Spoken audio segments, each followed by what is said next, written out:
sharing.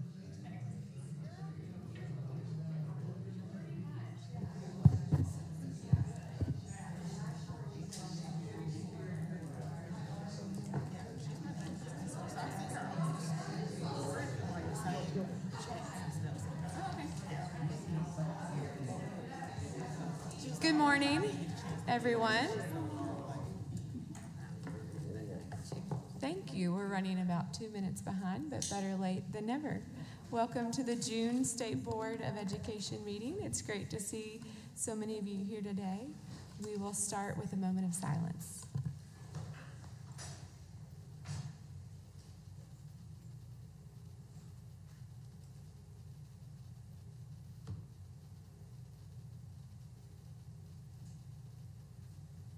Thank you. It's always great to start the morning with recognition, so I'm going to kick it over to the secretary as we celebrate. Good morning. We always like to start our meetings with a spotlight and hear from some of our very talented students that we have across the state of Arkansas. I wish we could have them all come up one at a time and cover every single one. But I recently came across an individual that's doing some really extraordinary work, and I want to introduce Sienna, who's Miss Arkansas's Teen USA for 2024. She's going to recognize our state at the national competition, and she recently graduated from Pulaski Academy. So what is exciting about some of the work that she's been engaged in is she's not only just an extraordinary young scholar, she's taken on some initiatives to support her peers around mental health. And she's an actual student ambassador for the National Alliance for Mental Health Illness, which is known as NAMI. And she's working on some really neat projects throughout the summer, and as she's getting ready to go into her next phase of her life and going to college and university to carry on that momentum. So without further ado, I'd like to welcome Miss Arkansas Teen USA to the podium.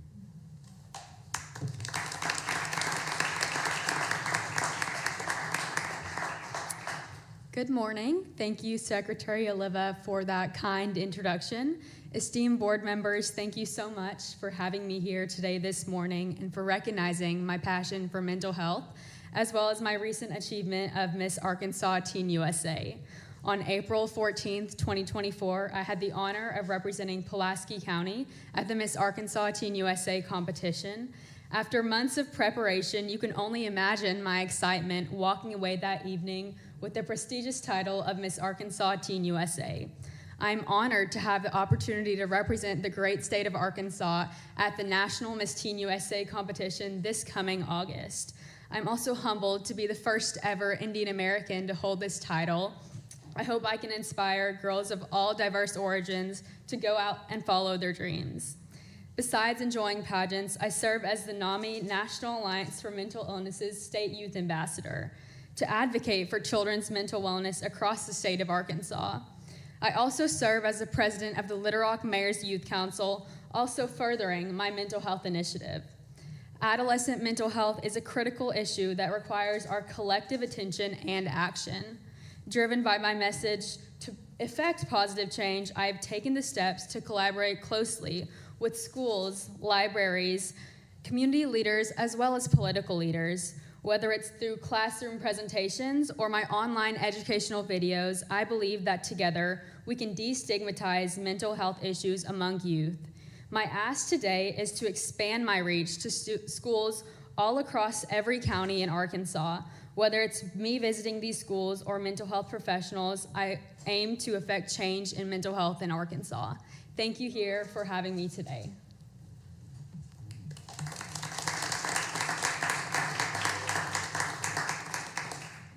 Thank you so much for coming today. We so appreciate it and appreciate the platform you'll have for Arkansas and for our students here. We'll open it up to board members. Additional comments or questions? But congratulations.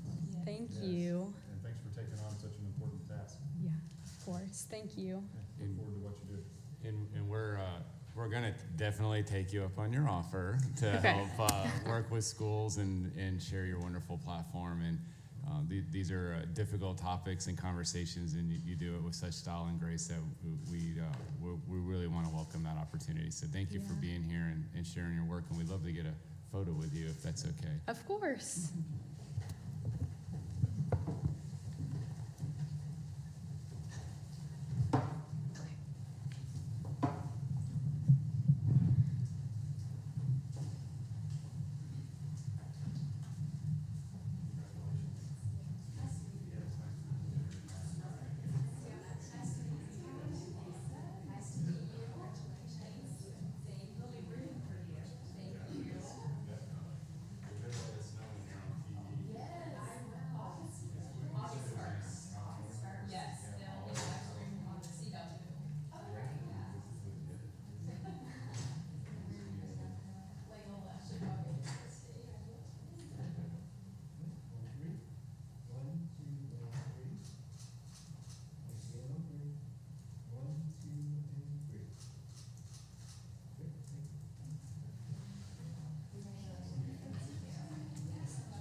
Awesome. Well, with that, do we have any changes to the agenda from the agency?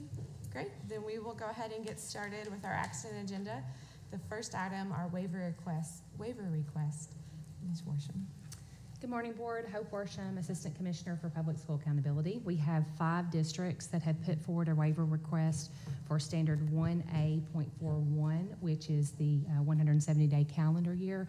Due to the tornado that affected Northwest Arkansas, they were unable to finish their year. Many of them were in the last few days of that year, just requesting to have that waiver granted so that they can move forward with accreditation this year. I lived it. I'll move to approve all of those. I will. Second. Okay. There's a motion and a second. Are there any questions? I know we do have some of the school districts online, and I know that you all have been working so hard to support students and families across the region. Any questions or comments for school districts? Okay. Then we have a motion and a second. All in favor say aye. Aye. Any opposed? Motion passes. And we will be thinking about you all as you continue to do that work. Next, you're up again for the accreditation status recommendations. We do have a few slides just to explain.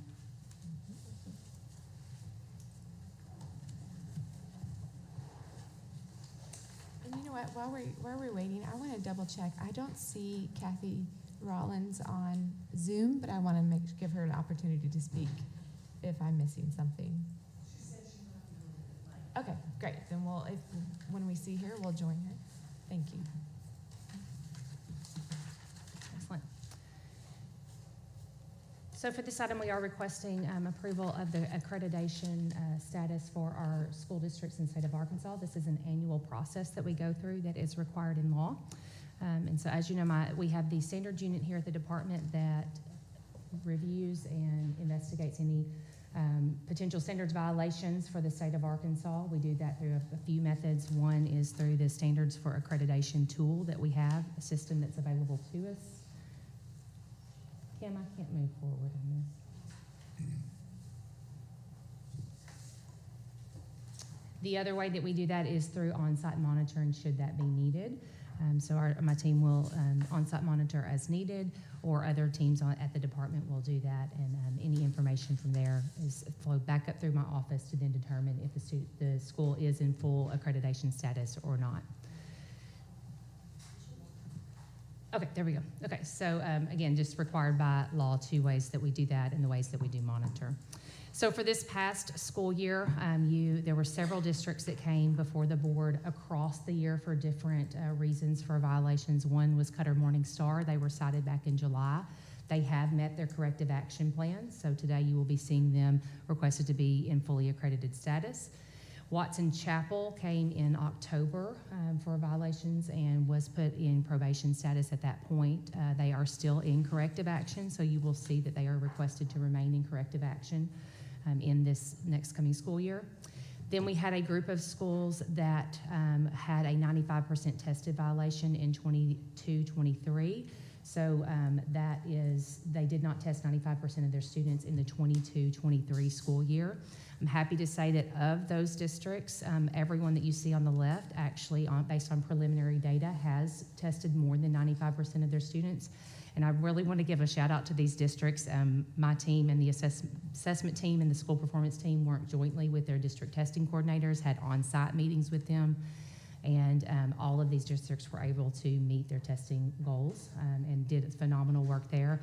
Graduate Arkansas, although they did not meet their 95%, they're at about 60%. They more than doubled the number of students that they were able to reach and assess. And they have a plan in place next year to even increase that number. So I'm confident that across the next year with the plan they have in place, working with their district, they'll be able to reach that goal next year.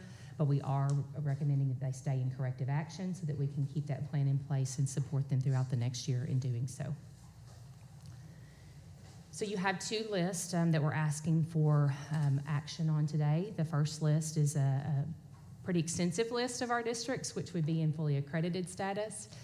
And then Watson Chapel will remain in accredited probation, and Graduate Arkansas High School would remain in accredited cited status for the coming school year. And I'll open it up for questions. Thank you. I'll go to my right first. Questions? Mr. Henderson?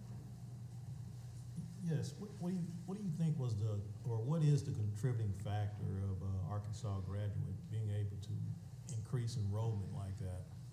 Yeah, so for them, it really is a matter of the nature of their program. Much of their program is fully remote. A lot of their students are working, and so just being able to get their schedules to work to be able to test has been a challenge for them. Also, we were able to move to remote testing this year, which we haven't had the availability for previous, and that has actually opened up a lot of avenues for them to be able to test more kids. So they plan to utilize remote testing more next year, so they're not having to have their teachers go all over the state and do testing sites. Yeah. I visited that facility, and they're doing an incredible job there. Yeah. That's the reason why I asked. Yeah. More questions? Questions to my left? I do want to follow up on Cutter Morningstar. Mhm. So they were moved off their probation. I know we had a hearing last summer about that, and that was student enrollment issues. Correct. Can you talk to me about what the agency did to monitor them this year to make sure that issue? Yeah, so we did keep a close eye on their enrollment. We did have a team that went on site 2 different times to look at what's going on in the district to ensure that the issues that we saw before were not present now. And so we were able to confirm that. And then they did complete all of their training, which was part of their corrective action plan, and then correct the coding inside of eSchool, which was also requested. Okay. Did they have to return any funds? I will. What's that? And Thank you. this may not be the Yeah, I don't. most appropriate time to ask it, but wanted to hear. Yeah, about Stacy all that. Smith, Deputy Commissioner. So funds that had to be returned were returned last year, and that had to do with the alternative learning. The other, the way they had students in the system coded would have resulted in them getting an increase of funding for the new school year, but because it's been corrected, they wouldn't be getting that additional funding. So it's been corrected. Okay. Okay.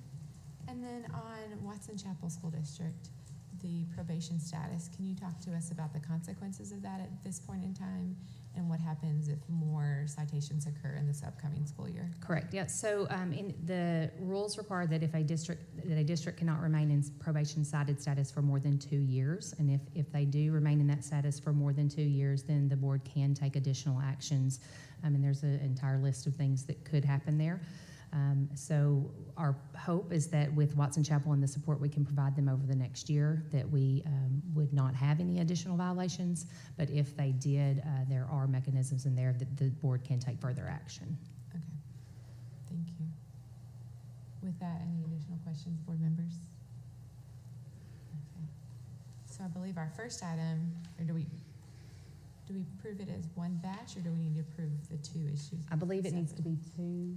Andres, is that accurate? Okay, Two. so the Okay. first is a recommendation for the final accredited status for school Correct. districts. So move to approve. There's a motion to approve. Is there a second? Second? A second by Mr. Wood, and a motion by Ms. Hunter, sorry. Any questions? Okay, all in favor say aye. Aye. Any opposed? Motion passes. Next, we have the final accredited status, and that's listed with the two districts That listed. is accurate. So that is for Watson Chapel to remain in cited probation, and for Graduate Arkansas High School to remain in, accredited probation for Watson Chapel and accredited cited for Graduate Arkansas High School. Move to approve the recommendation. Okay, there's a motion by Mr. Wood. Is there a second? Second. A second by Mr. Henderson. Any questions? Okay, all in favor say aye. Aye. Any opposed? Motion passes. Thank you. Next, we have a request to a petition change by the Prairie Grove School District. I did say that right. Great. Thank you, Mr. Rhodes. Good morning. Good morning, members of the board. Before you is a petition by the Prairie Grove School District to alter its boundary line with the Lincoln School District. This would be annexing 18 parcels along Kelly Mountain Road. This petition was filed on April 16th, 2024, which is at least 30 days before today's meeting. The Prairie Grove School District published notice of this petition in 2 newspapers in Northwest Arkansas, which includes the Northwest Arkansas Gazette. The Prairie Grove voted to send this item to you on April 16th, the same day that they actually ended up sending it to us.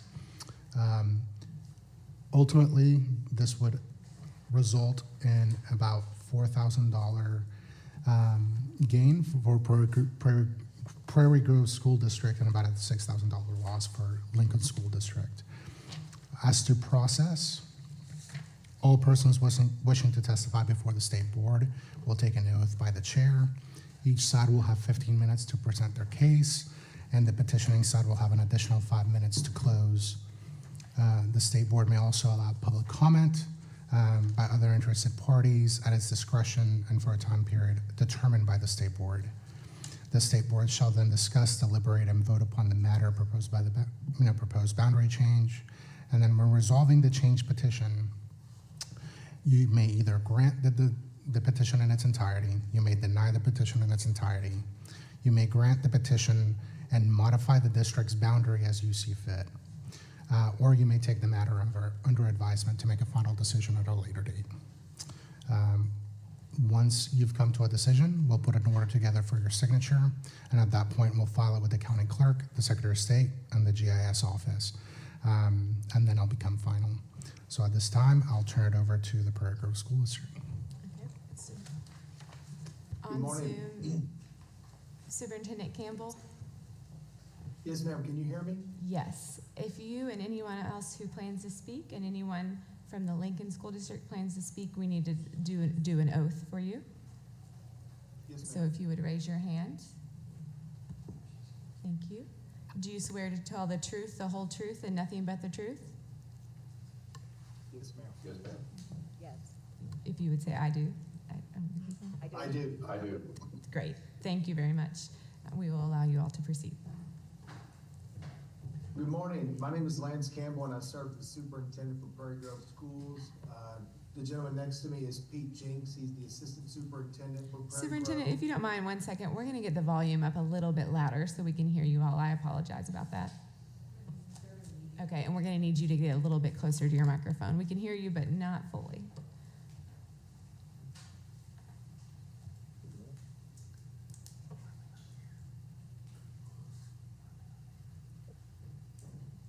Is that better? A little bit better, a little bit louder, if you could.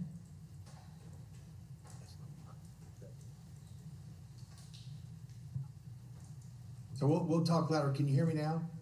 Yes, thank you. Okay, so we appreciate the board giving us the opportunity to hear our petition. At this time, I want to turn it over to Mr. Jinks, and he's going to provide the presentation. Good morning, ladies and gentlemen of the board. My name is Pete Jinks, Assistant Superintendent. I was involved with a lot of these negotiations and discussion with State Board's legal team, and I just wanted to go through some background to give you some background about the events that occurred. On August 15th, 2023, during a regularly scheduled meeting of the Prairie Grove School District Board of Education, parents of students enrolled in the Prairie Grove School District but whose homes were located in the Lincoln School District approached the board, our board, with a heartfelt request. They asked the Prairie Grove Board to consider changing the school district boundaries to include their homes within the Prairie Grove School District's boundaries, a request that underscored their unwavering dedication to their children's education. These patrons explained to the Prairie Grove Board that their children were attending Prairie Grove schools because, given the current road situation, the commute between their homes and the Lincoln School District schools took longer than the commute to the Prairie Grove schools. And to give you some perspective, and I believe there's some maps on there that were part of this package, it's about 19.6 miles from their homes to Lincoln schools compared to 4 miles to Prairie Grove schools. And this 19.6 miles is deceiving because while it is the distance of the route, the students in this area will be the last to be picked up by Lincoln to go to school and the last to be returned home, which means students as young as kindergarten age are on that bus for over an hour. These parents had enrolled their children in Prairie Grove schools using the state school choice protocols, and while these students were approved to enroll in Prairie Grove schools due to school choice, the Prairie Grove School District was not required to provide bus service to these residences to aid transportation for families before and after school. To give some perspective, some of these families have 3 generations of their family that have attended Prairie Grove schools. And furthermore, some of these parents have decided to send their children as kindergartners in June, but that misses the deadline for school choice, which is a May 1st deadline. After this initial conversation was brought forward to the Prairie Grove School District, the school district asked Dr. Campbell to investigate the matter further. And upon the request of the parents of the Prairie Grove School District students, we sent an initial request, was sent to the State School Board in the fall of 2023. And there was a summary of the situation, the reasons for the request, as well as maps to describe the area in question. We were contacted by Mr. Andre Rhodes from the Department of Education and Elementary and Secondary Education of the ADE, and he called us in the winter of 23-24. He explained that we need to do a more detailed request to the State Board of Education that included documentation of at least one advertised public meeting for a discussion on the matter and to allow for public comment. Furthermore, the Prairie Grove School District Board of Education needed to approve and submit a formal petition to the Arkansas State Board of Education to consider this request of an adjustment in the school boundaries, district boundaries between the Prairie Grove and Lincoln school districts. After thorough research, including a legal description of the area in question, the Prairie Grove School District held a public meeting on March 12, 2024 to allow public comment on the proposal to move the existing school district boundaries between Lincoln and Prairie Grove. This meeting was a powerful testament to the strong community support, with 5 area residents speaking in favor of the proposal. During these comments, a petition was presented that included 29 signatures of the residents of this area in question and that favored the boundary change. The unanimous support from the people assembled was palpable, as no one in the attendance group spoke against the proposal. At the regularly scheduled Prairie Grove School Board meeting on March 19, 2024, a motion was made and approved to petition the Arkansas State Board of Education formally. This formal petition, a significant step in the process, was created to change the school district boundaries between the Prairie Grove School District and Lincoln School District, underlining the situation's gravity and issue's importance. And this change will involve approximately 200 acres of land, including 17 residences. And I believe the gentleman before us talked about the tax implications involved. And I'll turn it back to Dr. Campbell.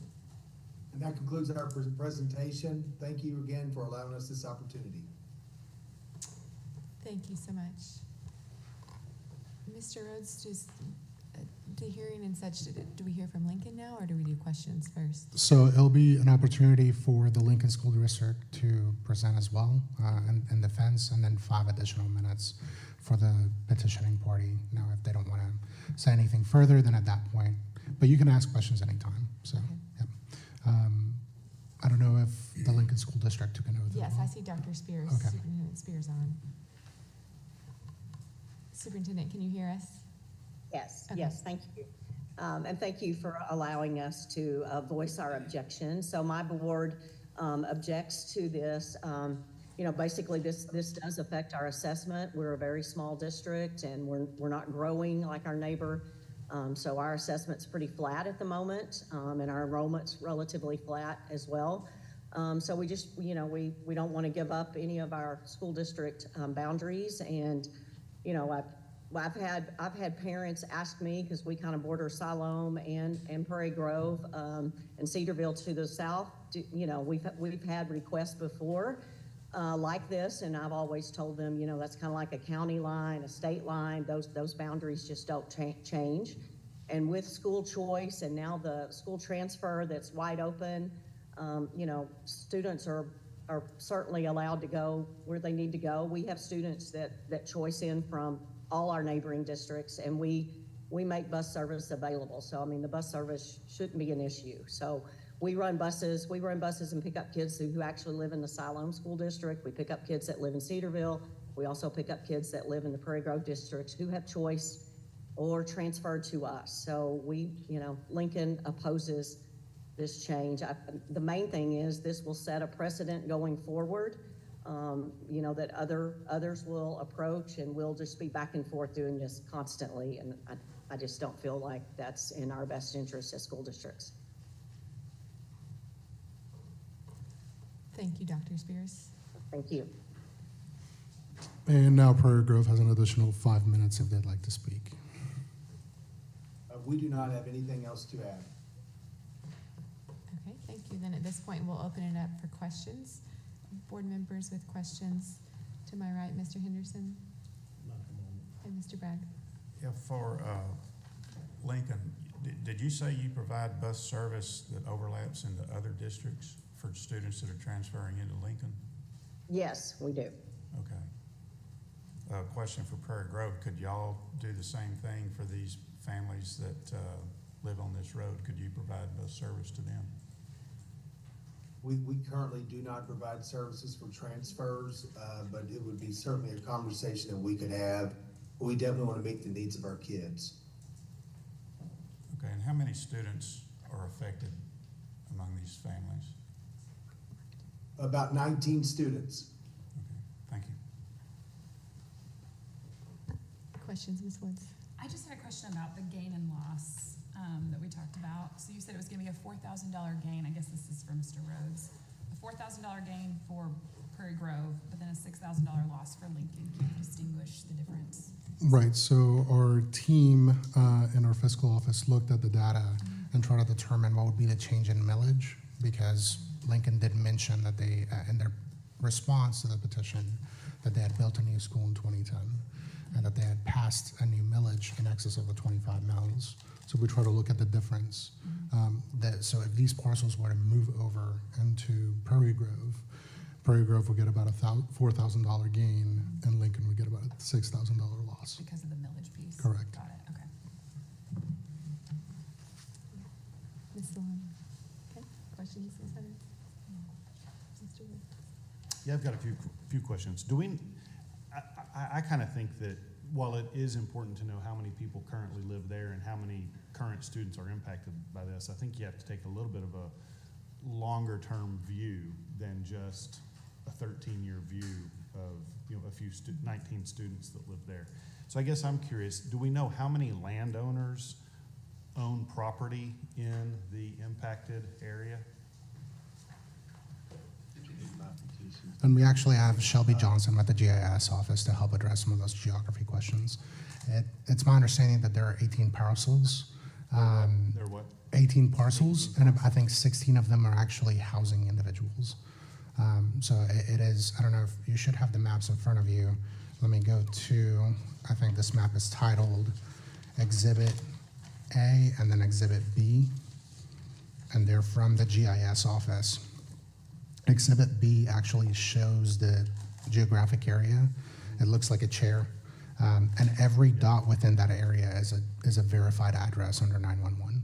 So each one of those dots is a household.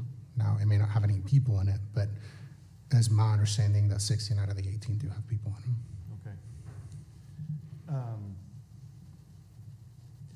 Okay.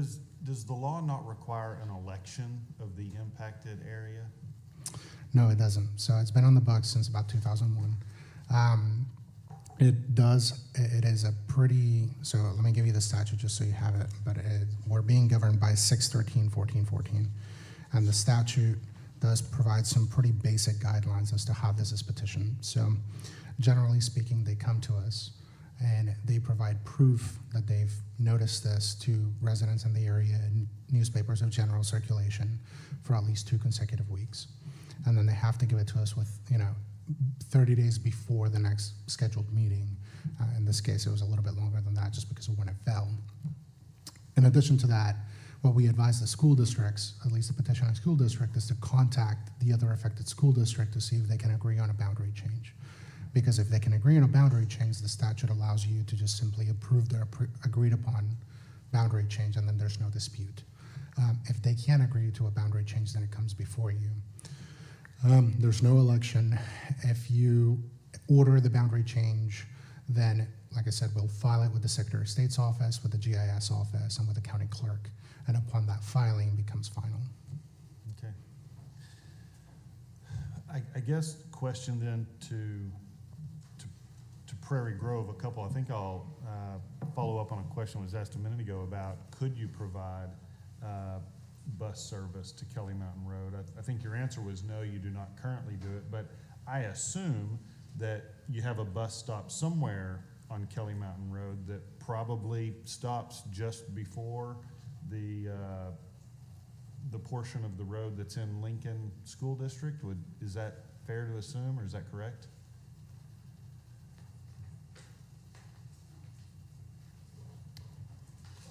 Superintendent Campbell, did you hear Mr. Wood's question? I can't tell if you're speaking back. We can't hear you. I think it's muted now.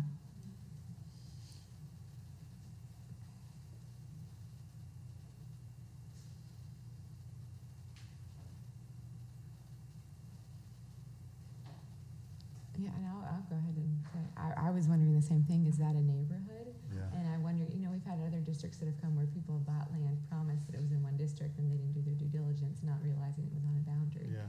I wonder if that occurrence happened here. Mm-hmm. But it's a different world with complete school choice Yeah. versus 10 years ago when that couldn't be the case. So I've been thinking the same thing. Prairie Grove, Superintendent, can you all hear us? Okay, we cannot hear you still.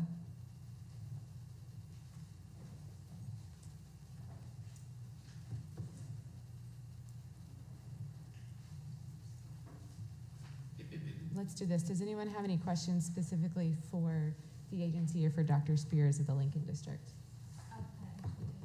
For the agency.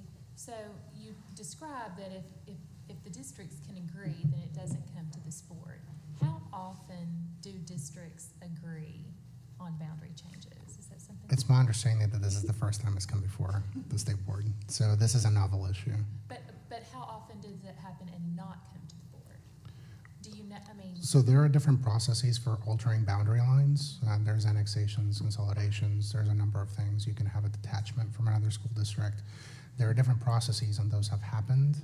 I don't know that school districts ever really agree on a boundary change. I would agree. I'm not surprised. Right. Okay. We had one issue a few years ago. Was anyone else on the board then? It was a district up by Missouri. One time. Yeah. Okay. And that was, did both districts agree or one okay, both agreed. And so we voted. This is the first time I've seen where there's a disagreement in that sense. But I I do know we've had numerous school choice cases where people have claimed to live in one district only to later realize to live in another and had boundary disputes there too.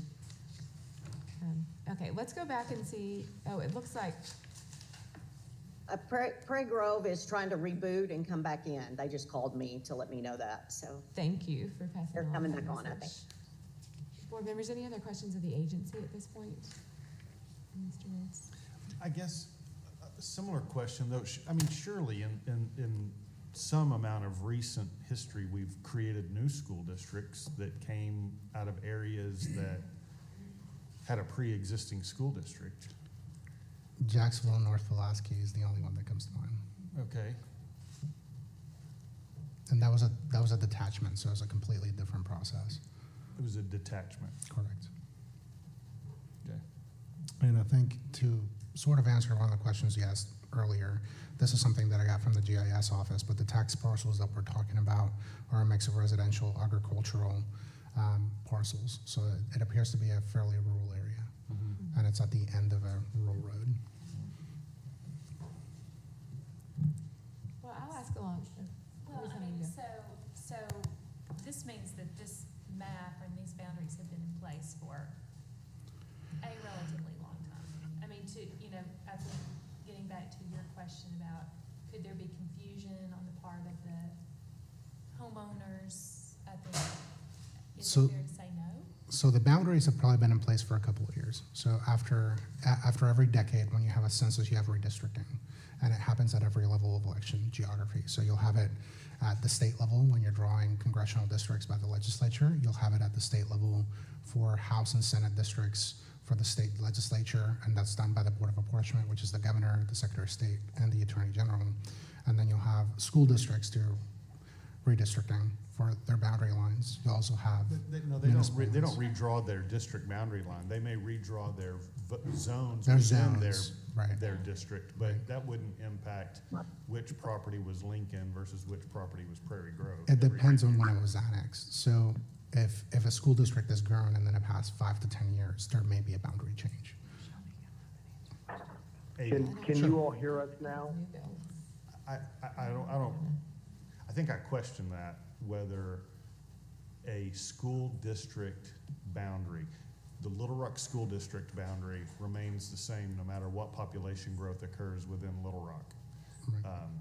That just doesn't change unless you go through a process of some equivalence to this. That doesn't change every 10 years. The election zones within the Little Rock School District do change every 10 years, or can. And the same would be said about Prairie Grove or Lincoln or whatever.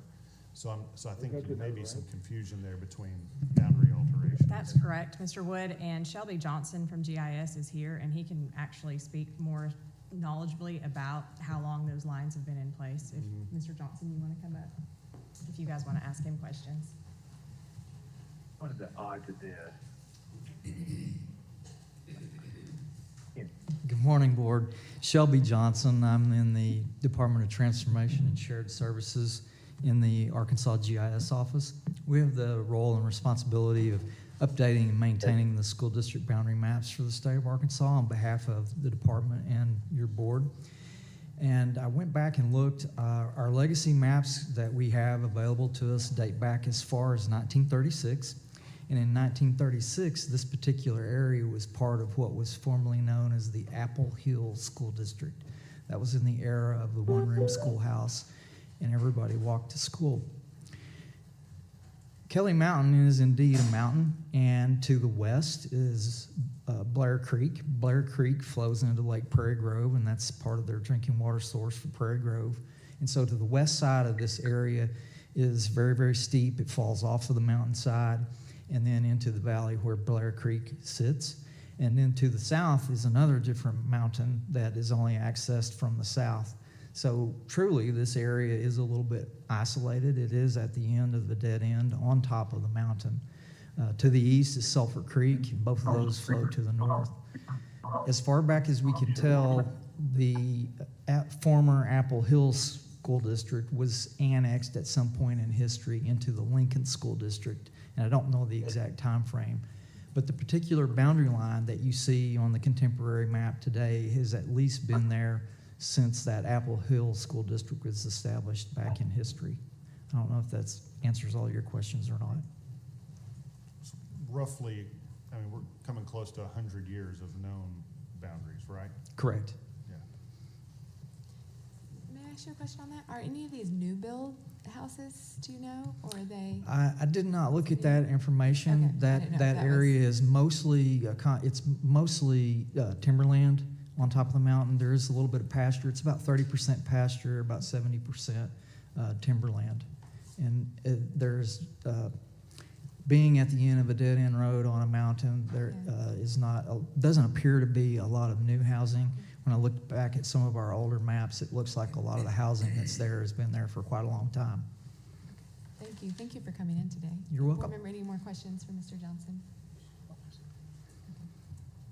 Thank you very much. We appreciate it. Prairie Grove, Superintendent Campbell? Yes, ma'am, yes, Great. ma'am, we apologize, we were back on. And That if there are any happens. questions? Thank you for getting back on, and we will resume back. Mr. Wood, you have a Sure. question? Yeah, for so you my, all. my question is, does Prairie Grove provide a school bus stop along Kelly Mountain Road prior to the boundary with the Lincoln School District? Yes, sir, we do have a bus that runs close to the boundary lines that we're talking about, but we typically do not pick up students that are not in the boundary of Prairie Grove. That's not been our precedent. Yeah. Okay, typically not been your precedent. Would you consider, I mean, how far is that to the last student that lives on Kelly Mountain Road in the Lincoln School District? How far is that? Yes, sir, I wouldn't say it's very far at all. We would definitely, we're talking about 19 potential families, have that conversation. The thing that you run into is that it opens the door for all transfers to potentially be able to pick them up. But I see both sides of the I understand. argument. What about the possibility of offering a compromise to those 19 students that they could come to a bus stop in Prairie Grove along Yes, sir. Kelly Mountain Road and get on the bus? We would definitely feel comfortable having that conversation with our board and being a part of that conversation. We definitely want to meet the needs of those kids. Is there a portion of Kelly Mountain Road here, and I'm sorry to get so specific on this, but it looks to me like Kelly Mountain Road goes some distance where one side of the road is Lincoln and one side of the road is Prairie Grove. That is accurate. Yeah, okay. And at the back of the mountain is Lincoln's, and help me if I'm here, Dr. Spears, if I'm wrong, but at the back of the mountain there is Lincoln's jurisdiction of their district. You have to come back through Prairie Grove to get down the mountain. Yes, I believe so, yes. And that's what creates the long distance difference for a student in the Lincoln School District having to go so much further than if they were to go to a Lincoln school than if they were going to a Prairie Grove school, because of the path to get to the school is Yes, sir, that is correct. hard to traverse, yeah.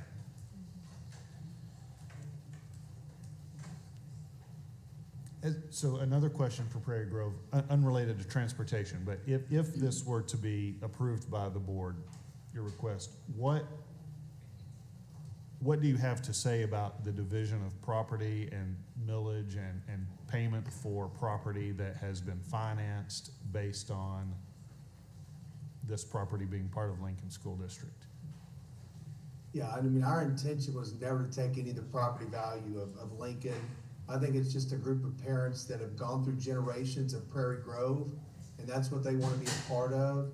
They don't want to go through every year, the annual, filling out the documents and not feel like they're part of Prairie Grove. So there was never any intent to take any funds from Lincoln. We obviously get the $7,700 per kid that comes to Prairie Grove, so there's funding that comes with those kids anyway. And no, I understand that, but I also understand that if Lincoln relied on the size of their district to finance buildings a few years ago, it's not unreasonable for them to point out that, we need to make our debt payments, and that's financed based on what the size of our district was on the day we And financed that. we would not argue that at all. Yeah. Would you be willing to discuss with them a financial payment to the district for a certain amount of time to help We them would be with willing paying to- their we debt would- millage?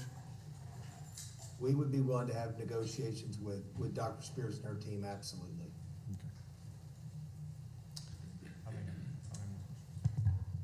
Ms. Keener, questions? I don't have questions, I do have a comment. I think that this is a slippery slope for us to go down.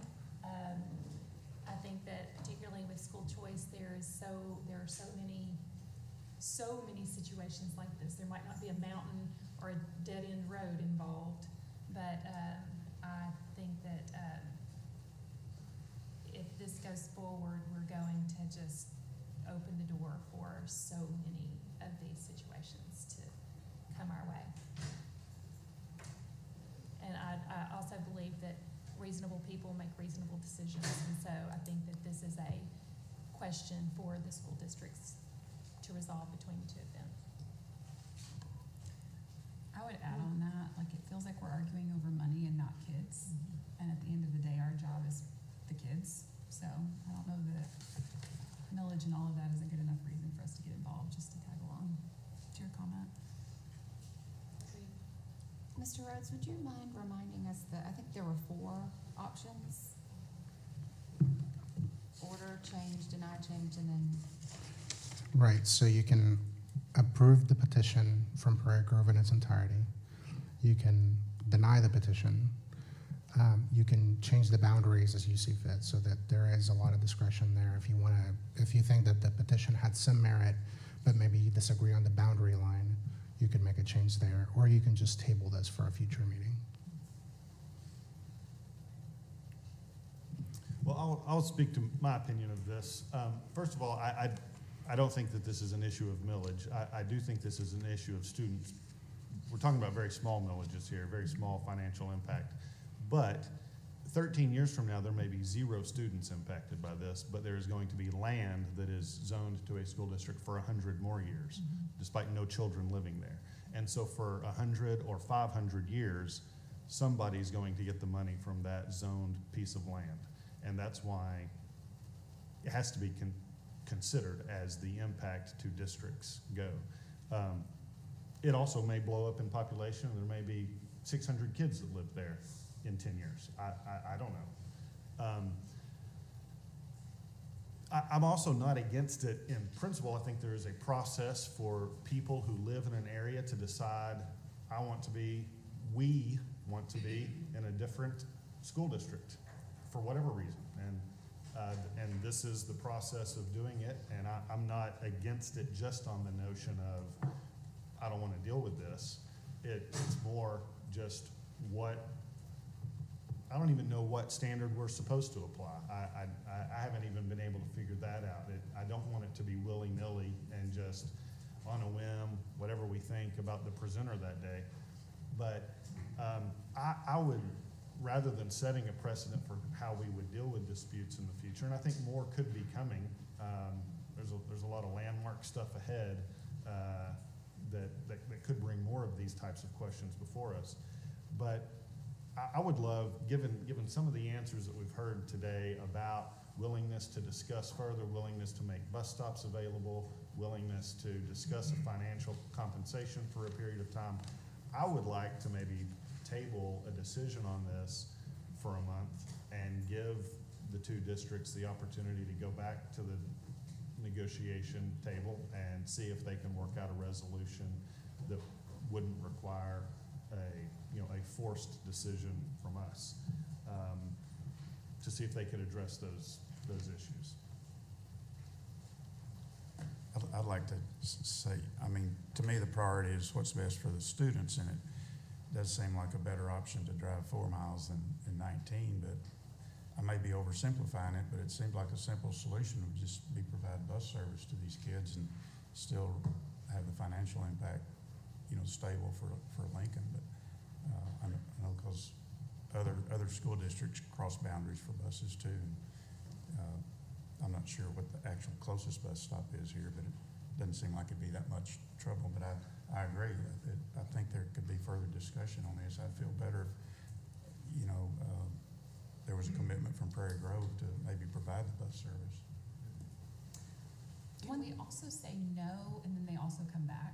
Is that also an option? Correct, you could deny it. So we can table or no and get kind of the same outcome? Okay. One thing that sort of spoke to me, to your point, and maybe I need some clarification, but Prairie Grove mentioned that there are instances where there are 3 generations of a single family choicing in. Was that what I heard? Yes, ma'am. Choicing in? Yeah, because Choicing in or simply having I thought connection to the school? I'm sorry. Well, no, that's what I was wondering, because you were mentioning school choice being the last 10 years. Was there a previous option that I'm unaware of, or? I believe school, I mean, in the past, prior to this past session, there was a cap on it. Oh, okay. So it was harder to have access to school choice versus now without a cap. But I'm not sure how long that has been on the books. I was also going to say, so I looked up a couple of the property deed transfers because one of you asked like how long some of these have been living there. And I mean, this is an area that's like 20, 30 minutes up the road from where I am. So I don't see population growth going down in the future years because there is a lot of land out there and that's the one thing we can't create. And so I see more of the population moving out that way. But some of these are within, I would say, even the last 5 to 10 years. Granted, I only looked up like 6 or 7, but you've got 2021, 2018, there was a 2017, one from 2023. So, I mean, they're moving in knowing what district they're in. So if they're still, and that's not to say there aren't multiple that have done it for multiple generations, but people are moving into those areas knowing it's in the Lincoln School District. Yeah, from a pragmatic stance, so we're talking about 19 miles. I mean, other school districts interchange, taking students to and from school districts all the time. I'm certainly in favor of some type of compromise. We'll make a motion to deny. Perhaps they can bring it back. Some other type of option. Okay, you're willing to, or you made a motion? We'll make a motion to deny. Okay, there is a motion to deny. Is there any questions of Mr. Henderson on his motion in a second? I guess a question to the department, if it's denied, do the districts have to go through the process all over again to come back before us, or can they just request that it be reheard? That's a great question. The statute doesn't say that. Now, procedurally, if you table it, you're acting on the same motion that's before you today. I mean, the same petition. So they wouldn't have to go through all the same steps in order to bring it back to you. Arguably, if you deny it, they would have to take all of the same steps they've already taken to bring it back to you, because they would have to renotice it in the paper. They would have to resubmit it to the department 30 days before the meeting. So, to your point, tabling, you get to keep the current petition and decide it later. Deny, they have to bring a new one back to you. It may be identical, but. Yeah. Well, without a second, I guess there's not a discussion on the motion, but. Well, but if they came to an agreement between themselves, it wouldn't have to come back to us. Is that correct? Or is any change in boundaries required? If there is a change in the boundary that they agree upon, it'll come back to you. If they come to an agreement on bus service, it would not come back to you. They can just withdraw. Okay, so there is a motion on the floor to deny. Is there a second? I will second, because I think it should be difficult to change a boundary, and if they are not, I feel like if we table it, this is my rationale, if we table it, there's less of an incentive to try and work it out, because then they can just punt it back to us next month to be like, well, y'all decide. Whereas if we just say no, they can really decide, are they gonna work it out or are they not? And if they really wanna keep moving forward with this, they can come back. That's my argument, so I'll second the motion. So there's a motion to deny by Mr. Henderson, a second by Ms. Woods. Should we do a roll call? Well, can I speak against the motion? Yeah. I'm sorry. I don't mean to be a pain here at all. And I think I agree with the sentiment of everything y'all are saying. I too believe it should be difficult to change the boundary. Don't get me wrong. I do not think that this should be a thing that every year school districts change their boundaries. That cannot become, that is not stabilizing at all. I do think that they have already gone through a lot of difficult process, a year's worth almost, to get to this day, to get to this board. I do not want to place on them the burden of having to have town hall meetings again, advertisements in newspapers again, votes of the school boards again, just to come back to us if they can't agree on a bus stop or $2,000 a year for 10 years or whatever. I'm not suggesting anything, but that's why I feel like if we were to table it, all of their petitions and their school board meetings and their advertisements in the newspaper still are effective and valid. And then, they do place it in front of us to decide their fate. It's like a divorce proceeding. Y'all figure this out on your own, or else a judge gets to decide everything, whether you like it or not. So my hope would be that they have understood the tenor of our conversation and our feelings on this, and that they would go make an agreement among themselves and come back and withdraw the petition, and there wouldn't have to be a decision. So I agree it should be. Deny your motion to continue and say we're for the divorce. I don't even know what you just said. So anyway, that's why I'll vote against the current motion. Okay, any more comments on this motion at this point? Questions? Okay, so we will take a vote by roll call. Ms. Woods? We are voting to deny? Yes. Yes. Yes. Mr. Bragg? No. Mr. Henderson? Yes. Ms. Hunter? No. Mr. Wood? No. Ms. Keener? No. Okay, so the motion fails 4-2. So now the floor is back open for a motion. And I'll make a motion in the same spirit of what my colleagues over here tried to do. I move to table this and allow the districts to go have further discussions to see if they can reach an agreement amongst themselves. Okay, there's a motion to table the item. Is there a second? A second. Okay, second by Mr. Bragg. Are there any questions or comments at this point? I do have a lingering question though, if you don't mind at this point. To get the signatures for it, is there a threshold of the number of people that So you they have to submitted have? a signature petition, but it's not required by the statute. But it's not. So I okay. think it was to show the will of the individuals in the neighborhood that is affected, but it's not like a petition for signatures that you normally see for like ballot access, right? Okay. So if somebody wants to run for a judge, they can collect signatures and get on the ballot. It's not like that. It doesn't have that procedure. Okay. So, yeah, literally just noticing on the paper, submitting to you within, outside of the 30-day window, and then having some level of conversation about mutual agreement is really all that's required by the statute outside of the filing requirements And on the the back statute end. doesn't require a vote by their local board? That statute does not. Again, it's not a procedure that's often used to change boundary lines. Usually you have annexations by one district with another. Let's say you have a new neighborhood that's being built. One district may move to annex that, and that does trigger certain other requirements that you're more accustomed to seeing. Versus the boundary change Correct. in this request. Could Prairie Grove had considered an annexation? I'm not their legal counsel, but they should definitely consult their legal Okay, so counsel that's about something that they could annexations. continue talking about. They can certainly have those discussions with their Okay, advice. Yeah. thank you for answering my lingering questions. So we do have a motion on the floor to table in a second. Any questions or comments? Okay, we will do a vote again. Ms. Woods? Yes. Mr. Bragg? Yes. Mr. Henderson? Yes. Ms. Hunter? Yes. Mr. Wood? Yes. Ms. Keener? Yes. So motion passes to table the item for next month.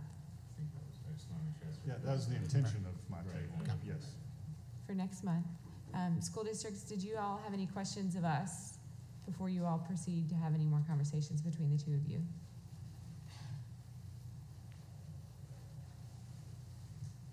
No questions for Prairie Grove. No questions from Lincoln. We're good. Okay, any additional comments from board members? Okay, Thank you all. Thank you for your time today. Thank you. Yeah. We will move along to item number 4, a request to release rules for public comment. We have a lot of rules today.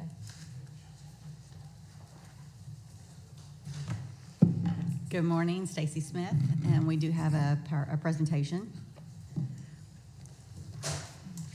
Jeff, I'm going to request that you just approve all of them right now. Let's just do it. All right.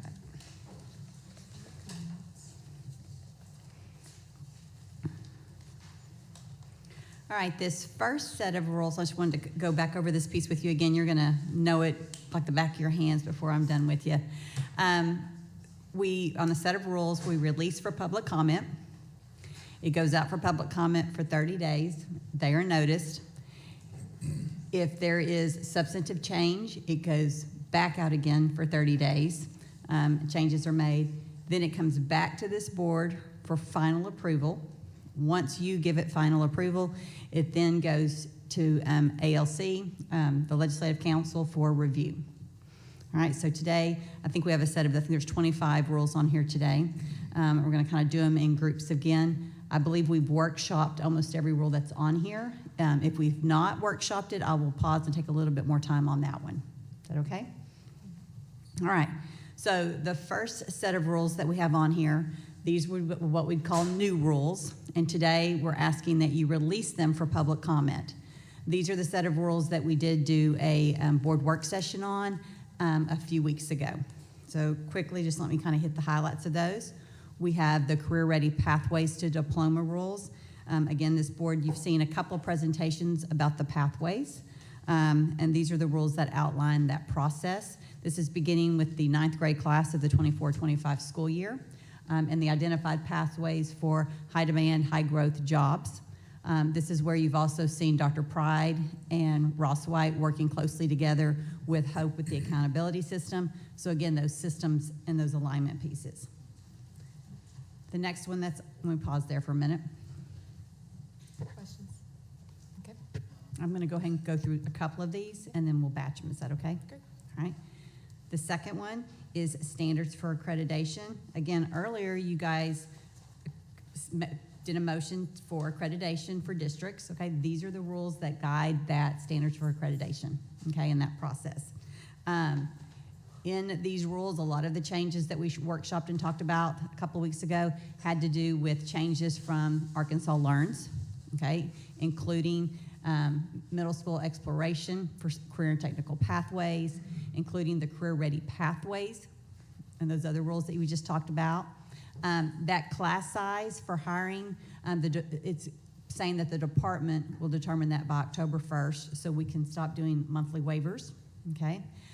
The 75 hours of community service, clarifying the components of school-level improvement plans, which will be helpful to districts, and just streamlining some dates that you're also going to see pop up in the website rules. All right, so again, releasing these for public comment. The next one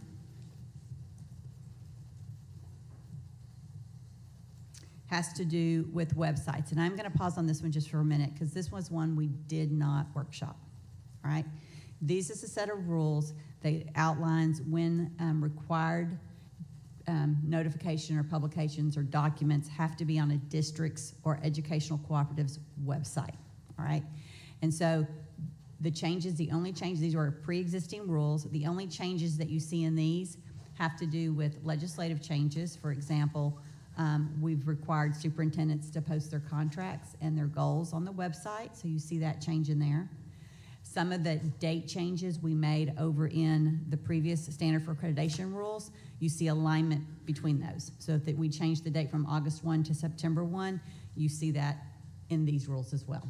Okay, so no content changes, it was really date changes to align between the two, except for the content of what was in Learns. And again, releasing for public comment for 30 days. The next one that you see, let me pause. Let's do those. Let's do those three. So I'm going to ask Questions on those 3 board members? I I do have a question on that last one. Yes, ma'am. It came to my attention recently, school districts aren't required to post school board agendas. I believe that they are. Are they?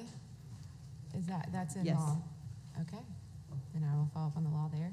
On the other one where you said class size, could you speak a little bit about what will that process be in October with the agency? So it's similar to what it was previously before we built a system in our, we built a system called Standards for Accreditation that every month is pulling data and looking at numbers in classes, okay? And when, right now, our ratio class size rules indicates how many students are with a teacher, all right? And so what's happening is you'll have a student move in, the district will go one over for the month, they have to come before you and ask for a waiver, or they have to hire someone, all right? What we're going to do is on October 1, we feel like every district should pretty much have their ratios established, and if they've got to hire someone, by October 1, they need to have that done, all right? If they're flagged because they're over and they want to come ask for a waiver, this board now has the ability to think, okay, they're asking for a waiver for the entire year, not just for the last month of school, and then determine whether or not you think they should hire someone or if you are okay with the ratio as it is. So for us, for standards purposes for accreditation, we will check that at that point. Now, as far as school districts requiring to still follow the ratios and class size rules, that's still a requirement for them. But for us, being able to check where they're at on October 1 for standards for accreditation, that's what we're doing here. Now, we do want to do more work on the class size rules themselves. Those ratios are set right now, and they're not changed from what you're familiar with. But we do feel like there is some flexibility that we can give as far as like banding some grade levels together, K and 1, giving districts flexibility to look at their numbers and making sure that they're, if they're 1 over here, but they're 5 under here, we're not forcing people to pull teachers around the stuff in the middle of the year. But we feel like that October 1 at the beginning, you should have your ratios set. Did that help? Yes, thank you. Board members, any questions or comments on these three? Well, I was wondering about in older grades and semester changes, can't there be some influx of students at semester? Is that? Yeah, you'll see changes in moving around in semester. With older grades, especially middle school to high school, there is a 150 cap for teachers, but there is legislation that allows them to go over the 150 and get compensated. Where you get into that class size piece and where you guys see most of the waivers, it's in elementary grades. Yeah. Right? And so that's where I think we had some work to do. Okay, additional questions or comments? So I would be asking for a motion to release for public comment the 3 rules listed: career ready pathways, standards for accreditation, and the rules governing websites. A, B, and C on item 4. Floor is open for a motion. I'll move to release for public comment. Okay, a motion by Ms. Woods to release A, B, and C for public comment. Is there a second? I'll second. A second by Mr. Bragg. All in favor say aye. Aye. Any opposed? Motion passes. Okay, the next 3 are also in the same thing. We're asking today to release them for public comment. So the one is the Arkansas Better Chance Rules. That is our state-funded early childhood program that we administer through the Department of Elementary and Secondary Education. Some of the changes that you see in these rules are the defining of kindergarten readiness, shifting language about a new quality rating tool to hopefully be able to come in the next year. The 178 days that we've discussed before about still maintaining 7 hours a minimum a day. However, if they do less than 178 days, they're prorated on the amounts of funding that they receive.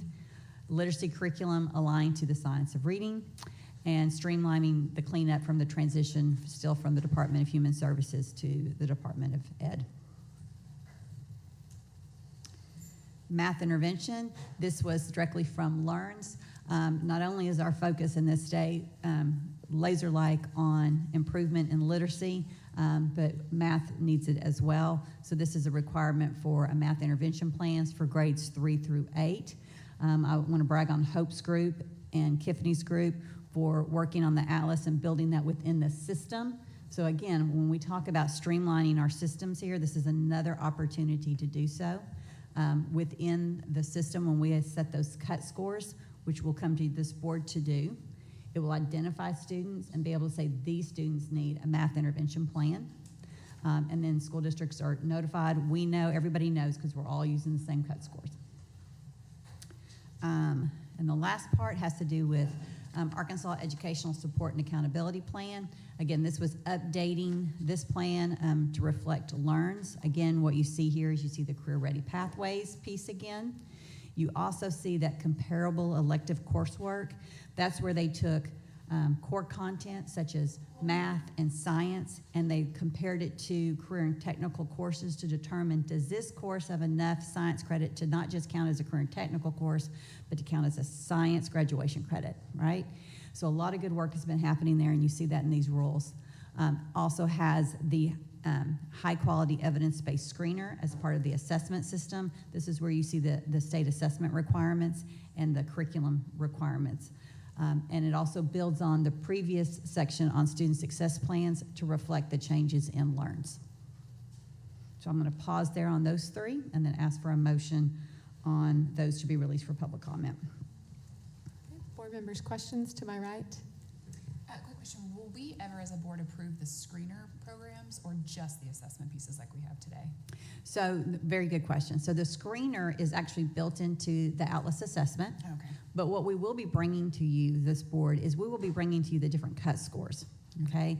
Identifying, you know, giving you guys our recommendation. This would say, this would lend to a testlet, which would be some of the dyslexia diagnostic screening. Or this would be for the intervention reading plan. Got it, okay. More questions, board members? And Ms. Rollins, thanks for joining us. Can you hear us? Yes. Okay, great. If you have any questions on these, you see we're on item 4, D, E, and F. Okay, thank you very much. Good to see you today. I move we release these for public comment. There's a motion by Mr. Bragg to release for public comment. Is there a second? Second. Second. Okay, so this is to release item 4, D, E, and F for public comment. Any questions? Okay. All in favor say aye. Aye. Any opposed? Motion passes. Now we're on item 5, which is a request for final approval for these rules. We are rocking and rolling on this, guys. All right, here we go. This next section has to do with final approval of rules, and this is releasing these rules to the Legislative Council, okay? So these rules have been through that process. They've come to you before. We've workshopped them. They've gone out for public comment. Some of them have gone out for public comment twice. If they were non-substantive changes, those were made. If there's technical changes, it's highlighted. Or I'm sorry, if it was technical changes, changes were made. If it was substantive, you'll see that highlighted, okay, between if it went out twice.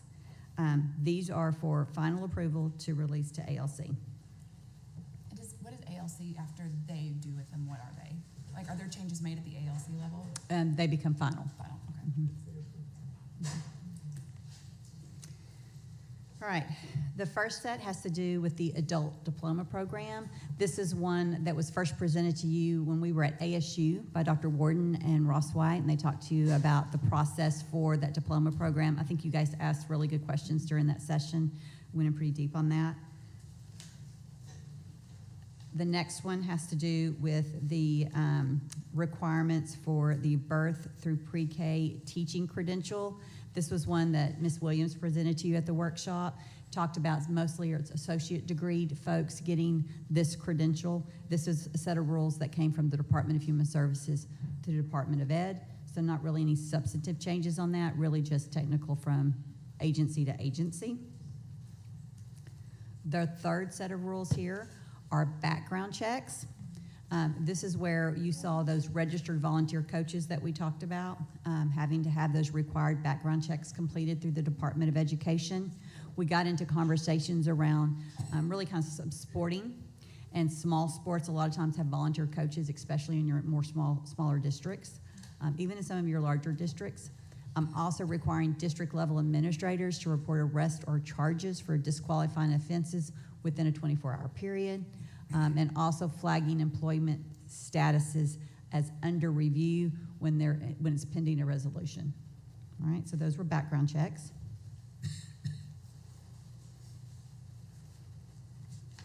Code of Ethics. Code of Ethics expanded the definition to include our registered volunteers. Again, that's where you see that parallel between those previous rules and this set of rules. But those are the ones who are obtaining a certificate through AAA to be able to coach. Again, that requirement of substantiated allegations within 24 hours for standard 1, and that involves relationships with students, okay, direct involvement with students, and clarifies the procedural due process and conflicts or interest of rule.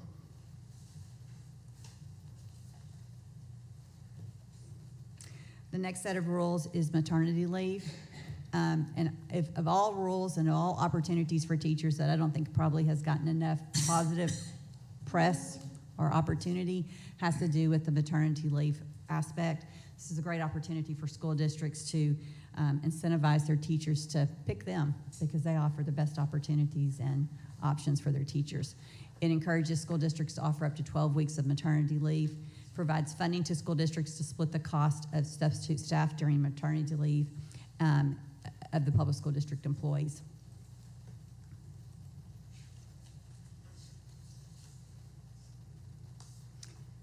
Let's see.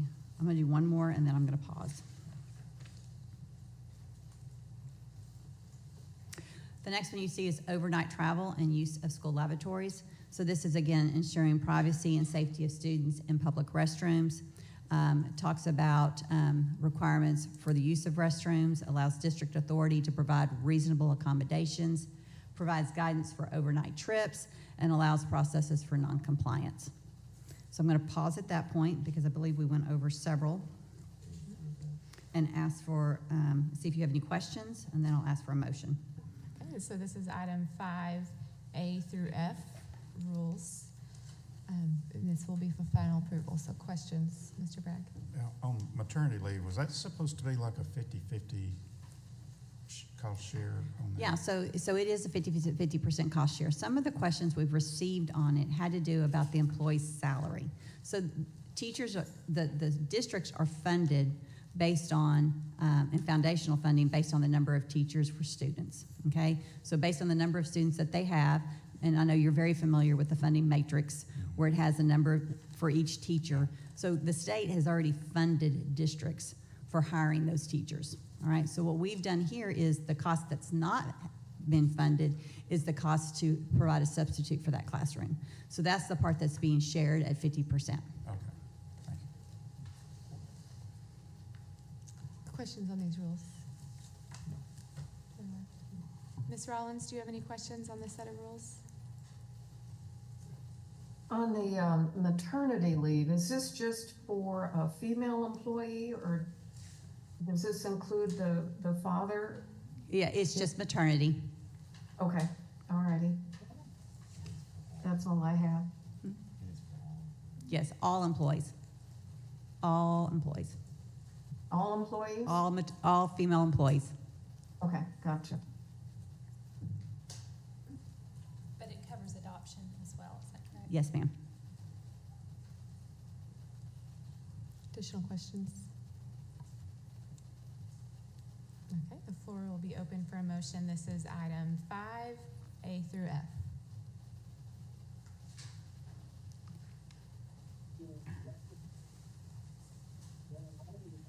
I'll move we approve these.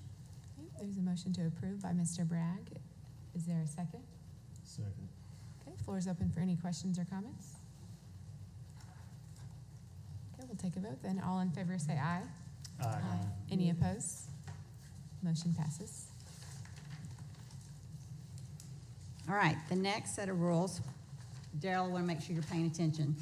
Daryl may jump out of his seat when the vote goes on this one. So presenting to you today the rules for educational freedom accounts programs. These rules have been released for public comment twice. We actually workshopped these at the last one. We brought them back to you, went back over them again for Daryl to highlight those. It clarifies in the second public comment part, we clarified the eligibility criteria and the application process.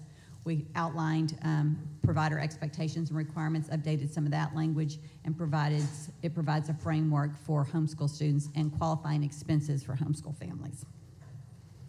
So I'm going to just sit on that one, see if you have questions.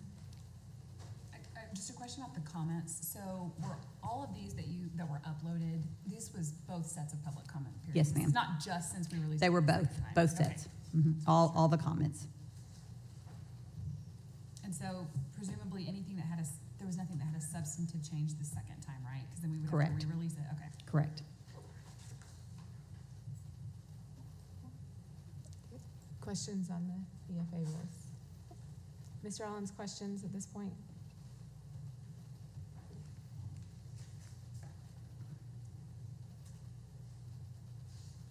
I think I'm good, thank you. Thank you. So let's go ahead and get these approved, if you don't mind. I was going to ask for a motion to approve these rules. Okay. So we'll have the floor open to a motion to approve. This is item 5G, Education Freedom Account Program. Move to approve. There's a motion by Mr. Wood to approve. Is there a second? Second. A second by Ms. Hunter.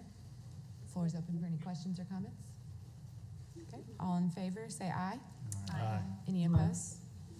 Motion passes. The next set of rules is professional development. I'm going to take a little bit longer on these as well. These rules actually came to this board for the first time to release for public comment back in December. There were a lot of legislative changes around professional development. Some of those changes eliminated some of the repetitive professional development that teachers were required to get every 4 years. For example, family community engagement, or they were required to get it every 4 years. So this allows them, once they have that professional development, they've had it, and they're not required to keep going back and getting it every 2 years. It did that to a couple of those. It defined micro-credential and professional learning credit, allowing for teachers to get the professional learning, not just for sitting in a room and getting face-to-face, because that had previously how it was done, 6 hours face-to-face PD. So it allowed for some other options for professional development. Makes mental health a priority, which we self-reflected in LEARN, so the professional development requirements around mental health, and also clarified and separated professional learning separate from professional development required for your license. So there are certain things you have to do to get a license. You have to have your child maltreatment. You have to have suicide. There's certain PD. So we clarified those that you have to have them to get your license, and then there's PD that you have to have on a reoccurring basis. So that's why this has taken a little bit longer, because they were taking all of those legislative changes and making sure they were reflected here. So you have seen these rules before. There have been some changes made on those, and then now they're ready to go. Basically, the changes in here were legislative changes. Questions, board members? The next set of rules is school transformation contracts. This is, again, a set of rules that I believe you've seen. It's been out for public comment twice, and it's come back, and I think we've workshopped it both times. It allows for districts to enter into a transformation contracts with an external operator, which could be a charter management company or an educational support operator. Okay, so it doesn't have to be necessarily a charter school. Provides the option beyond consolidation, annexation, or reconstitution, and provides other opportunities for schools to help themselves before the state gets involved. To have a transformation contract, it has to come before this board, and this board would approve the contract, and that then would allow that school to have a different accountability measure, all right? Schools are allowed to do contracts without a transformation contract, all right?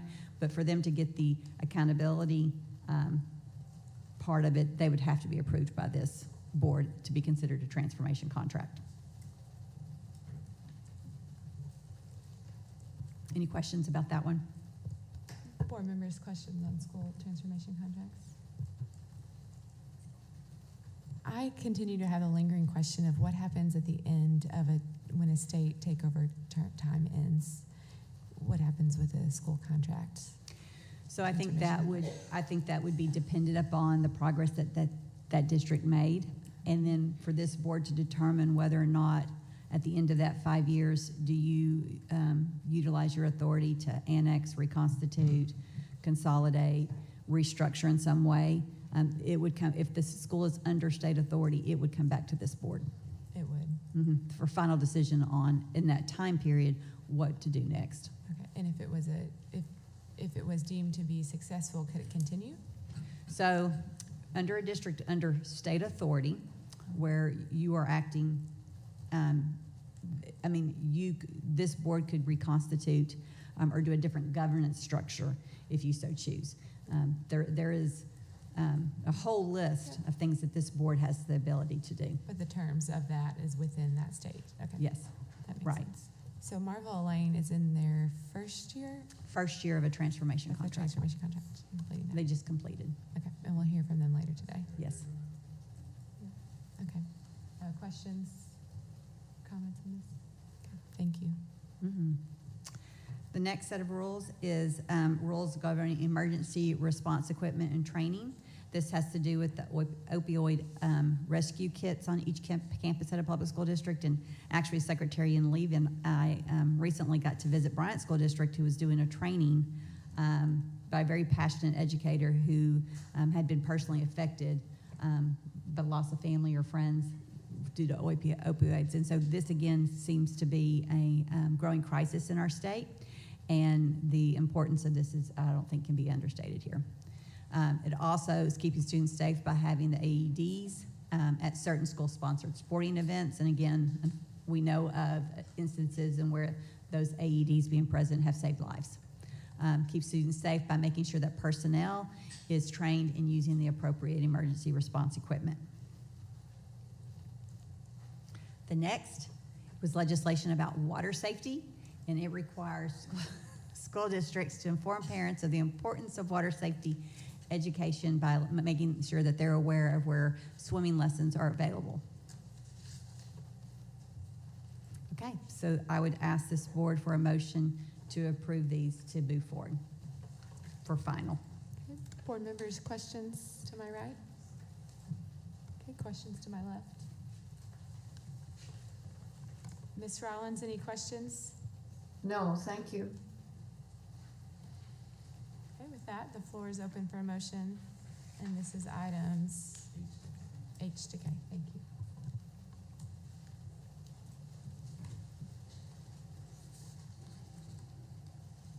I move these items be approved. Okay, there's a motion by Mr. Bragg. Is there a second? I'll second. Second by Mr. Wood. Questions or comments? I'm glad that finally school districts will fulfill their very important duty of telling parents it's important for their kids to learn how to swim as a part of this. It is simple. Floor is open for a vote. This is a motion to approve for final approval. All in favor say aye. Aye. Any opposed? Motion passes. Thank you.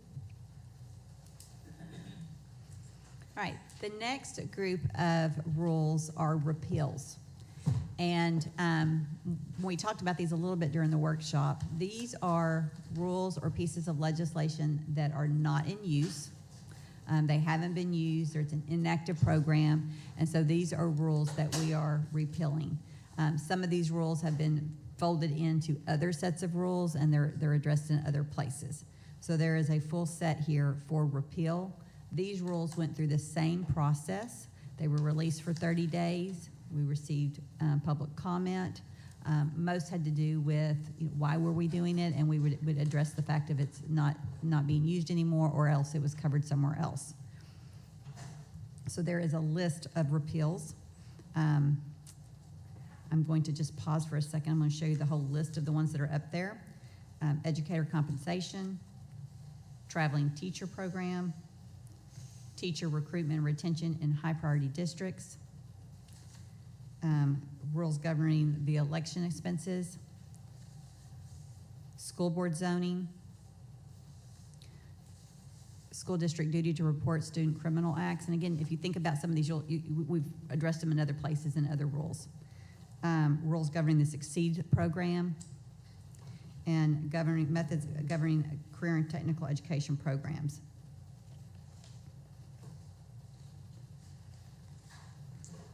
And that would be those. Board members, questions to my right on these repeals? Okay, to my left. When we repeal these, do we leave a note in our current rules to inform people where to go look for the recodification of these rules? I don't believe we do, but I do believe that the department, because there are so many rules coming out and so many rules being repealed, it would probably be in the best interest of districts and everyone for us to kind of create some type of document that kind of does that. So, Just think it could be good for the public too. I mean, school board zones and rezoning is an important thing, and they go looking where they've Right. looked for 30 years, and then, I don't know. I'm sure they can find it on their own, but nonetheless. no, it but seemed to I be do think helpful there's to so the many public. changes. I think that it would be in everyone's Yes. best interest to be able to create something. Ms. Rollins, any questions on the No, repeal of thank this? you. Okay. Any additional questions or comments? The floor will be open for a motion.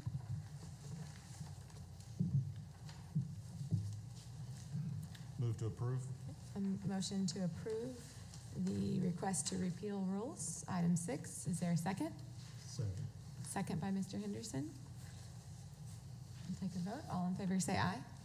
Aye. Any opposed? Motion passes. All right, very good. Now we will move on to item 7, request for approval of the norm reference test for the EFA program. I'm actually going to ask Assistant Commissioner Dr. Smith to come up and so he can take any questions on this. Awesome, thank you. Good morning, everybody. Daryl Smith, Assistant Commissioner, Office of School Choice. As the rules that you have approved here just a few minutes ago, thank you for that. I certainly appreciate that. One of the requirements is that you approve norm reference test for schools to participate, so that you'll notice that one of the requirements in those rules was that every EFA student present a norm reference test result at the end of every school year, for not only just for us to look at and measure kind of the progress and growth in all the students that are participating in our program. And so at this point, you can see the list there of the tests that we would like to bring before you to approve today. Most of them, this list came from a survey of all of our currently participating schools, what tests they were already taking. We looked at those tests, made sure they met the criteria for a norm reference test. And I'll tell you that primarily most of our schools are taking either the Iowa Basic Skills Test or the MAP test, NWEA MAP test. I mean, probably over 60% of our schools are taking one of those two tests, and then everything else kind of falls in between that. Stanford 10 probably falls right underneath that. And so basically the bottom line is that we surveyed them, we find out what they were taking, we made sure they met the norm reference test, and this is the list that we'd like to bring before you today. Board members, questions? To my right, Mr. Bragg. So all of the tests listed are actually being used? Correct. Okay. Questions to my left? I have a comment. I'm going to get on one of my soapboxes again, but the narrative that the department isn't holding private schools to the same standards as public schools, or that should be that there should be a parallel. This is one of those points that I always make is they have to take a norm reference test and report those numbers. And I'm looking at my daughter's test right now from this year. And the one that they take is the comprehensive testing program. It's called the ERB. And it gives me the scale score, the percentile, the stay 9, and in both the national norm and the independent norm. So we see that where she falls in a multitude of areas. And so the idea that, that there isn't accountability for them frustrates me. So I'm glad to see this list. And I have a lot of experience with many, many of these tests. So anyway, thank you for putting this together. You bet. I do have a question. Could a private school administer the Atlas assessment?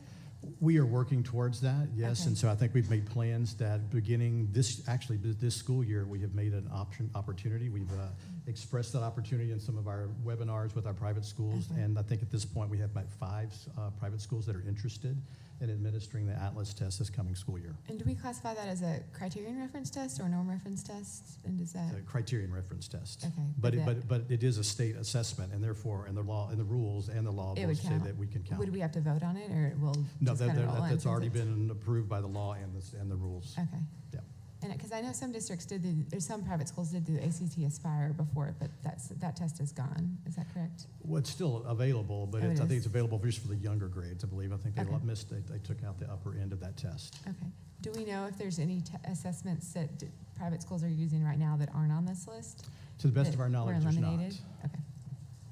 Okay, thank you. Ms. Rollins, I'm sorry, I don't know if I asked you, did you have any questions? No, that's okay. I was curious, are all the schools pretty much on the same testing schedule? For the most part, yeah, most of them test in the spring, just like our public schools do. Their windows may be a little different than the public schools, but predominantly it's an April testing window for most of our private schools. And so they get their testing information back about the same time as well, although we know Atlas is going to be later this year. Is that right? Well, the Atlas scores, I can't speak, but I believe the Atlas scores will come out later than typically in a typical cycle, since this is the first year. But to answer your questions on the private schools, typically they'll get their scores mid-June. Maybe you obviously already have yours for now. So it really just depends on when they take it and what type of test they're taking, and then the turnaround for that particular test. But I would say most of our schools will have the results back by mid-June. The rules that you approve require them to put them back by June 30th, to report them back to the department by June 30th, unless for some reason they haven't received them yet. Okay. So this will be the only year that you see Atlas coming back as late as it is? I believe so. I'll let. So we have legislation that requires that the state assessment scores be back by August 1st. Generally, they are in earlier than that, but this year is the year that we're going to be setting the cut scores, and so they'll be released later. Okay. All righty. Thank you. That's all I have. And with this, they will report their scores to you all, but that won't be public information, or will it? We'll report them aggregately. Okay. So. Okay. When the state was in the process of forming the new Atlas test, were any of these tests on this list considered as the replacement for the ACT Aspire? So the state actually did an RFP for procurement and took bids. And so we were asking for states that were, or an assessment that would be directly aligned to our standards. And so most of these would not fit that criteria. Oh, really?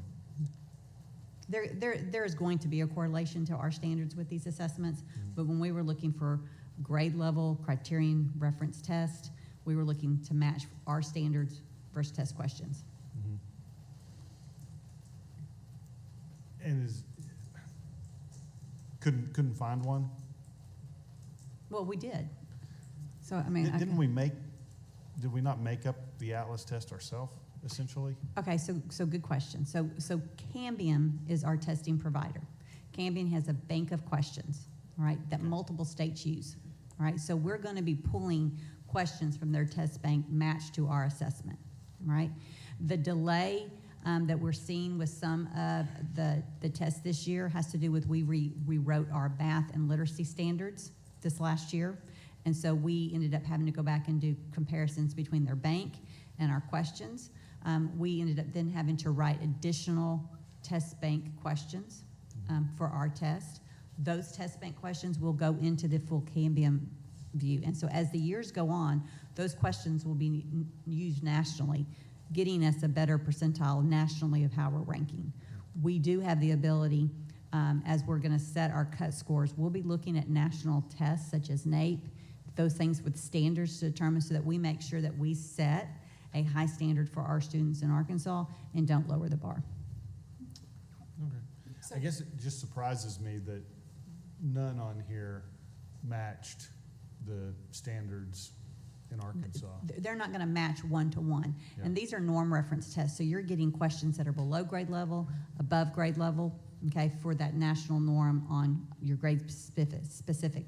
Our Atlas test is taking you on the grade level that you're in. I see.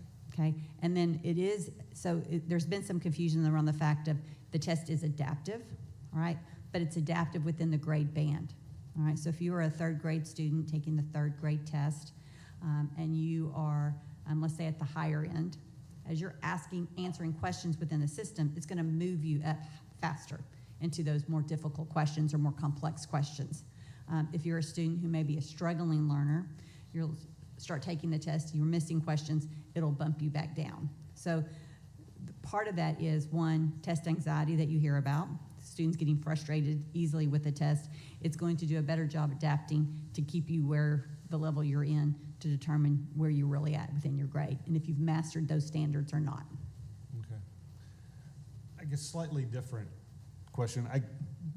In your review of all of these testing companies, are there any criticisms of any of them that you found concerns? I guess I'm slightly surprised, just a little, I mean, honestly, just a little surprised that every private school in Arkansas is giving a test and all of those tests qualified under our standard, under whatever standard you applied to decide if it was a good test or not. Correct. So again, the rules and the law require a norm reference test. Mm-hmm. And then, so once we surveyed the schools, they took our list. We looked at some of the tests we threw out, and we told the school, that's not going to, you're going to have to pick on one of these tests, because we felt like this was the group that met the requirements based on the law and the rules that were approved. And so we told the schools, and they got a little bit of a little bit of leeway here this first year, because it was the first year, and so it took them they had already kind of made some plans for what tests they were taking. But moving into the 24-25 school year, once this list is approved, they will have to take one of these tests, because regardless of what tests they're taking currently. But we did notify schools at the beginning of last year when they were approved, if the test that they were taking was going to be would be considered a norm reference test. Okay, and so some have made changes to Correct. fit within that. Correct. Okay. And then, you could look at some of these as being those off-the-shelf tests, right? And that was some of the criticism we received from ACT Aspire, was that we had an off-the-shelf test that didn't necessarily match up to the standards in the specific grade levels. And so we've gotten very specific. So the test this year is an Arkansas test, because we have Arkansas educators reviewing test items, matching up standards, making sure that it is reflective of what we have set standards in our state. And then as far as the standard being set on that scale, that will come before this board. It's also my understanding, just to confirm, so correct me if I'm wrong, this is like a living document, so we can see future assessments put on the list for voting. And when you say it doesn't match up correctly, so I'm thinking like the classical model charter schools that we had open up, they're probably taking a classical assessment versus like Atlas, so that wouldn't match directly, but they're still on standard for the classical curriculum. Yes? Fair assessment? That's correct, Okay. yes. But if it's a charter, they have to take Atlas. Oh, okay. Yeah, because every Republican charter would have to, but if it's a private. But a private school. Okay, but private school, okay. And they might do, they might do multiple assessments. Sure. You have public school districts in our state who use NWEA. Oh, There are numerous school districts that use that. So a single assessment, the Atlas assessment is the state's summative assessment, matched to our standards, right? So you have school districts in our state who would use some of these other assessments for other purposes. Some of these assessments have ongoing assessment pieces to it. We've tried to build an assessment system that would eliminate them having the need to go and purchase other assessments, all right, so that we're minimizing the amount of testing that we're doing. But this is our first year for it to actually give the assessment. Next year, more of the tools within the system will open up. They'll have formative classroom assessment tools that they can pick from. They'll have an interim assessment that they can use that predicts how you're going to do on the final. They'll have the reading plans, the math intervention plans. There'll be parent resources built into it. So we're hoping that some of our private school partners and friends will eventually say, you know what, there's a lot of good stuff in there. I'd like to be a part of that as well.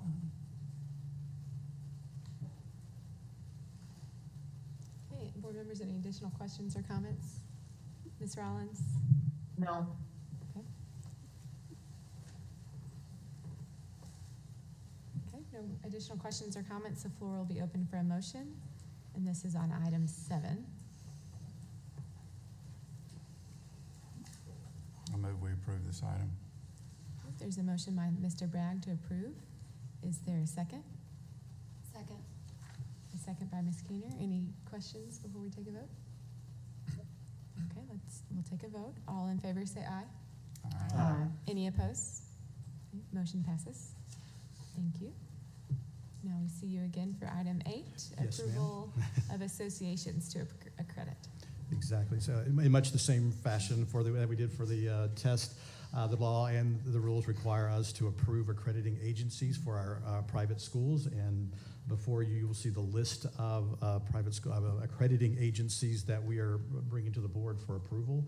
Again, an accrediting agency is the agency or the organization that accredits a private school that says to ensure quality within that school, just as much the same way that our state accreditation standards require our public schools to perform. And so basically, when you look into the rules, it says that these accrediting agencies there's a process we go through with them as well to determine if they meet certain requirements. Number one, they have to have been in business for a while, for 2 or 3 years. They have to have good standards, high quality standards for educational quality among all of the, many of the same standards that our public schools have to meet as far as safety and as far as academic standards and teacher requirements and those type of things. So these accrediting agencies have those high quality standards.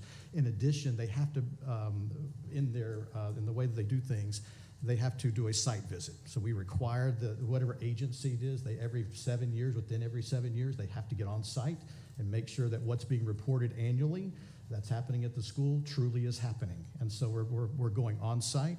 We're asking these accrediting agencies basically to vouch for the quality of the schools that are the private schools within our state, which is going to obviously increase the quality of all of our schools. And so within this group, we consulted with ANSA, our Arkansas Non-Public School Organization. We looked at the Texas Association, TEPSAC, which is the private school organization for Texas. And we looked at ANSA, because ANSA and Texas work really similar, work a lot closely to get together and partner together and looking for other agencies they might partner with for duly accredited type schools. And so this is the list that kind of is the I guess the conglomeration of all those discussions. And we feel like this is a list that will help the quality. Just as a kind of a point of fact here, almost half of our schools, private schools in the state, were not accredited prior to EFA. And so what has happened now by forcing these schools and requiring these schools to go through an accreditation process, it's going to require a greater level of accountability for our private schools, and it's also going to continue to improve the quality of the education in our state. Can a school be accredited by more than one? Correct, yes. account? So there's a lot of schools that would maybe be ANSA and Cognia. Got it, Or, that type of thing.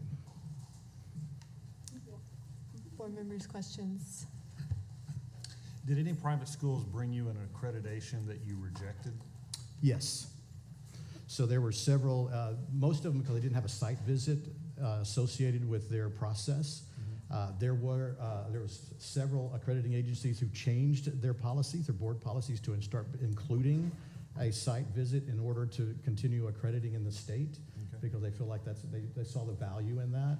But yes, if the accrediting organization was not willing to perform a site visit to our private schools, then we would not allow them to be on this list. Okay. Ms. Rollins, questions? No, thank you. Okay, I do have a question, and it came to my attention at the last minute. I'm Yeah, sorry that no, I didn't absolutely. ask you beforehand. And this might be the case. There was a classical school, American Academy for Liberal Education. Was that one, and that's not on the list? It should have been. I didn't know if that was one of the ones. No, that's this. I believe there should be 2 classical. I'm not sure exactly how they were not on this list, so I apologize for that. Okay. And so we'd probably need to amend that the sheet and. So Okay, and I'm sorry, it just came No, this I'm morning glad you and I brought didn't that get up. to see it, so- Honestly, that didn't cross. I mean, when I looked at that, I was just kind of we put it. I'm not sure how it didn't make the list, but yes, there's 2 actually classical schools that are accrediting agencies that should be on this list. Okay. One of the, I had a question about the Montessori Society and the Montessori Montessori Council. Are Huh? those K-12 or do they stop at a certain, I often think of Montessori as being early childhood, but I know there are, anyway, what are the grade levels for? I think it just depends, obviously, on the school. The school, and it's most, again, many of our Montessori schools go like K-8, and they're not really into the high school, but there are some that continue that type of model throughout graduation. And so the accrediting agency is just accrediting the school regardless of whether it goes K-8 or K-12. I'm asking because I'd be interested to add another early childhood program to this but it only goes through second grade. And so I didn't know if that would apply to the EFA counts, if there are any schools that, anyway. Well, again, if they're accredited by one of our the approved accrediting agencies, then certainly, then regardless of their age band, their span of their grades, they would be an accredited school. And so. Thanks. Okay, board members, any additional questions or comments? Okay, the floor will be open. For the one that was added, do we need to come back another month? We'll bring it back on the next month. Yep. Okay, okay. So I have a question there. Yes, I wanna, ma'am. what I thought I heard you say, I want to make sure I didn't hear that. Yeah. You said, like in the example, that they're an agency that only, or they accredit only K through 2, but you said they could be an accredited school regardless of grade band. And I'm like, well, maybe they can only accredit up to the Sure, second grade, yeah, right? maybe I misunderstood the question, and I apologize for that. So basically what I was attempting to say was that regardless of the school's grade level, the accrediting agency is accrediting a school, and it's not necessarily accrediting grades. Okay. And so typically, if you're a Montessori school, then the Montessori Accrediting Association is accrediting that school based on the Montessori standards that it has set. And so regardless of the school that comes to them for accreditation, regardless of that grade range, the accrediting agency is going to apply those standards to that school. So usually accrediting agencies don't accredit by grades. It's not an accrediting agency that says we're just going to do K through 2 or K through 8. It's an accrediting agency that's going to accredit a model. So again, I apologize if I misunderstood that question. So to clarify,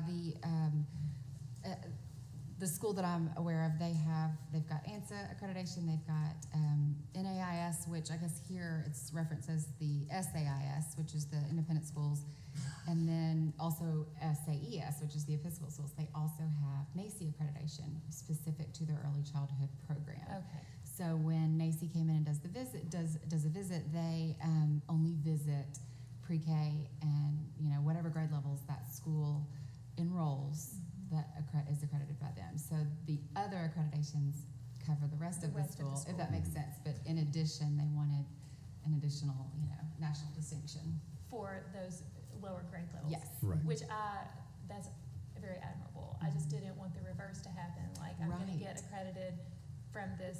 But I'm also going to serve 3rd through 8 and not Right, be accredited. yeah, in those. That's exactly. right. Yeah, right, That's right. what I want. Right, to I make sure certainly is understand. And that's what I wanted to clarify, was that it's Right. additional. Yeah.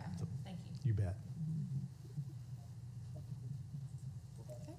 With that, the floor is open for a motion unless there's any further questions. Are we holding, do we table this? Are we moving to table? We can, I'm sorry, go ahead. I would ask that you go ahead and approve these today. Okay. And then we will bring back the extra one on the next board meeting. Okay. Thank you. I'll move to approve these. Okay, there's a motion by Ms. Woods, Second. a second by Ms. Keener. Any questions, comments? We'll go on for a motion. All in favor, say aye. Aye. Any opposed? Motion passes. Thank you. Thank you.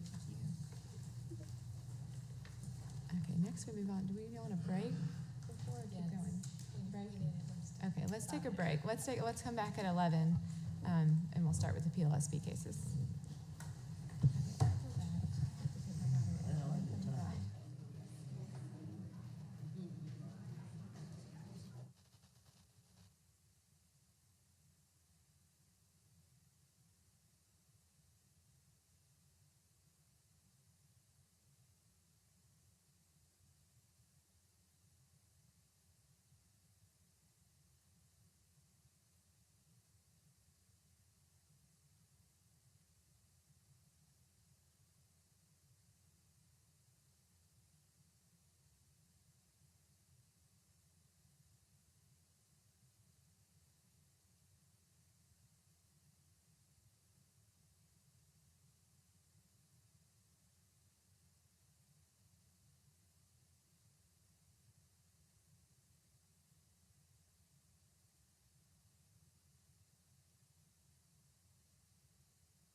Okay, we are back together. Miss Rollins, can Yes. you hear us? Okay.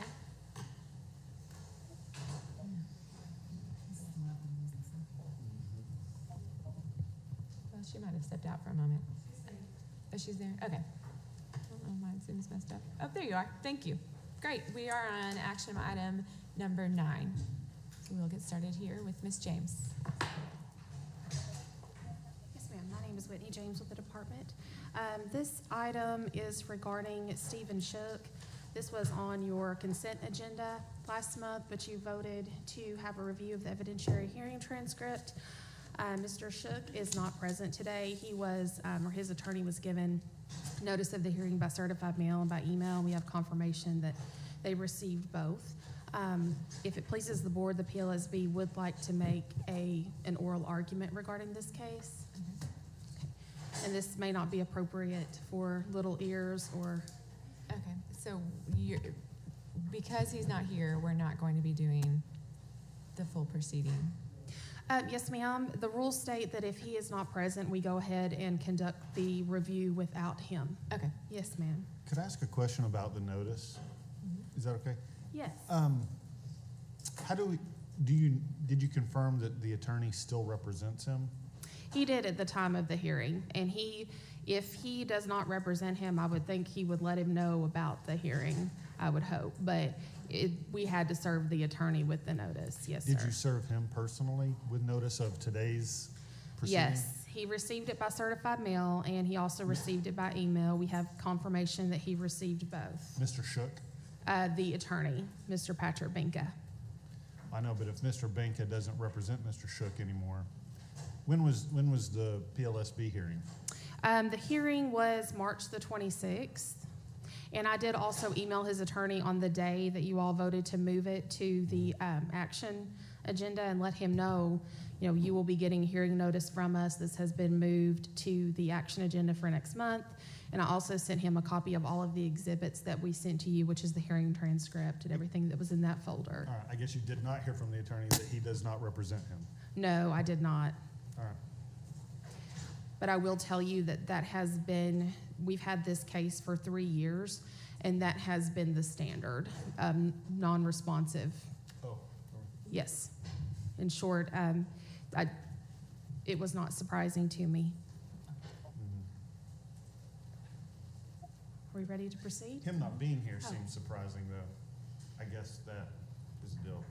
But I hate that.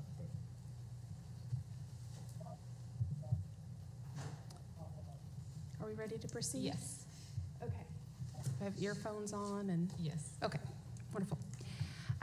Again, this case is case number with the PLSB 21075 regarding Stephen Shook.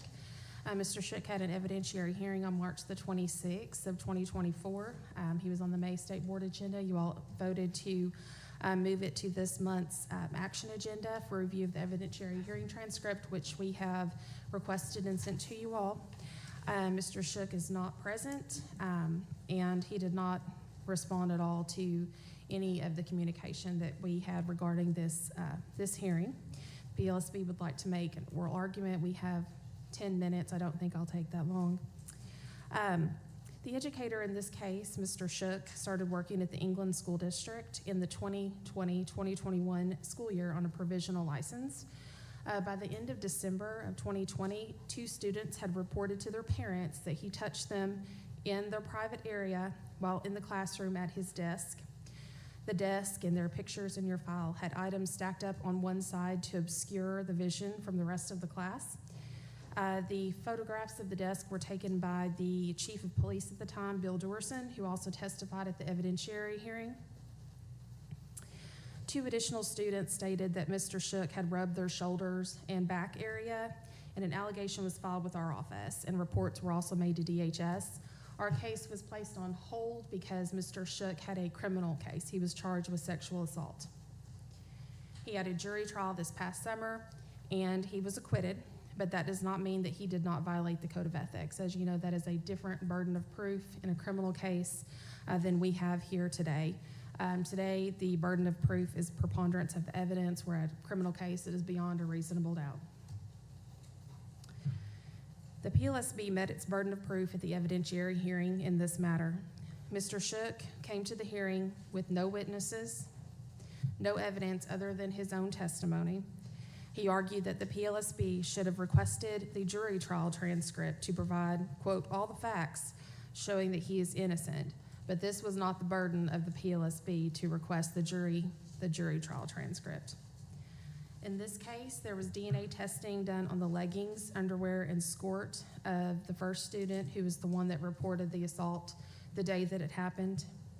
The clothing was collected from her following her report of the sexual assault by Mr. Shook. Mr. Shook could not be excluded as a major contributor of the DNA found on the crotch of S1's underwear. If you look at the DNA test results, his DNA, or what was collected, is a match for 27 markers, and that report is in your hearing exhibits. And there's not a 100% match on the DNA, and while it could be the DNA of someone else in the population, this student did not identify anyone other than Stephen Shook as the person who sexually assaulted her. When the ethics subcommittee reviewed this case, they found there was a preponderance of the evidence that Mr. Shook violated standards 1 and 2 of the Code of Ethics. The rationale was that there were 2 true findings with DHS: very high negative impact on young students, first grade. Multiple students reported inappropriate sexual touching by the educator. Student 1 reported that the educator pulled her pants and panties out towards him and stuck his hand in her pants and started touching her privates. S2 reported that the educator put his hand in her pants and touched her privates. S2 reported that after being touched by the educator, she experienced pain with urination. S3 reported that the educator rubbed her shoulders and lower back. There were a total of 4 students that reported that he had touched them. The first 2 were the sexual touching.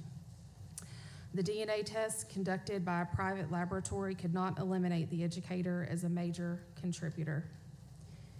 At the evidentiary hearing, like I said, Mr. Shook presented no evidence other than his own testimony and provided no witnesses. The hearing panel reduced the recommendation to a 2-year probation, $150 fine, and Code of Ethics training, child maltreatment training, and parental involvement. They also required or recommended written reflections and requested, of course, that the educator pay all costs, or required that he did. He did not respond to the recommendation, thereby deeming it accepted, which led us to the consent agenda in May. The rationale at the evidentiary hearing was there wasn't enough evidence provided today to support the violation of Standard 1. Educator testified that he did not report concerns to the child maltreatment hotline, rather contacted a fellow educator. Based on testimony and evidence provided by the state and educator, the hearing panel was unable to support the findings of the ethics hearing panel concerning violations listed. The mitigators were sheriff testimony, stated not enough evidence in the first student allegation, delay in arresting, parent witness, parent related to first allegation, and I'm reading this is verbatim.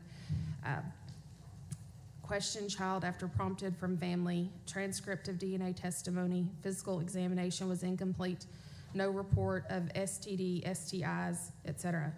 Aggravators were 2 truthful findings with the CACD, full transcript, and I'm assuming that means the hearing transcript, not provided, no educator witnesses, including but not limited to instructional facilitators, did not contact parent.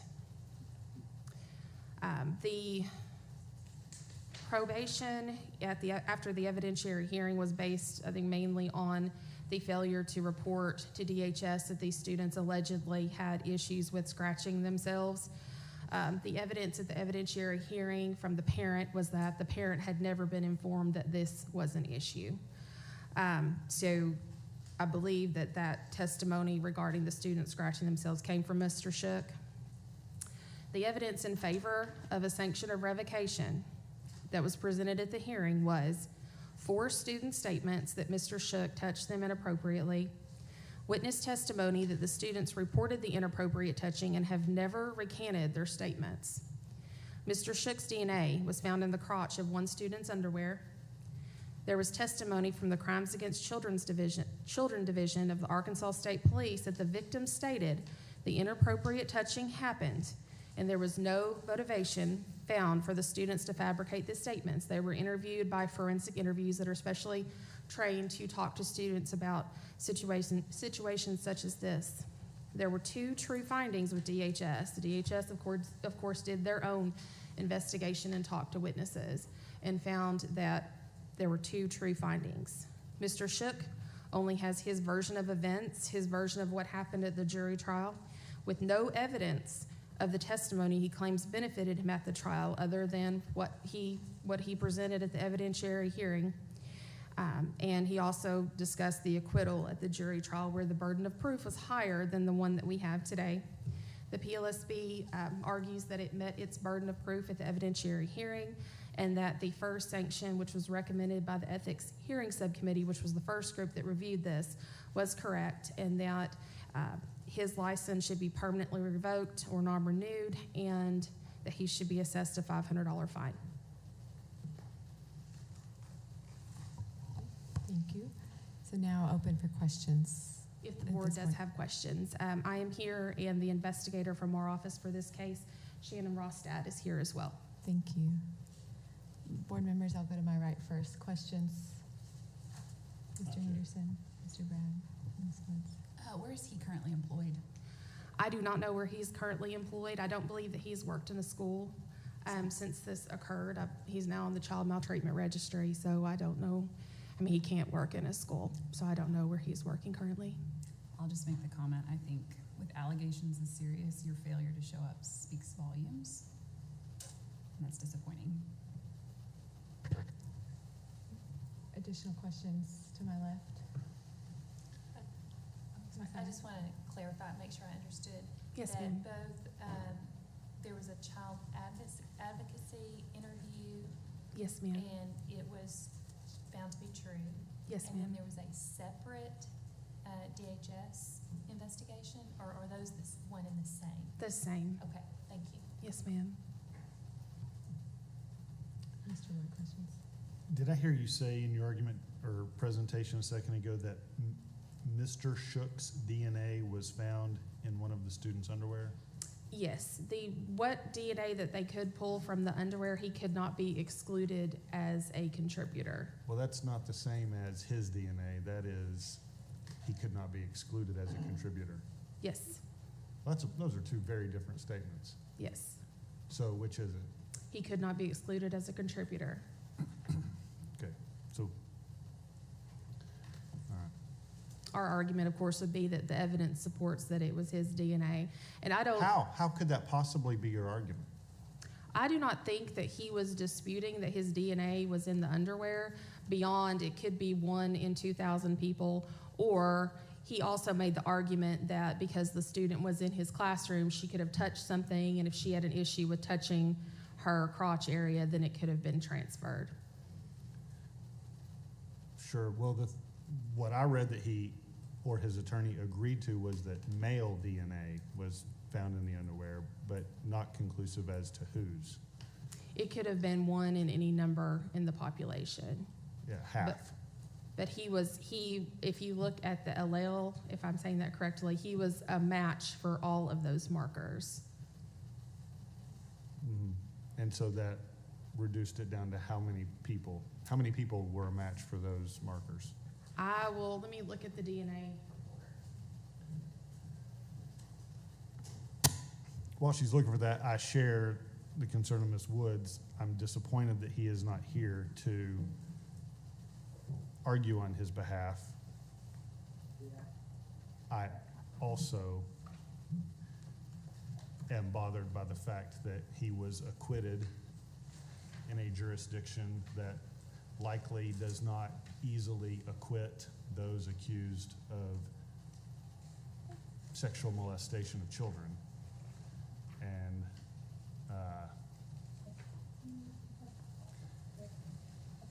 I hate the severity of what we're asked to do, but in his absence, I have a hard time making too much of an argument.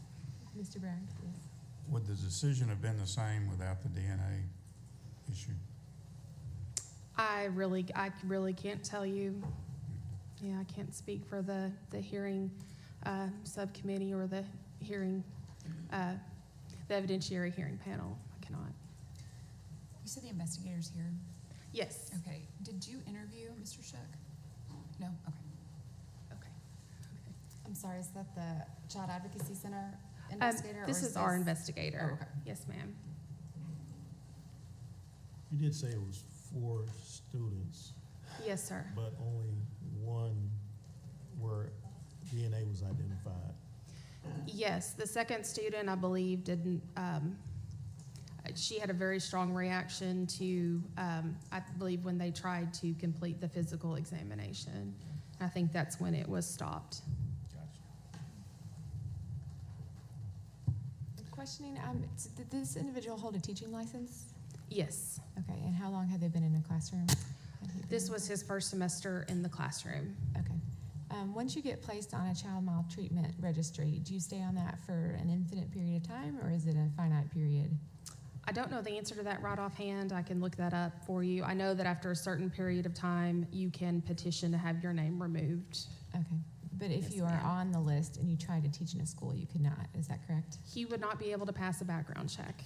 He would have to come, if you were going to teach, he would have to come here and request a waiver as it stands right now.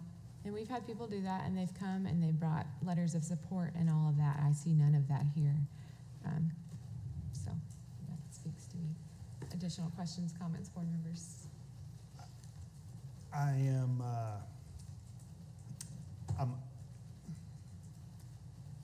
I guess I'm frustrated by the standards that are accused of being violated if the facts presented are to be assumed true. It seems to me that there would be other standards far more severe than maintaining a professional relationship. I feel like we have had cases, and I apologize that I don't know that I have the standards at my fingertips, but are there not other standards that would have been violated if there was a sexual? Yes, sir. The ethics subcommittee did find that he violated standard 1, which is the one that we see when there's an inappropriate relationship or physical contact with a student. Yes. And the ethics hearing subcommittee found that he violated standard 2, failure to follow local, state, federal laws for the failure to report the student scratching. But PLSB did not find that he violated standard 1, is that correct? Well, our ethics subcommittee is the first group that reviews it, and then the hearing panel is composed of individuals who are on the full board, maybe former full board members. They are individuals that the PLSB elects to make up the hearing panel. But they didn't find as a whole that he violated standard 1? Correct. Okay, so Correct. the ethics subcommittee did, but the PLSB hearing Yes, ma'am. disagreed. Yes, ma'am, and they reduced it to probation. Yes, ma'am. Additional comments, questions, board members? I just wanted to make a comment, sort of to piggyback off of what Mr. Wood said about the vast difference in the statement that his DNA was found and what I've read in the transcripts and everything about the Y allele and all of that stuff. So I think that was a very dangerous comment to make. And with that being said, I also don't have any question on how I stand on the true findings of the CAC Center, that the Child Advocacy Center. That is what they do all the time. That is their work, and I respect their true findings. And that's my comment, I guess. Mr. Rollins, did you have any questions or comments? I think my comment would be, as I'm very concerned at the length of his service in the classroom. We really don't have any history of this educator. That's a real concern for me. Yes, he was not in the classroom for very long before this was reported. I believed he was placed on administrative leave after that. So he, as far as I know, he hasn't returned to the classroom. He only had that short amount of time.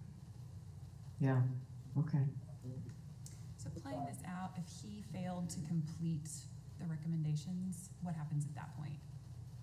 If he failed to respond to the, Right, so if let's say we agreed to this as written today, if he fails to complete the parental involvement training, the code of ethics training, the child maltreatment training by June 30th of 2025, what happens?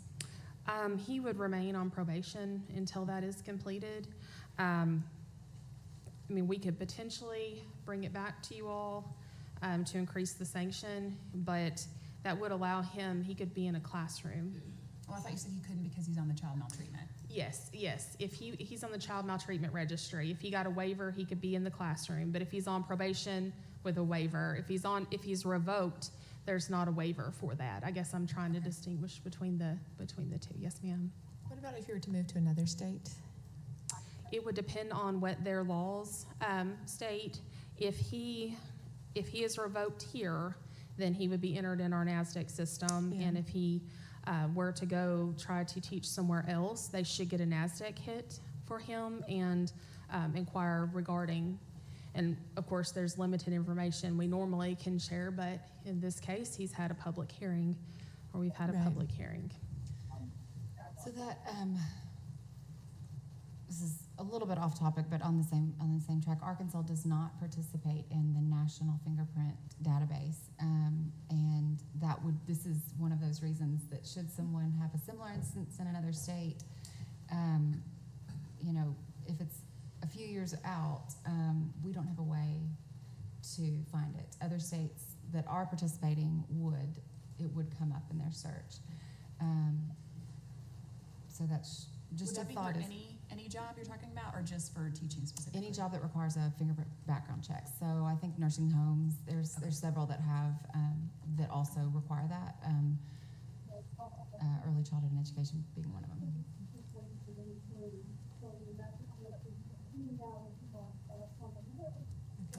What about the financial aspect, the fines that are recommended? If he were to not pay that, what's the effect of that? Again, I believe it's in the order that if you don't pay the fine, you don't meet the requirements that the state board gives you, that we could bring you back and increase the sanction.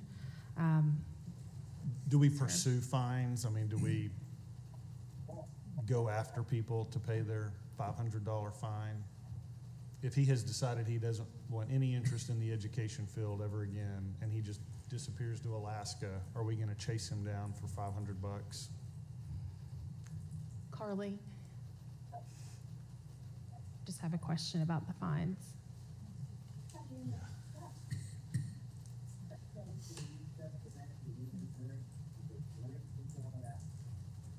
Carly Saraceni, Assistant Commissioner, Educator Effectiveness and Licensure. At this time, we do as much due diligence as we can about the fines. We sometimes feel like we're people going after you with these fines, but yes, we do as much as we can. And right now, we probably have about 85% to 90% payout with those fines. And as unlikely as it sounds, even when we do fines with revocations, we even process those. So they're pretty good about the fines. So. All right, just wondering.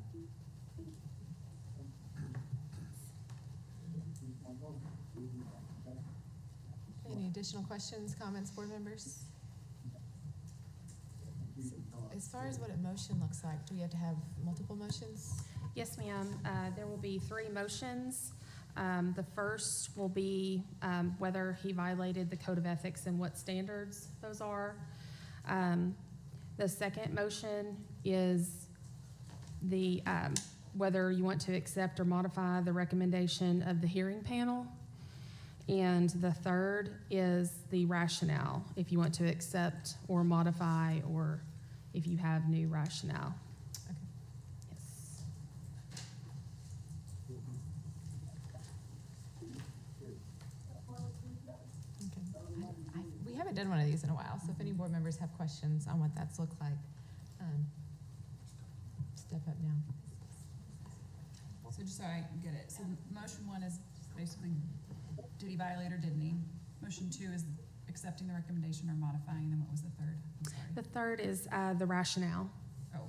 So it's whether he violated the code of ethics, the recommendation, which is the sanction, and then the rationale. Yes, ma'am. And if you agree with the rationale that the ethics subcommittee or the hearing panel, you can just adopt it as it's stated. Ms. James, I want to clarify. So when they're saying that if they're accepting that he violated the code of ethics, do they have to state which standard? Yes. Okay, and then, so I think there was two different, one group said standard 1, and then the second group said standard 2, right? The first was standards 1 and 2, because standard 2 is professionalism, and that's likely the standard that's violated in every case. And then standard 1 is the inappropriate relationship. Okay, so the board would need to clarify which one of those that they felt like he violated them. Yes, ma'am. Standard 1 or 2 or both. So what is the recommendation of the department? The recommendation is a permanent revocation and a $500 fine. Okay, what deviates from this? It deviates from the hearing panel, yes.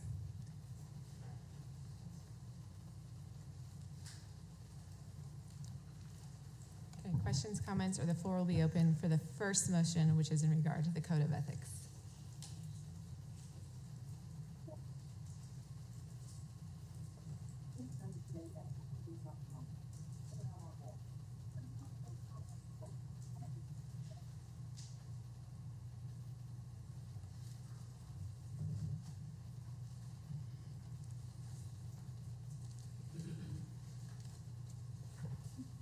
Anyone, any comments before? Well, thank you.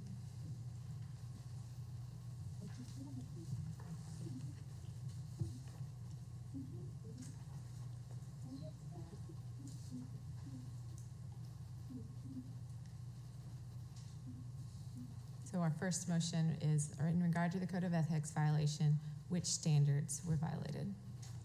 Yes, if you did violate the code of ethics, and if so, which standards?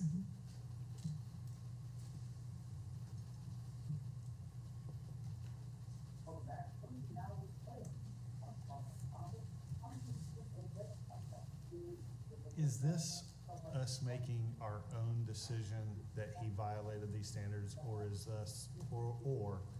this us merely affirming the decision of the PLSB? You are making the final decision on the case. Are we making a separate decision from the PLSB? You can, if you adopt the previous recommendation from either group, whatever that is the final decision, or you can make your own.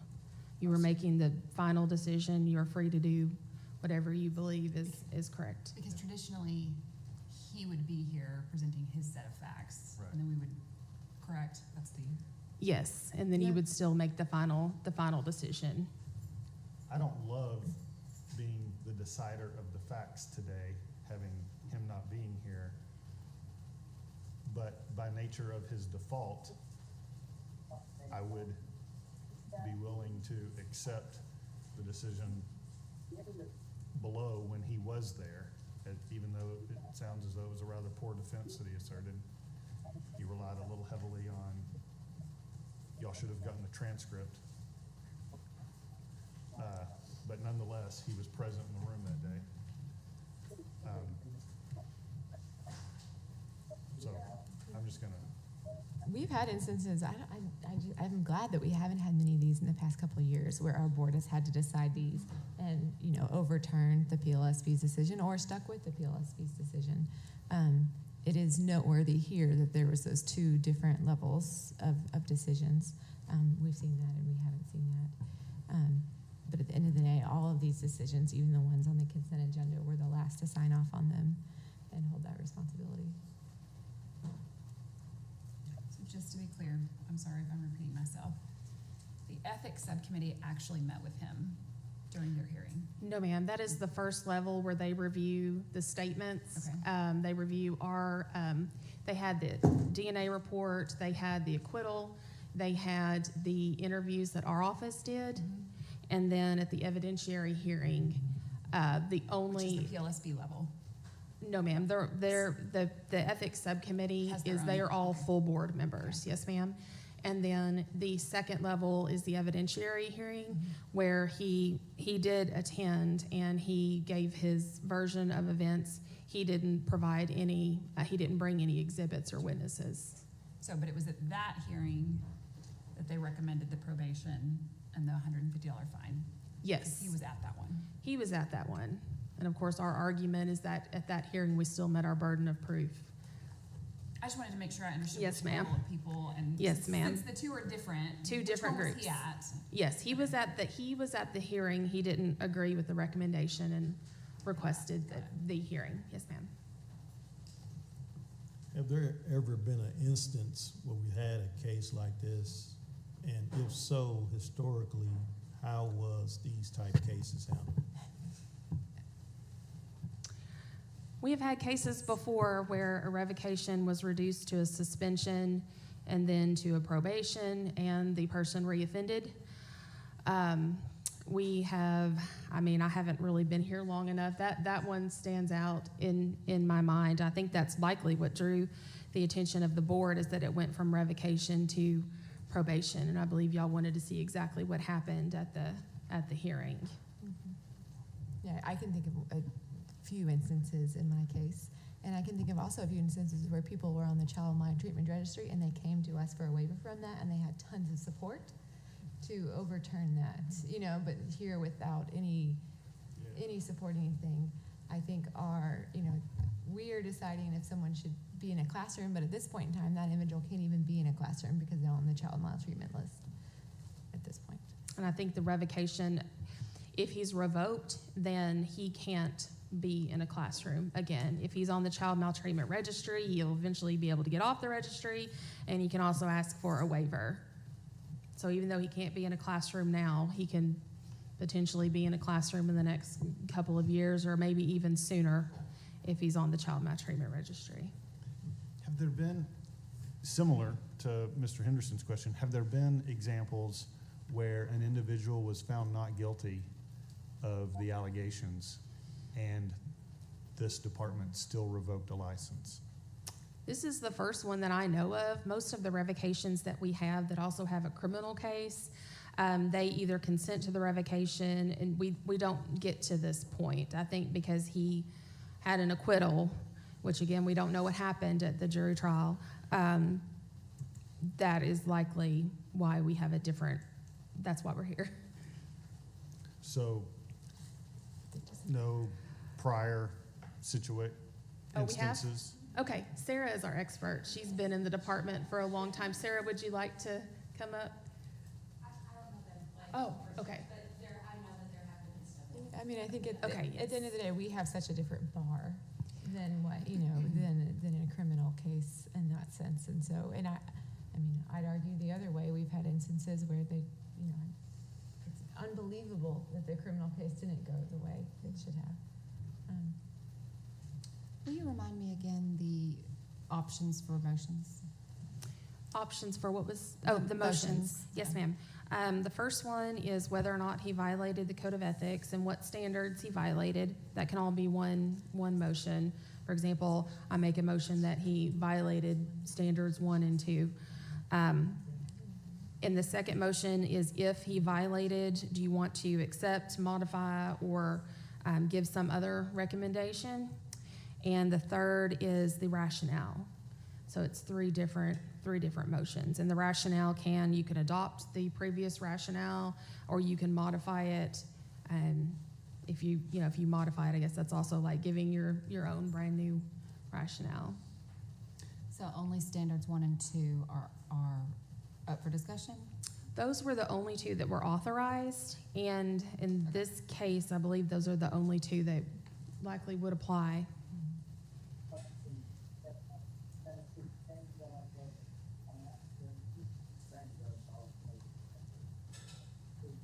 Okay, so the 3 sets of motions, we'll take a vote after each motion. Yes, ma'am, please.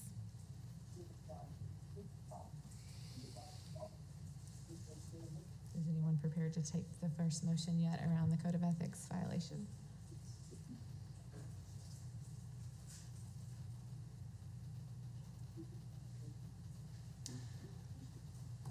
I'll make a motion that Mr. Shook violated Standard 1 and Standard 2. Okay, there's a motion on the floor. Is there a second? Second. A second by Mr. Bragg. Any questions? Can we take a vote? Yes, All in ma'am. favor say aye. Aye. Any opposed? Okay, motion passes. The floor is open for the next motion, which is to accept or modify the sanctions. Yes, ma'am. And state what those would be, because we have two sets of Will you remind us sanctions. what's the latest sanction is? It is probation, probation of license for 2 years, a fine, code of ethics training, child maltreatment training, parental involvement training, written reflections on his trainings, and he would have to pay the cost. That's just something that we include with all of them. That is the ethics hearing subcommittee's As recommendation. it stands, but the Yes, ma'am. department's recommendation is, Permanent revocation of license and a $500 fine. okay. So floor is open for a motion to accept or modify.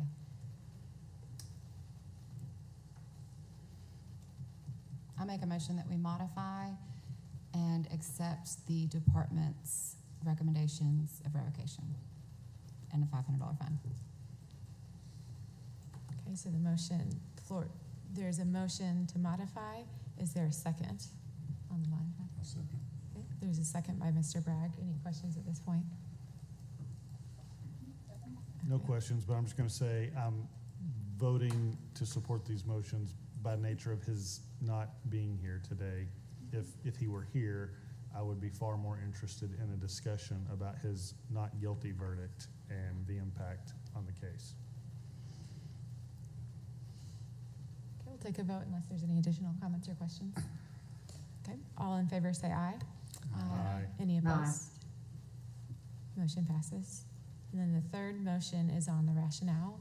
Yes, ma'am, and if you would like to accept, if you're going with the revocation and you would like to accept the rationale of the ethics subcommittee, that you can do that. Would you like for me to read that to you again?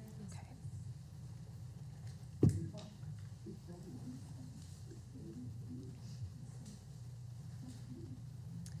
The rationale, I'm so sorry. The rationale of the ethics subcommittee was the educator has 2 true findings by the Crimes Against Children Division that were not appealed. Very high negative impact on young students, first grade. Multiple students reported inappropriate sexual touching by the educator. Student 1 reported that the educator pulled her pants and panties out toward him and stuck his other hand in her pants and started rubbing her privates. S2 reported that the educator put his hands in her pants and touched her privates. S2 reported that after being touched by the educator, she experienced pain with urinating. Student 3 reported that the educator rubbed her shoulders and lower back. The DNA test conducted by a private laboratory could not eliminate the educator as a major contributor. You may modify that rationale or, Okay, so you can, so the motion could be to accept as is or to modify. yes, ma'am, Okay. or you can add or take away which Okay. you would like. Do we have to have a rationale? Yes, sir. Does it have to describe facts of the underlying allegations? We have to make, findings of fact. If you did not want to include the very detailed facts of what happened, you could state multiple students reported inappropriate sexual touching by the educator. And then the other are the very high negative impact, the 2 true findings, and the DNA test conducted by a private laboratory could not eliminate the educator as a major contributor. Why do we have to include that, or do we? It's up to you what you would like to include. You don't have to. We could have a simple rationale statement. Maybe that we accept the rationale of the ethics subcommittee, the 2 true findings by the CACD with very high negative impact to multiple students. And then leave the details that, I would suggest including that the students reported the inappropriate sexual touching, since that, that really speaks to standard one, but it's whatever.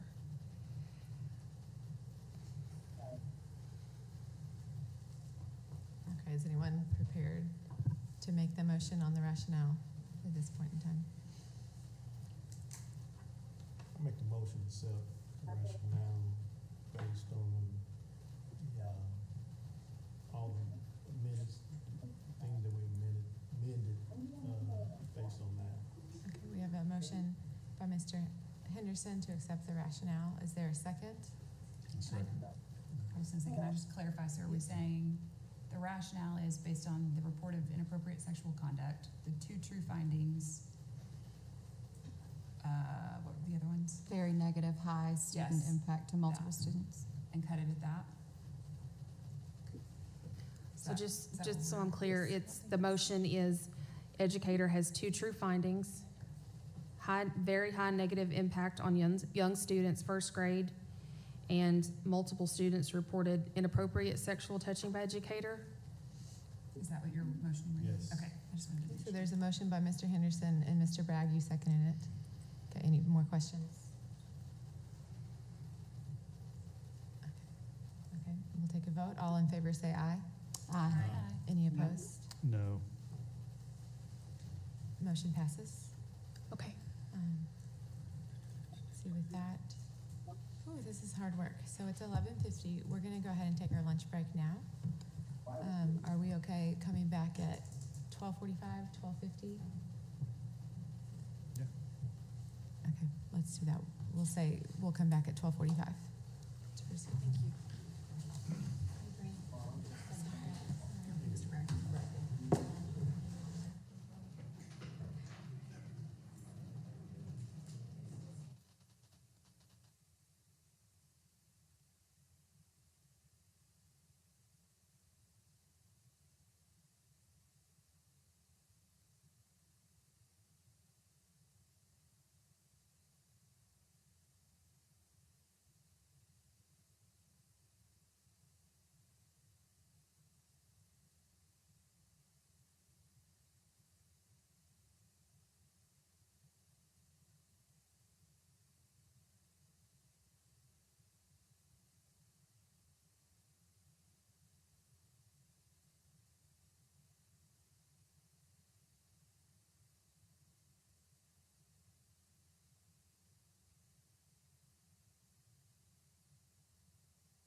Okay, we are back.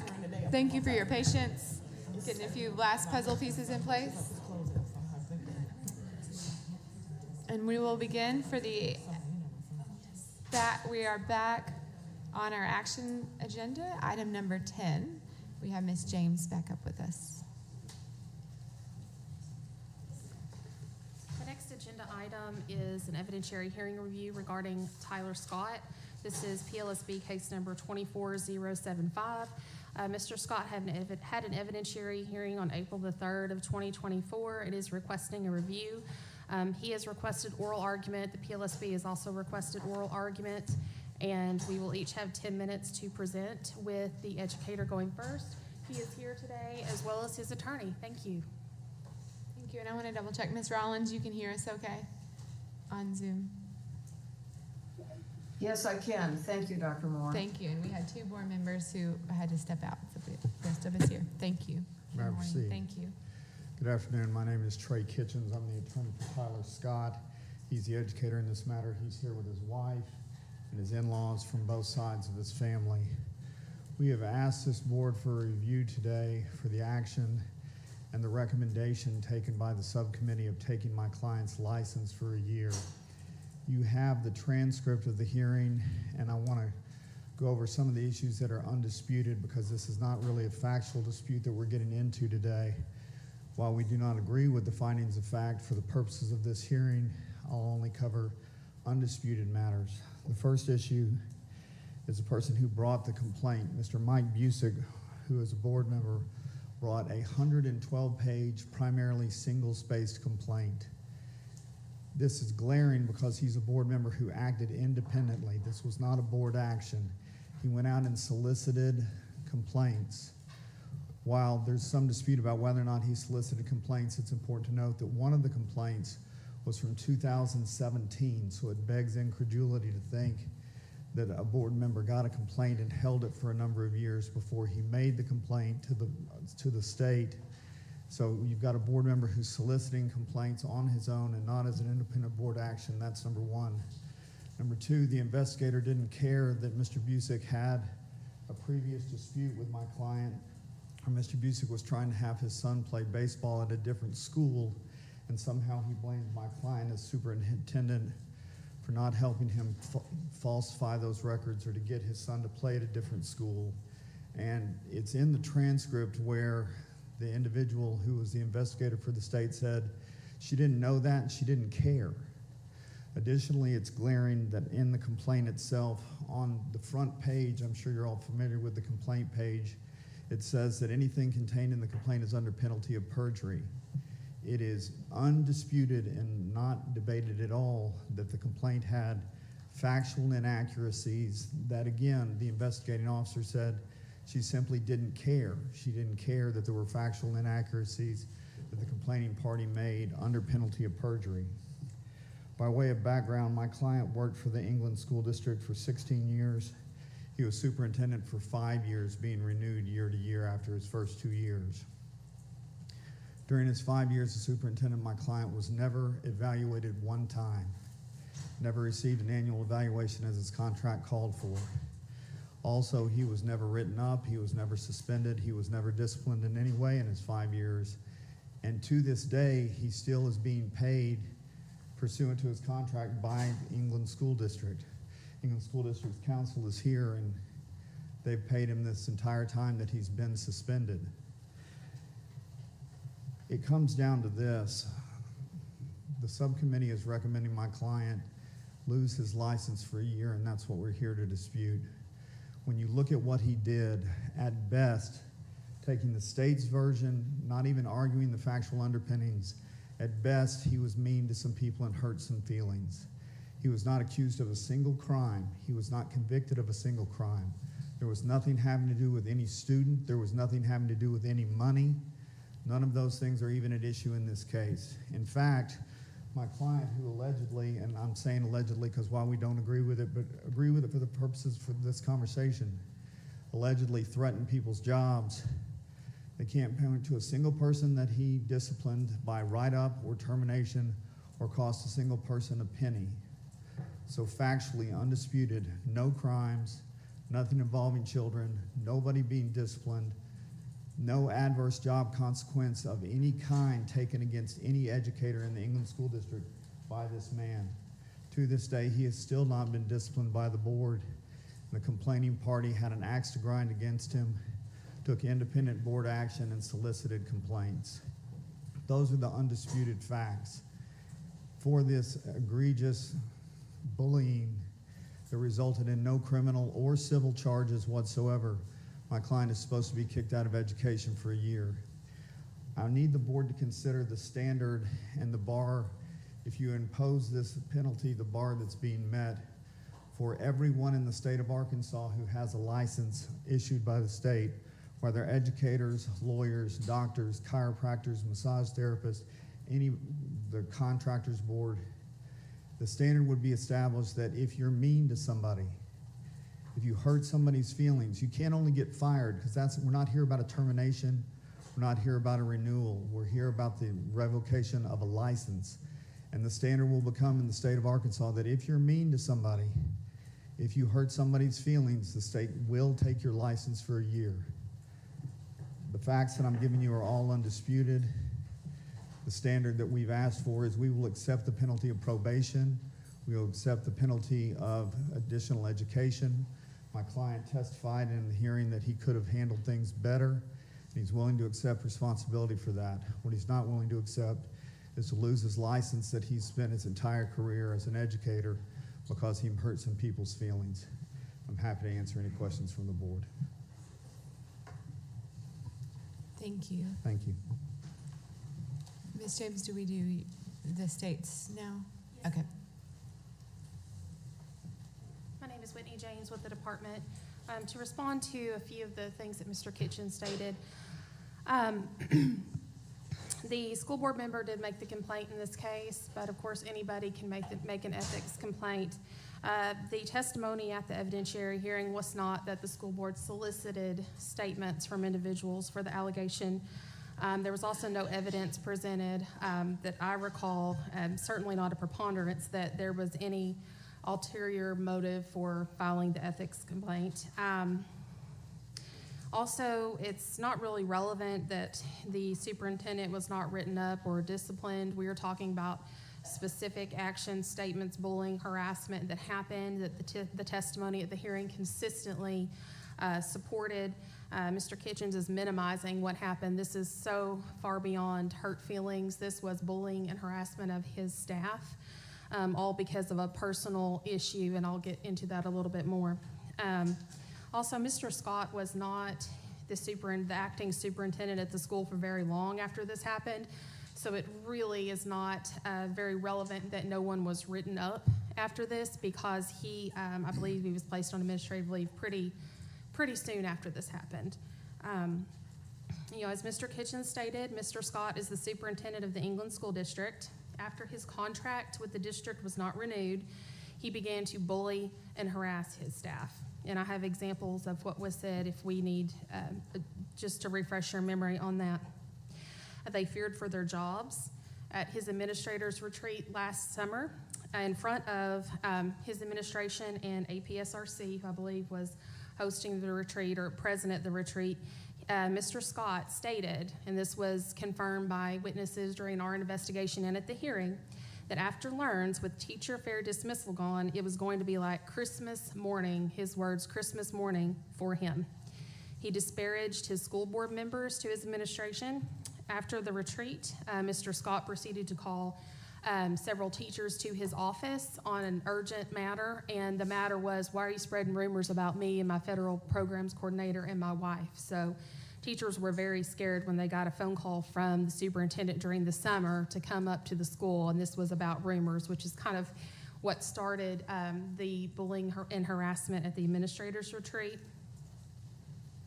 During the PLSB's investigation of this case, Mr. Scott did not take accountability. He did not take accountability at the evidentiary hearing. He either denied that he made the statements, or he said he didn't remember making the statements, while witness after witness testified that he did. Mr. Scott wants a sanction of probation, but that is not the appropriate sanction for his conduct in this case. Both the Ethics Subcommittee and the Ethics Hearing Subcommittee 2 different groups found that Mr. Scott's license should be suspended for 1 year, followed by probation of license for 2 years. The hearing subcommittee's rationale was the superintendent used his position of authority negatively for a personal matter. Multiple district personnel were subjected to the superintendent's negative behavior of bullying and harassment. The superintendent failed to take accountability for his actions. The superintendent violated district policy 3.38 regarding bullying. There was a high negative impact on school culture and subordinates. The superintendent used his position to bully and strong-arm his subordinates. He violated Standard 2 of the Code of Ethics.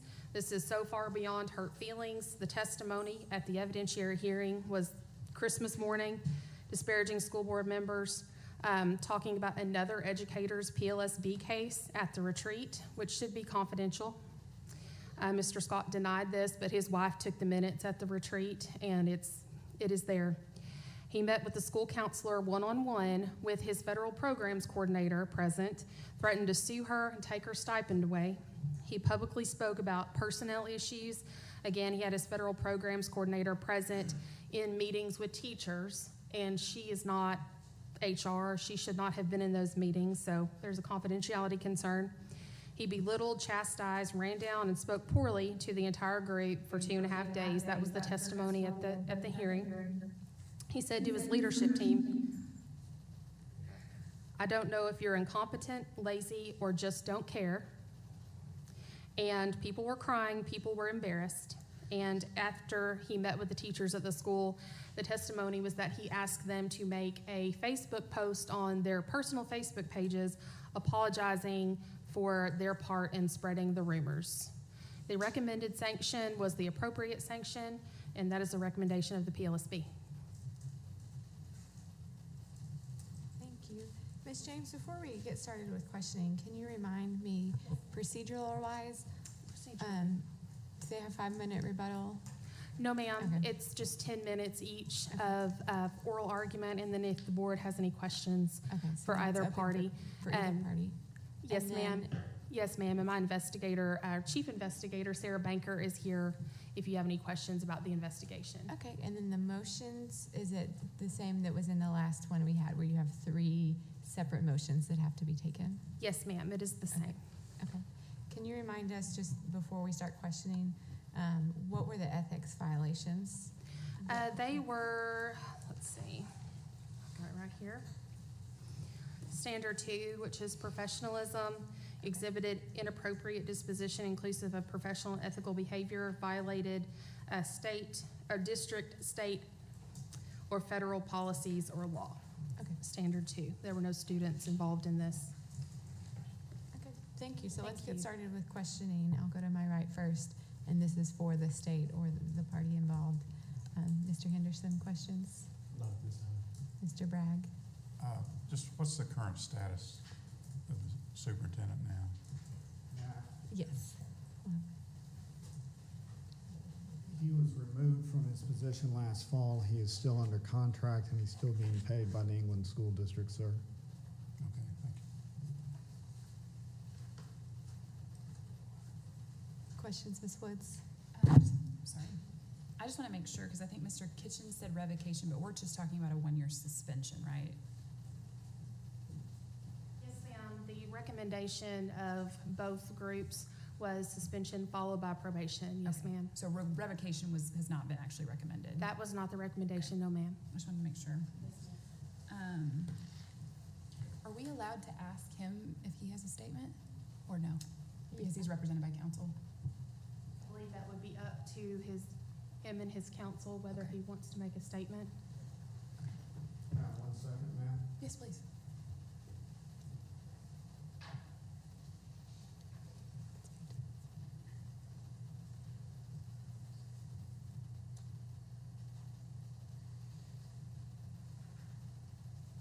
If it's okay, he's happy to make a statement. And also, I don't mind the board questioning him directly. We're not trying to hide behind the walls. Okay, thank you. If you don't mind standing and raising your right hand to do the oath. Do you swear to tell the truth, the whole truth, and nothing but the truth? Yes, ma'am. Thank you. And if you would state your name, please. Tyler Scott. Thank Can you adjust the microphone? Is that better? Yes. I just wanted to see, like, if you had a statement that you'd want us to consider as we. I think the term bullying is grossly misused. I didn't bully anybody. At that retreat, I said, everybody knows I did not get my contract extended. And this is going to be the year of accountability, and I'm going to make sure I have the best year I've had as an educator at England School District.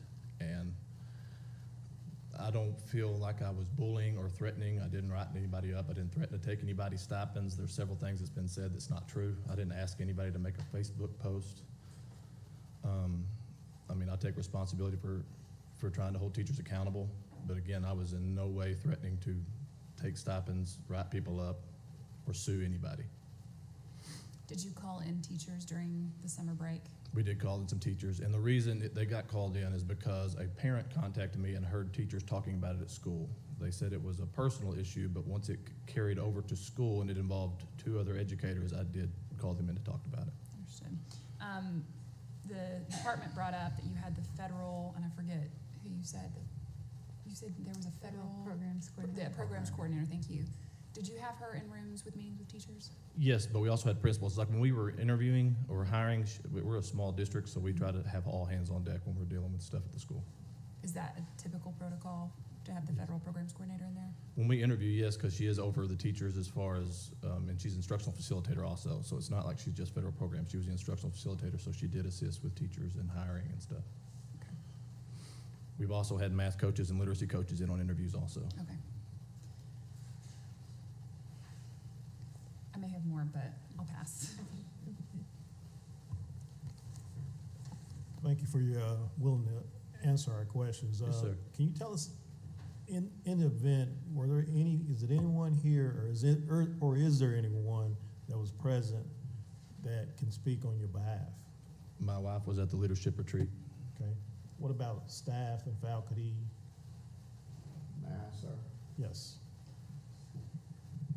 It's interesting to note, sir, that the complaining board member who started all this did not testify at the hearing, but the president of the England School Board was there and did testify on my client's behalf. And we also had a parent at the England School District who'd been very involved with the school for many years, also there, who testified on his behalf.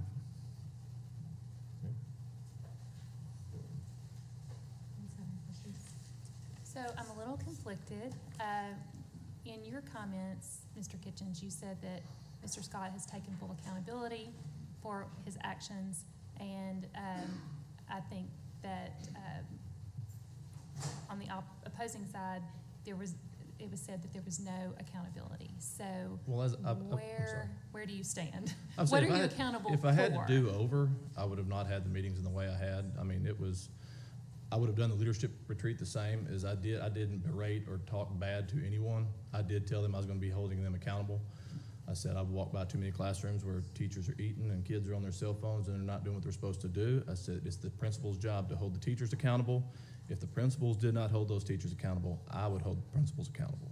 And I mean, I did make those statements. And again, as far as the meetings, obviously I would do that differently, but it was not my intent to bully or threaten. And it was 2 weeks after, or 3 weeks after, I believe, when I was sent home, nobody was written up during that time period, or there was no threats of writing anybody up. So one other question. On the topic of the federal programs coordinator being in meetings and interviews, and I understand if you're interviewing someone, you need everyone who's going to be working with that person to have some contribution to that interview. But these meetings were not interviews, were they? No. These were these are teachers that were under contract already for the coming year, is that correct? Yes, the meetings were conducted with the teachers that were talking about stuff at the school that involved these other educators. That's why everybody was in on the meeting. Okay. Thank you. Ms. Rollins, do you have questions at this point? Maybe talk to us about your relationship with your school board, not just the one school board member, but what is your relationship with the board?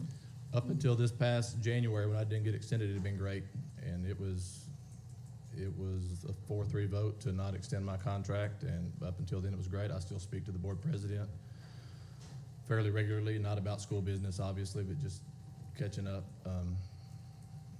But before that, it's been great up to this point. I haven't had any ill situations with any of them except for the one who wanted his son to play baseball at another school. The board had a meeting to release him from school choice, which still wouldn't have made him eligible to play sports, and the vote, 2 board members didn't have their minutes at the time, we didn't know it. So he was released, but he was not eligible to play. Well, England's baseball team that year was not going to have enough players. It was on the verge of not having enough to have a team. So the AAA wrote a letter that said that his son could play at Carlisle School District for that 1 year. But if England had a team the next year, he would have to return to England's team. Well, during that time, his wife and him got a legal separation, and his wife lived in Carlisle. He lived in England. Well, there were several people that were supportive of me. I'm not happy that he voted to not extend my contract. There were some pictures taken and sent to the AAA. He called me and threatened me and said, "This is not going to end well for you. I know you can put a stop to this." And that was pretty much the end of our relationship as a board member superintendent. What's your relationship out in the community? How much support? Well, the meeting, when they didn't extend my contract in January, the following meeting when they readdressed it in February, there was about 150 people there in support. I still have several people contact, and our church members have contacted and said they hate the way things happen, they hate that I'm leaving, and I still feel like I had a lot of support. But Right, thank you. Board members, additional questions right now? Okay, thank you. Board members, any questions of the PLSB? I've got one for Ms. James.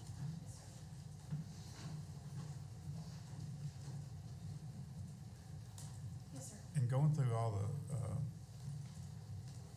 guidelines, how do you, is there a specific matrix that you used? I mean, what determines whether you recommend probation or suspension or revocation? Yes, sir. Did you get the handout that we passed out earlier? Okay.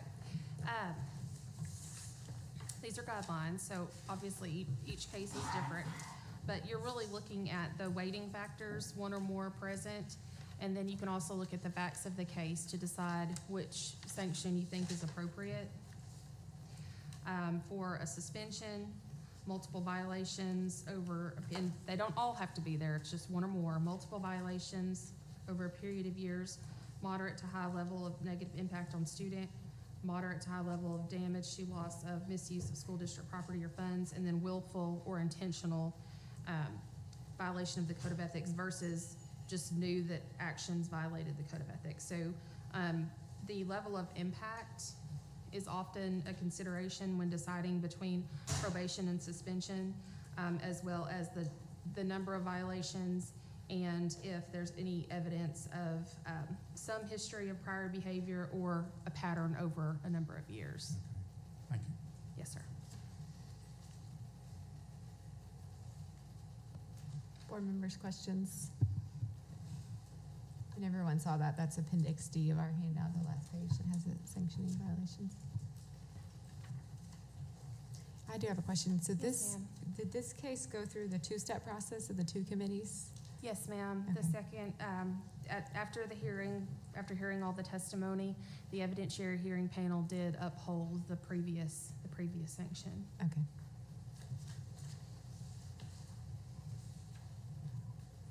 Ms. Rollins, any questions of the agency right now? Oh, no, thank you.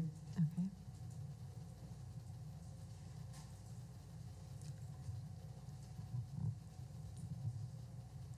So at this point, questions, comments? Give yourself a minute to think, just to, as a reminder, at whatever point in time we get to a motion, it will be 3 separate motions. The first one being the code of ethics violation, the second to accept or modify the sanction, and the third is the rationale.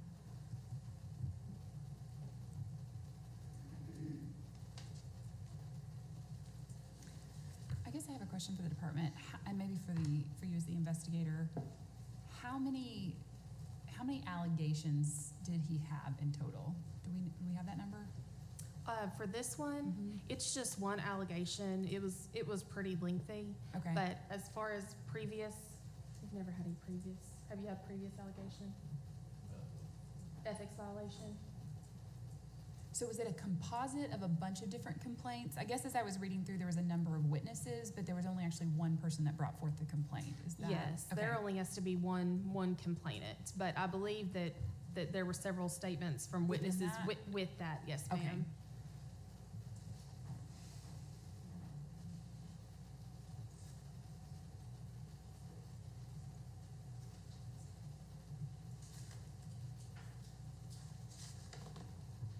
Any questions or thoughts at this point? You want to talk through what you're thinking? Yeah, you may have Is there a shared it, motion? the complaints, was it in a threshold of a 1 year, or is it multiple? Are you asking if because there were multiple complaints in the same allegation that would meet the guidelines for multiple violations? Yes, the time frame, is it, the time window, is all these complaints based on 1 year term, 2 year term, or multiple? I believe there was something mentioned from 2017, but all of the other violations were over that period of last summer. Oh, come to the microphone, please. I know we're a little bit informal, and I don't want to take a turn, so thank you. Sir, the 2017 alleged violation that's contained in the complaint, he wasn't even a superintendent at that time. That goes back to the issue that Mr. Busick was soliciting these complaints, going out and reaching out for him and trying to find anybody who had something bad to say about Mr. Tyler. So, thank you. Appreciate you letting me clarify. The evidence at the hearing was not that the complaints were solicited. But if you would like to review the hearing transcript on that, I believe each witness was asked about that. Well, so from my, if I remember correctly, they were all having to do with this leadership retreat, correct? It was an administrator's retreat, yes, Or ma'am. administrative retreat, Yes, okay. ma'am, leadership. Also, is it normal, and I mean, I don't mean to speak out of turn, but like, is it normal for a spouse to take meeting minutes, or is she employed with the district? She was employed with the district is, at okay. the time. She may still be employed It still there. is, okay.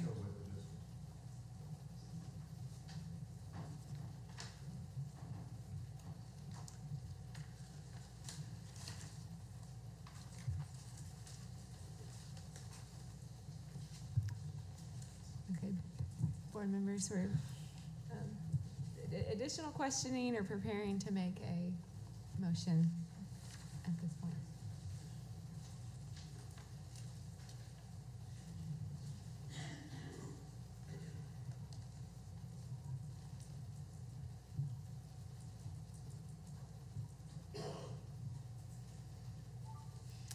Mr. Rollins, any additional questioning or thoughts from you? No, I don't. Okay.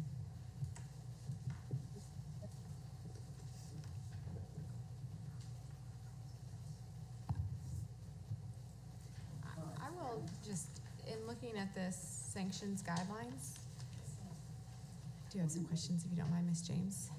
I have a hard time with this because it's not hard and fast, right? Like I feel like the PLSB has discretion to sort of deviate up or down depending on mitigating factors in the case. Is that correct? Yes, ma'am, they do. And we have an updated sanctioning matrix in our new rules to maybe get some consistency. But yes, they do have discretion because each case is not going to fit perfectly into one of these columns. Yes, ma'am. And I know we need to take each case individually, but it is hard to see this sanctioning matrix and think about cases that have very different actions that lead to similar or not similar sanctions and are different levels of severity in that sense.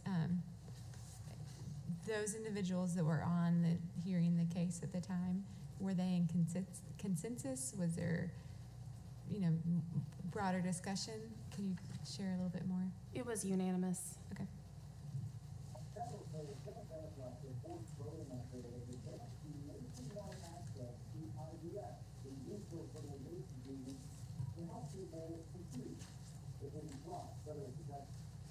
Okay, so at this point, back to the table. Is anyone ready to make a motion reminder that the first motion is around the code of ethics violation. The second is around the sanctioning, and third is the rationale for the sanctioning.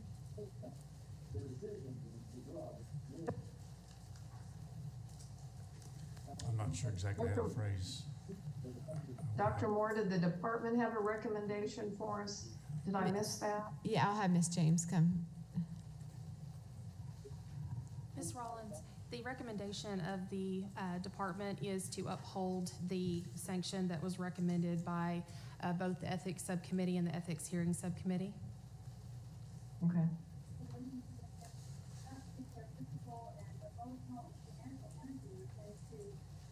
Is that a comprehensive motion, or do we still need three? We do need three. So the first being the code of ethics violation, the standard that was violated, and the agency, and PLSB is referring to standard number 2, which is, could you tell us that standard again, please?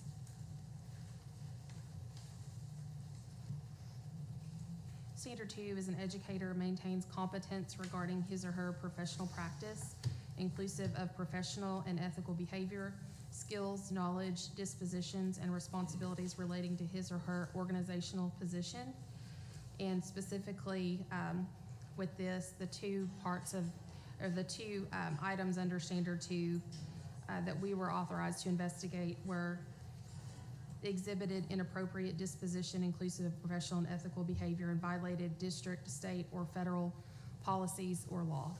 And that includes, of course, district policies. I would make that motion that we uphold that. Okay, so a motion by Mr. Bragg for the code of ethics violation standard 2. Correct. Is there a second to the motion? Dr. Moore, I'll second that motion. A second by Ms. Rollins. Any questions? Okay, floor is open. All in favor say aye. Aye. Any opposed? Motion passes.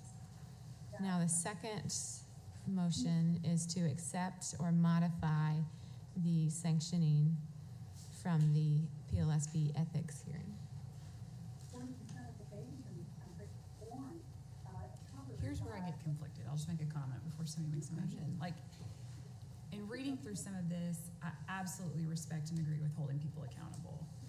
But there's a fine line between being mean about it and bullying, and also just drawing a hard line. When people brought, and I guess if I'd ask you a question, when people brought these issues to you, did you ever apologize to them? I mean, because an apology goes a long way. Nobody ever brought anything to me. So when you called these teachers in to discuss the rumors, They didn't say one word about it. No, ma'am. So you're saying they made all that up? That I'm not saying they made everything up. I'm saying that the three teachers are very close friends, and they spend a lot of time together, and they all live beside that other board member. Mm-hmm. But as far as the leadership retreat, since the elementary principal that was at that retreat, and she wasn't involved in the hearing, has told my wife that how much she misses me being there, and that she loved her time at England School District when I was there. And she would have been at that meeting, at the leadership retreat.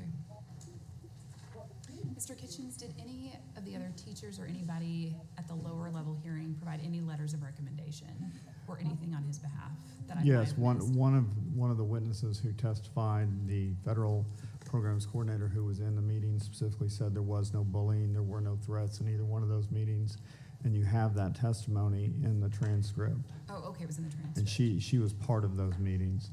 It's also important to note that the investigator for the state never bothered to talk to my client's wife, who allegedly was part of all this and saw all these meetings, and she said, well, that's his wife, I'm sure she won't testify truthfully, she'll just support him, which is ironic considering she didn't even bother to find out if Mr. Busick had an axe to grind, a reason to have problems with my client, a reason to solicit a 112-page single-space complaint, a reason to take independent board action. She never did any of that. She certainly said she wasn't going to talk to my client's wife because, oh, she'll just support her husband. Okay, so, but how many people are we talking about at this leadership retreat? Both instructional facilitators, my wife, both principals, counselor, and the technology coordinator and the special ed director. So less than a dozen? Yes. But only one person spoke up on his behalf? That's who we called as a witness. Why wouldn't you call other people? because originally we were set for a 2-hour period of time, 1 hour each side. Oh, this is the PLSB hearing. Okay. If we had had full due process where we had had a trial and the rules of evidence applied, Well, this would be a isn't the rules of real different game. Okay. And we would have called many more witnesses, and we would have had the time to put on an entire case where chain hearsay, where you get to the fourth and fifth person in the hearsay, that wouldn't have come in. Well, and I understand that, but I mean, we've had PLSB hearings before, and Yes, people have ma'am. submitted letters on behalf of someone, and they send those to us as well. Did we There have were any- letters that were submitted to the investigator that were not sent up through the chain. My client has community support, he has support of his family. And again, and this comes back to a question you asked earlier about accountability. We're fine with the sanction of probation, we're fine with the additional education, we're fine with all of those issues. The only thing we had an issue with is taking this man's license and his ability to do his job. He's a postgraduate in education, and he's made this his entire career. You made a point, what's the difference between being mean and just drawing a very hard line? Are you gonna take somebody's license for a year because that line is, as you say, it's a difficult line to navigate? Well, and the thing is, I can only read tone, right? Sure, yes, ma'am. So I just have a lot of conflict over only one person out of 12. Who were the other individuals that wrote letters? One was a former teacher that was my math coach for many years. I'd worked with her the entire 16 years I'd been there. There was a couple of parents, the school board president. Actually, there were several parents. The school board president came in the hearing and testified on his behalf as well. Ms. James, is that, I mean, were there documents? We've just never not received that, so that's why I'm curious why in this case those wouldn't have been escalated. I'll be happy to respond. Policy of my office is if an educator submits a character reference letter or anything that they want the subcommittee to see, we include that in the packet. So I'm not sure which letters he's referencing. Okay. I will also say that at the hearing, I called people who had firsthand knowledge of what happened, and I believe he called a school board member that was not at the retreat or in the meetings, as well as a couple of as well as a character reference, as well as a special education coordinator who was present at the meeting. Okay, so he had one person from the meeting there testify at that hearing. That's my Is recollection. that my understanding? Okay. Yes, and our witnesses were either the individuals who were called to the school or present at the meeting. Yes, ma'am. Okay, and how many was that for the state? That was, let me think. Is there like 6 or 7? I had my investigator, I had the federal programs coordinator, I had 2 teachers that were called to the school, and I also had the school counselor who was had a one-on-one meeting with Mr. Scott at the leadership retreat. Okay, yeah, so like 6. Yes, and I believe that Mr. Kitchens made the request at the beginning of the hearing to have additional time if needed, and I believe the judge said we'll give you as much time as you want. Okay. That's my recollection. What is the state's position on this? Yes, sir. Our recommendation is that both groups found the same sanction was appropriate and had the same rationale. Our position is that it should be upheld and that we met our burden of proof in evidentiary hearing. I'm going to go on record for I just get so conflicted for PLSB cases. We have individuals who've done egregious things against students, and I'm not seeing higher levels of sanctioning. And I would just like to send the message as you're working with PLSB that we would like to see a little bit more consistency and more information when they make those sanctioning decisions. This feels like a district level issues that, I mean, I'm glad that we've never had a case like this in front of our board. And I'm not trying to belittle it at all. I think when issues occur, they need to be taken care of. But I just can't keep thinking on our consent agenda we have others who have misused funds and misused students and have lesser sanctioning. So maybe we need to have a meeting with PLSB soon so we understand better where they're coming from. This is not, this is not sort of stance on this particular case. It's just hard to deal with these cases when we're getting them at the end without a lot of thinking into their matters.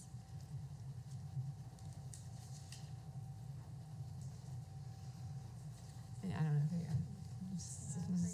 I don't know. It's hard to see either way. And looking at, if you look at the sanctioning, the suspension is multiple violations over a period of years, moderate to high level of student impact, which is not to belittle impact on teachers. Teachers are very important too. It's hard to see how they came to that conclusion here, but didn't come to that conclusion in our earlier case we had today. But again, I know we need to take each case individually.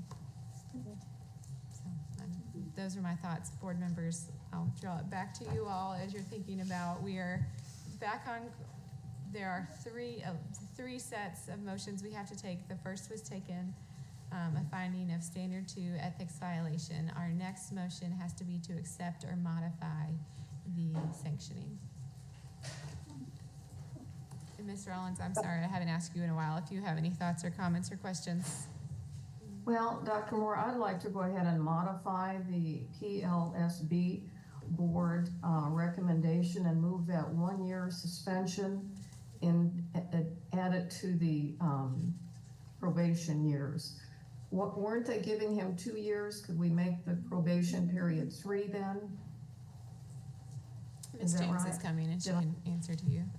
Yes, ma'am. The previous recommendation was suspension of license for 1 year, followed by probation of license for 2 years.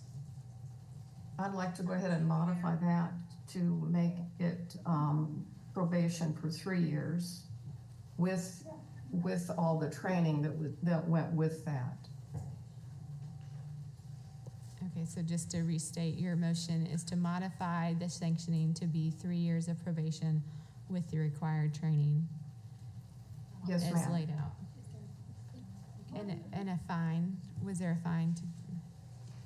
Probation would typically be a $250 fine. Okay.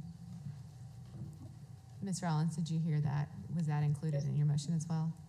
Yes, it would. Okay. Thank you. Okay, so there's a motion to modify the sanctioning. Is there a second? And then we'll answer questions. I second that. Okay, a second by Mr. Henderson. Questions or comments, board members? So my, I agree with you. This is the facts that come before us and the decisions we have, there's just so many factors and inconsistencies in the outcomes that it is kind of a challenge. But in this particular case, I think that there was just extremely poor judgment on your part in using your position to, and I'm going to use the word intimidate. I don't know about bullying or harassing, but there is no question that when someone is in a position of authority, that they need to use that judiciously and very carefully. And I think that you did step over the line with respect to that portion of your role. So during this probationary period, if that's what this board chooses, I would encourage you to just, proceed cautiously in using the authority that you're given.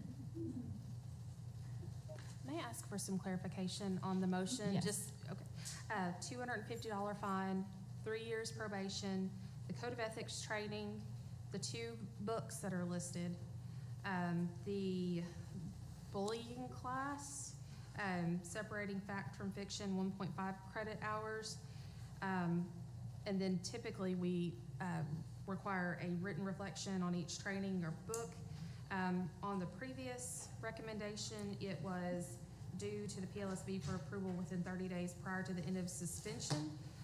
Would you like that would you like to add to your motion a different time period for the written reflections? Ms. Rollins, did you hear that?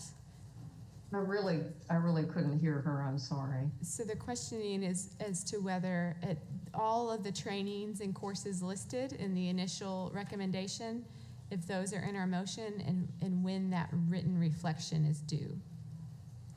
Right. Yes. So When- everything listed there to be included in the motion, and the written reflection, initially it Yes. said 30 days.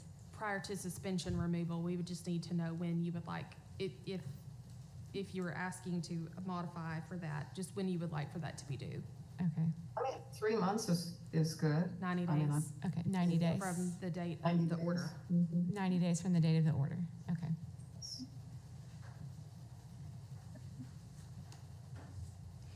So we have a motion. Oh, I'm so sorry. What about the quarterly reports What was during in- the period of probation? Yes, I'm sorry, I don't have all that Okay, in front of me. So, okay, yes, I would like to include that as well.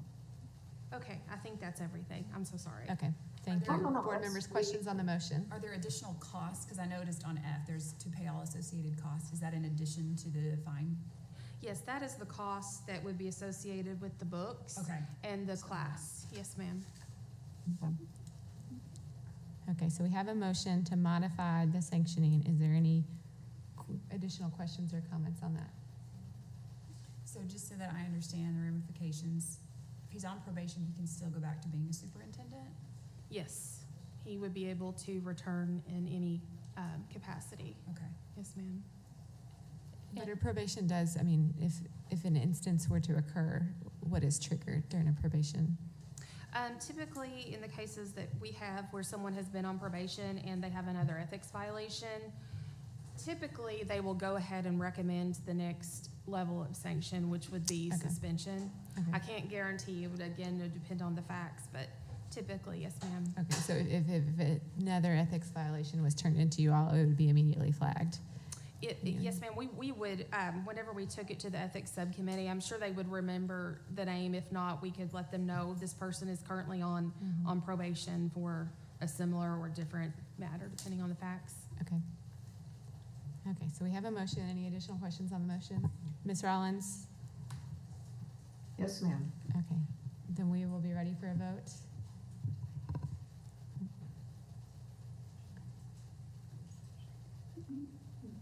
Are we okay for a vote? Did y'all take a vote on of the violation of standard 2? Yes, so that was Okay. a motion by Mr. Bragg, and that was standard 2. I thought you did. Yes, so our second motion is by Ms. Rollins, and it was seconded by, I don't know if we've even gotten that far. yeah, was it? Oh, Yeah, Mr. Henderson seconded it. Is that right? Okay. And so now we are in for a vote on this, on the motion to modify the sanction. All in favor say aye. Any opposed? Can I abstain? Yes. I'm conflicted. On the record. So Ms. Woods is on the record for abstaining.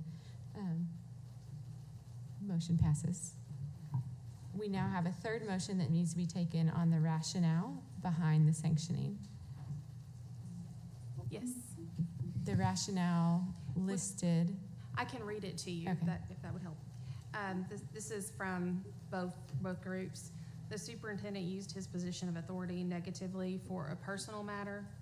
Multiple district personnel were subjected to the superintendent's negative behavior of bullying and harassment.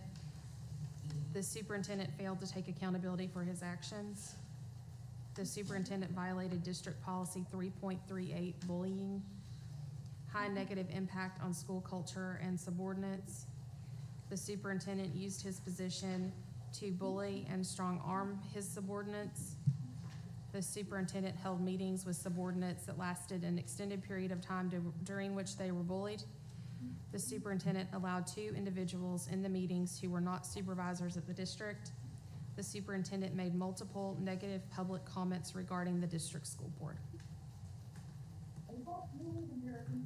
the rationale, so we need a motion to state your own rationale or give the rationale that has thus been given. Just a comment, if we are alleging that he intimidated, I don't know if the use of the word bullying in our rationale should be included.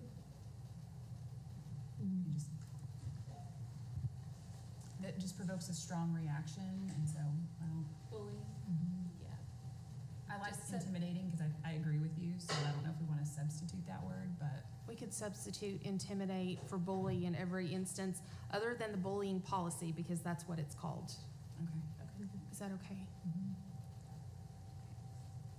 Okay, so is anyone prepared to make that motion on the rationale?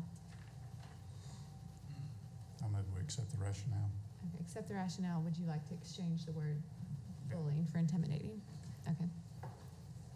Is there a second to that? Second. A second by Ms. Hunter. Questions or comments?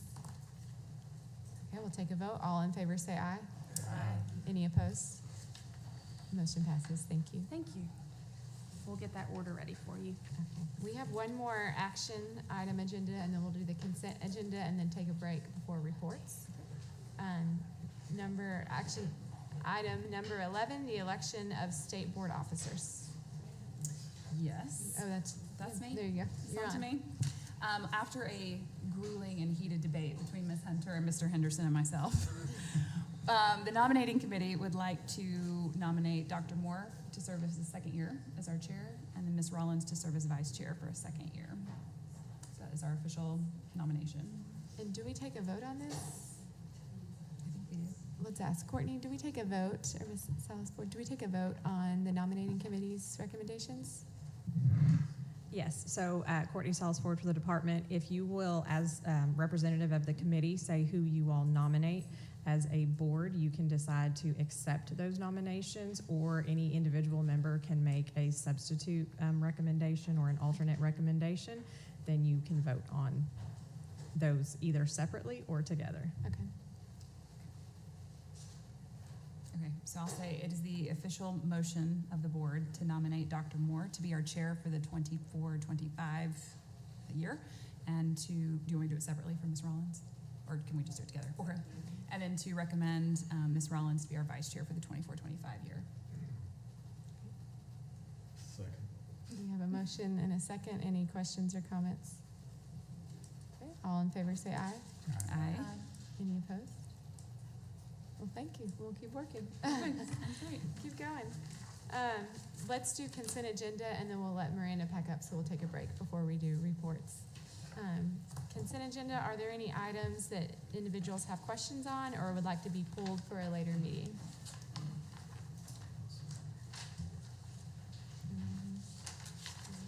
Ms. Rollins, are there any items?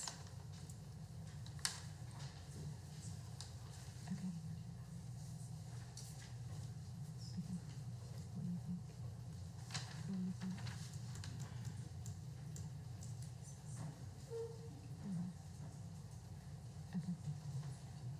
I did, Ms. James, if you don't mind, I'm putting you on the hot seat today. On action agenda item 3. Yes, ma'am. This is, again, every case I know needs to be taken independently, but this is one where the initial recommendation was overturned. And I Yes, just ma'am. have a lot of additional questions about why that was overturned and if the proper sanctioning was given at the end. Yes, ma'am. I would like to see if any other board members looked at that one and had similar concerns. Looked like to be maybe multiple issues in multiple schools over a period of time. If it's on consent, do we need to pull it then to have Yeah. a discussion next month? Yes, ma'am. You would make a motion to pull the case or move the case to next month's action agenda and provide the rationale for the review. It would be an evidentiary hearing if you'd like today. I see that this seems to have high negative impact on students, so it was surprising that the the revocation was overturned. Can I pull it as chair? I don't know. I think I can pull it. So we'll go ahead, and pull that item.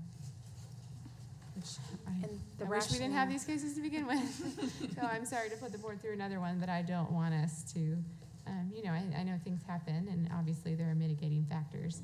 But at the end of the day, if we're the last to look at these issues, I want to make sure that's the best decision. And would the board vote on that? Just, I believe in the letter that we send to the educator, it states, the board voted to Okay. So pull we'll pull it and then take a vote on that. Okay, yes, ma'am. Do you need a second? I'll second. I think someone, well, let's do this. Is there any other items that wanted to be pulled from the consent agenda? Ms. Rollins? No, thank you. Okay. So if someone could make a motion to approve the consent agenda, pulling item number 3. Make a motion to approve the consent agendas and pull. There's a motion. Is there a second? Second. Second by Ms. Woods. Any questions, comments? Okay. All in favor? Aye. Any opposed? Motion passes. Dr. Moore, would the board like me to request the evidentiary hearing transcript? Yes. Okay, thank you. And so we'll see that case next month. Okay, thank you. Okay, with that, we're going to take a quick break. We'll be back in, is that it? Yeah, that was a consent agenda. So now we're on reports.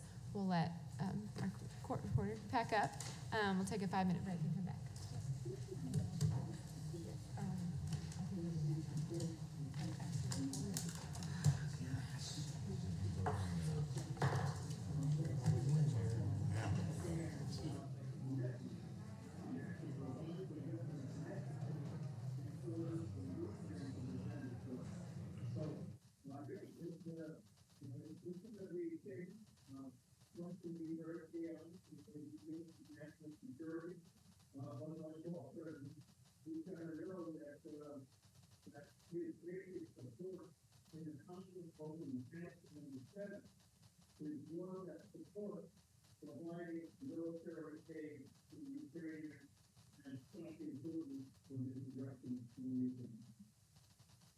When we think of what is at stake here in the months ahead, and how this is approached, whoever is, and I say, pardon me, Secretary and Director, with it in, and President Zelensky and President Biden are going to be walking up to the signing area where they are going to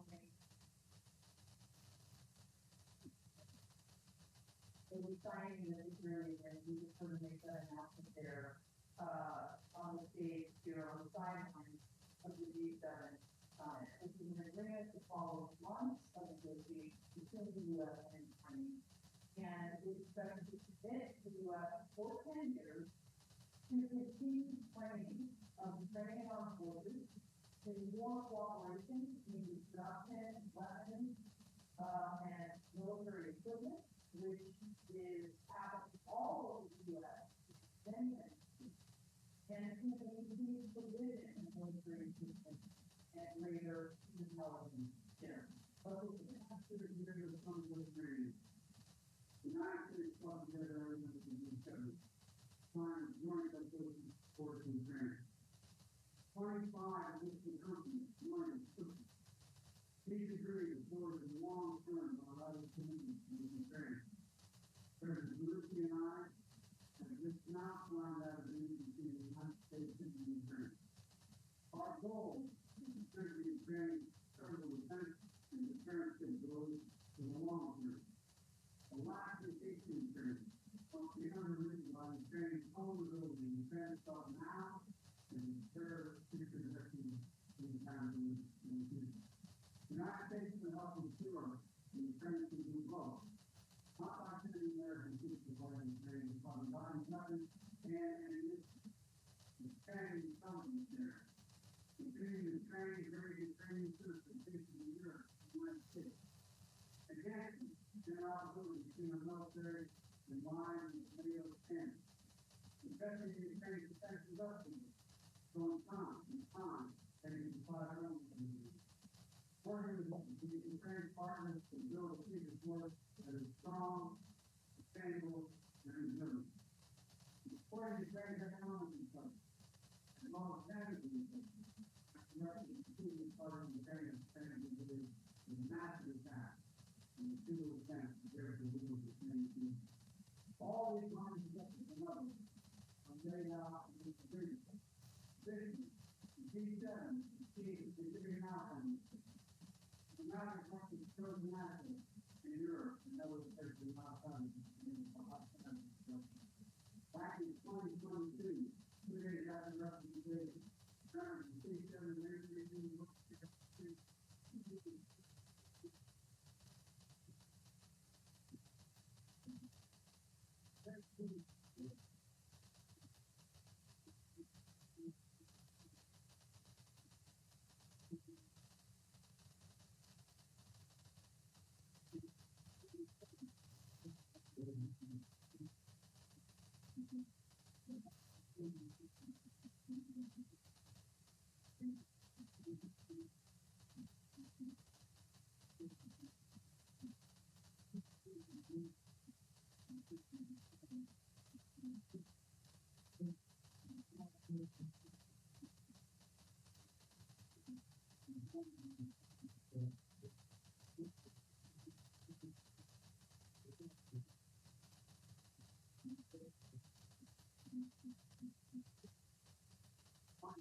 167 years ago, anytime, anyone in the world, including 22 million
Okay, welcome back.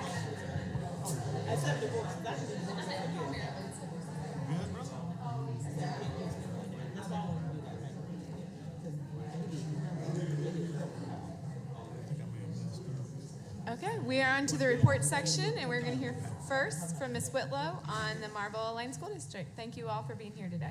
Good afternoon. I love all this happy laughter and things to celebrate. And so I think when you hear from Dr. Trent today, you're going to hear some great news about the work that's been going on in Marble Lane. And he brought some people with him today, too. So lots of smiles. And so I'm just going to turn it over to Dr. Trent, if that's okay with you. Thank you. Okay. Thank you, Dr. Train, and thank you for those of you who traveled here today. Thank you, Ms. Whitlow. Good afternoon. How is everyone doing? So these are all my supporters from Marble Lane that traveled all the way down here. So first I want to say thank you to them, because without them, I don't think any of this would be possible. So thank you. Yeah.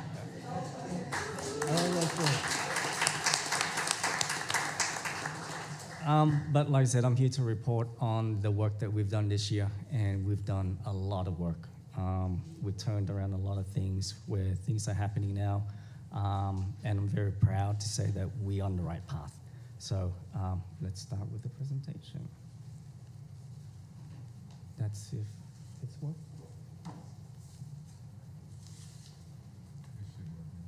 There you go. Okay, you got the old slide up. So they got the old slide up. Okay, so do you guys have the updated one? Let me double check.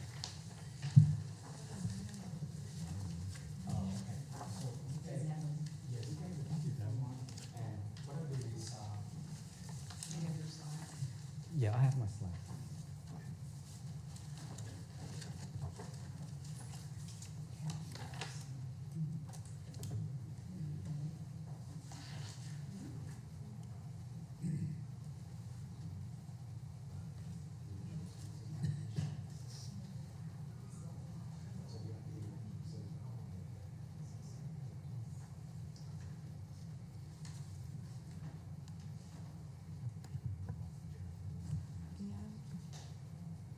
Dr. Train, would you like us to come back to it in a minute? If you need more time? Or? The only thing that's different is my data slide. I added more stuff in there. So what I'll do is I'll read it to you all, and then that way, that's the only thing that's different. Yeah, and then they can email it to us. Yeah, and I'll email it to you guys. It's all the same. It's just we updated the data slide because there was some of the stuff that we were still trying to go through it.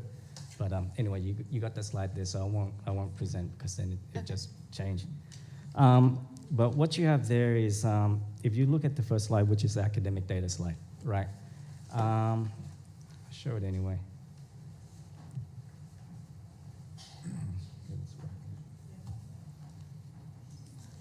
Oh, there you go. So the academic data, as you can see, is we got a lot of growth. We grew a lot this year. So we had NWA data as well as DIBELS data. And you can see from K-8 1 to 9. And the one that was missing was the 3rd, 4th, and 5th. And what I can say was for the 3rd, the actual average rate at the end of the year was 181, okay? So that grew 10 points. And then 4th grade was 188.9, which grew 7.8 points.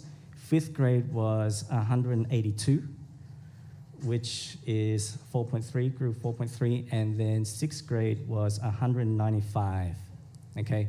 So there were changes throughout the whole actual data itself. And then on the other side, you can see the math and the ELA growth. And like I said, I'll send it to you guys again, but that was the updated one. It was just adding those missing pieces in there. And then, as you can see from the DIBELS data, our kids were able to read compared to from the beginning of the year to the end of the year, their oral reading fluency grew. You got 1st grade. They grew by 28.9 words per minute. That's phenomenal. And then you got your 2nd grade, 35.9 words per minute. 3rd grade, 36, and so you can see there. So kids were reading at a better rate by the end of the year compared to what they started off at the beginning of the year. So that was very crucial. And again, like I said, it's due to the hard work that our team, our interventionists, and our support staff, they got and then did what they needed to do. Moving on. So with student support, in order to get everything that we got, with the data that we got, we had to do a lot of work, right? My principals, curriculum specialists, including myself, we actually conducted small group interventions where we taught them back to the fundamentals. So I'm not too sure if I mentioned to you all that, when I got there, we were trying to find out what the issue was, right? What was the core issue? And so looking at the NWEA data and everything else, we couldn't determine what the core issue was. So we stepped back and we actually gave a simple arithmetic and reading test. And we found out that kids did not know how to do simple arithmetic, like double digit. They could not subtract double digit numbers. They could not add double digit numbers. And this was in the 5th and 6th grade level, right? So knowing what the issue was, the team got together and then we started working to ensure small groups, to ensure that the kids were able to do those things. However, we couldn't spend a lot of time on that because of the Atlas test coming up. So we had to put that on pause and continue on. But anyway, we also put a strong emphasis on the Atlas writing because that was a new part of the test this year. So we concentrate on the hamburger method, and let me tell you, from what we started off with at the beginning of the year to what we ended at the end of the year, it was a major change. And they can tell you, we had kids that could only write like a paragraph, a sentence or two. By the end of the year, with the hamburger method, they were able to write introduction, they were to write 3 paragraphs utilizing evidence from the actual script, and then a conclusion, right? So again, great works, hats off to every one of them. We also had teacher-facilitated dialogues with students to encourage them to express themselves, right? Giving them voice. Because at the end of the day, every single child has a voice. And allowing them to voice their opinions, voice their concerns, so on and so forth, that was a good thing. Then our high school teachers, they actually created a Saturday math boot camp and ELA reading boot camp on their own. It wasn't an initiative that we thought of. It was something that the teachers said, hey, we need to get together on a Saturday, mind you, Saturday, right? And teach these kids, provide them with tuition intervention, and kids came. And the kids that came, even though I had to bribe them a little bit, with snacks and treats and all that, but they came. The kids that came more than 3 to 4 times during those sessions, 100% of them grew. So we know intervention with small groups works. We also hired another interventionist over at the high school, and it was a targeted intervention teacher, and she worked with those groups of students every day until the end of the year, and again, we saw a lot of growth with that. So again, like I said, I'm all for intervention, I'm all for small groups because it actually works, okay? And that's what student support we did. Now, going to family and community engagement. Okay, so we successfully held our first Black History Month in over 3 to 4 years. Okay, we had a show, we invited our parents, it was a joint elementary school and high school, and they all came together, as you see in the pictures, to present and provide a show for Black History, and it was great. Parents came, they enjoyed it, right? And then in addition to the Black History Month, we also hosted our first ever elementary literacy night, both at Marvel and at Elaine. And a lot of parents and students came out. And again, these are things that we started doing because it hasn't been happening over the last few years. And so the team now, they are bonded together, like they work great as a team, and they're working with the community, and we're actually ensuring that the community comes to our school. It's not something that we're working in silo, but we're working together. And again, like I said, I have a lot of community members today here that are in support of what we're doing. We also did a climate survey to our parents, students, our teachers, and you can see there the percentages. One most notable, 9% of our staff and teachers like work at school now, okay, compared to last year. Over 60% of parents agree that school strives for high academic standards. Over 70% of our parents believe that school makes an effort to keep them informed. 100% of our parents believe that their child tries hard in school. That's a big difference. And then the last one, 72% of our parents like the school, while 28% of our parents were neutral, which is pretty good. They didn't dislike it, they're okay, and they liked it. So again, I think those are great results to have, especially when the school was going to close down, right? And with all the turmoil and all the things that was happening, to have these results was pretty outstanding. Then we come to our fiscal governance and district operations.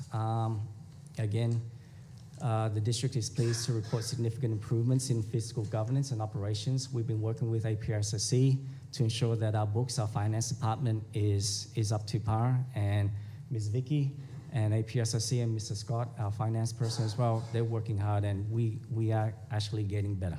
So being that, our audit was last year, we had a few issues, which we know, but we're cleaning that up. And so hopefully next year when the audit comes back, it will be clean because we're working hard to ensure that. Our current fiscal condition is robust and sustainable. We are in the black, very much so in the black. We have minimized a lot of positions that wasn't needed, right? And so we came together and we said, okay, what is it that we need? What is it we don't need? Because at this moment in time, what we need is to concentrate on our students. And that's what we did. So at the end of the day, everybody who is employed at the district is working with a kid, except for two, which is Ms. Vicky and Ms. Dawson, who is our district office secretary and district office finance person. But everybody else, even our secretary at the high school, she also has, small groups with kids doing social emotional stuff, so counseling. So again, it's very deliberate in what we're doing, and because of that deliberate and that intention, we're showing a lot of the results that we're getting. And then finally, I want to end it up with, we have been featured in various news articles highlighting the excellent work happening throughout our schools. We just received another grant, which was the phase two, of the Arkansas Collective. So we got the first phase, we finished that, and now we've got the second phase. We're also looking to, hopefully, for this to come through, to partner with Morehouse to do a virtual biology course, the first in the state of Arkansas. And so we're looking at that. We're working to ensure that that goes through. But again, a lot of great things is happening in the district. And before I end this report, because I know we got some parents and some stakeholders and some teachers and students that want to come up and say great things to you all. But I want to say that we're doing a lot of hard work, right? And at the end of the day, I think it takes, the saying, it takes a village to raise a kid. This is my village right here. They helping me raise everything. It's not me. It's not me. It's everybody on my team. Because without them, I don't think we can do this. It's with them, it's with their dedication, their hard work that enabled us to come in and say, hey, this is what we need to do, right? How do we get our kids to sit in the chair and get educated? Last year, I had reports of a high school child that just wandered to school, like was never in class. I made it a point to get to know that child, and guess what? That child was sitting in class. Whether he was learning, different story, but he was sitting in class. He was sitting in class, trying to learn, okay? Because, that's the first step. Wandering is different. Wandering, you're not even in class, but now that child was sitting in class and attempting to learn. And we got a lot of feedback from our students at the beginning of the year. They're saying that we want to learn. We just want to learn. And so that's what we did. Principals, like I said, they did a great job in ensuring that learning is taking place in the classroom. Okay, thank you. thank you for coming in and sharing with us and for the community here. Do we want to ask Dr. Tran questions or comments at this point? Or do you want to give time to those who want to come and speak to you before you Yes. ask questions, and then that way? Okay. Yeah. So who do we? I know it's. I guess it's part of the presentation. Come on, don't be shy. Yeah. Don't be shy. So we usually do about 3 minutes a person for public comment. We're including this in your presentation, not as public comment. Yes. But we'll follow those procedures. Thank y'all for making the drive here today and being patient as you waited till it was your turn. So we appreciate it. Good evening. Mine is very brief, and I want to thank you all for allowing us to come and speak today for Marbury Lane School District. To the board, Dr. Tran, Dr. Collins, and everyone that represents Marbury Lane School District, and to all the staff. I work and know all the staff, okay? My purpose here is to let you know as a parent what Marbury Lane has done to improve from my standpoint. I walk the halls. I go and I walk the halls, and Dr. Collins don't say anything. He see me, he just keep going. And what am I doing? I'm observing my daughter's classrooms. I'm observing the teachers. I'm doing a whole lot of observation because it's very important to know what she's doing in her classrooms, right? And so my thing is to let you all know about math. The math camp was so important to my daughter. She would come and say, I'm struggling in algebra. I said, well, baby, you're on your own. They done changed that some. But they came up with the math camp. And with the math camp, I want you all to know that she beat the teacher to school. She said, we were running late. We need to get there on time. And so we get there at least 10 minutes early sometimes, waiting for the teacher to pull up. And I think that is a good motivation for the students want to be there on time and extra early. That's showing signs of responsibility, respect for the leadership, and the willingness to do that, right? That takes a lot from students who went from a school who almost wanted to close, that faced challenges throughout the community, right? Thanks to the school board for allowing Marbury Lane to stay open. With this attendance, I want to say that there's room for growth. There's a whole lot that the schools can do, the students can do, the staff can do. And I want to let you all know that we are small in community, but we're big and hard. With that being said, I want you all to know that Marbury Lane is striving, the parents are striving, the community is striving, and I want to let you all know, don't give up yet. Amen.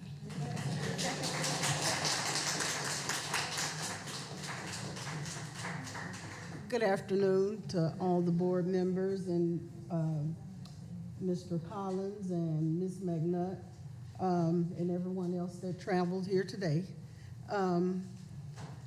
We fall down, but we do get back up. We fell down, but we got up, and we got up, and we have been going ever since school started last year, thanking Friendship for coming in and staying up on their word for what they were coming to do. And so we all pretty much use social media. If not every day, every other day, it's something there for us to see. Announcements letting us know about what they're having, where they're having it at. And most of the time, I try to make sure that I'm there as a parent. And I have attended, they've done literacy nights. They do the same thing in Marble. They do it in Elaine for those kids because you know the distance that it is. And so I witnessed several parents have come out and participated, and the engagement that everyone has is, and the learning that the kids are doing. When I walk the halls, you just see the kids in classes. They're doing what we want them to do, and that's listen and learn, listen and learn. They excelled academic-wise, progress, even with the athletics, they did better this year. And the reason for that, those kids did not have to worry about, I tell them, your school's not going, you're not going to be here. They didn't have to hear that. They were more relaxed. When I drive up on the campus, everyone, the teachers, they're out there. They helping, assisting the kids to get in the building and greeting them. And all of that, everyone playing a part, community, with whatever we have going on at that school. It's just been great this year. And I know that it's going to get even better. You have to crawl before you can walk. And so I feel like we've started running already. My daughter graduated this year. This is what I wanted. This is her thank you note that I made. And the reason why I did it like this picture meant a lot to me. She did the invocation at her graduation. Her sister in Seattle did her graduation cap. I overnighted it to her. And it says, His glory, my story. She has a story to tell. She was one of those that was depressed last year. She didn't know that she was going to be able to graduate from her school. But with God's grace, we're there. She graduated. Thank you all for everything that you've done. Thank you, and congratulations to her on graduating. Yeah, thank you for that. And again, like I said, our teachers are coming back. We got more people who's applying for jobs at Marvel Lane compared to what we had before. And again, what Friendship has brought to the table in providing professional development, in providing intervention support, in providing facility support, financial support, everything that we've done, the third-party contract that you allowed us to take part in and to go through actually works. Okay, so again, we want to say thank you for that. Thank you so much. Oh, yes, please.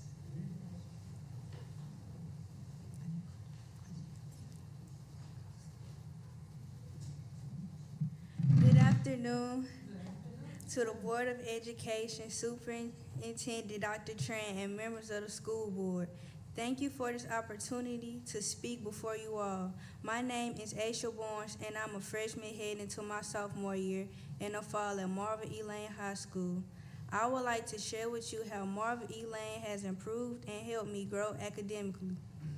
In the beginning of the school year, as a freshman, I was worried about my education and if the school would be able to provide me to the proper education I needed after all we faced last school year, as we learned about the changes we would be up against. I was concerned about the teachers and if they would make learning fun to reach my peers and interests. Throughout the school year, our principal, Dr. Collins, made the school year more academically fun and exciting. He helped us by bringing in programs like Lexia to help us correct our grammar and improve our English skills. Dr. Collins rewarded us for our positive behaviors and academics throughout the school year. We were able to attend a few field trips and tour colleges. At one point, I was struggling in algebra and worried I wouldn't be able to make the grades I desired until my teacher advocated for us.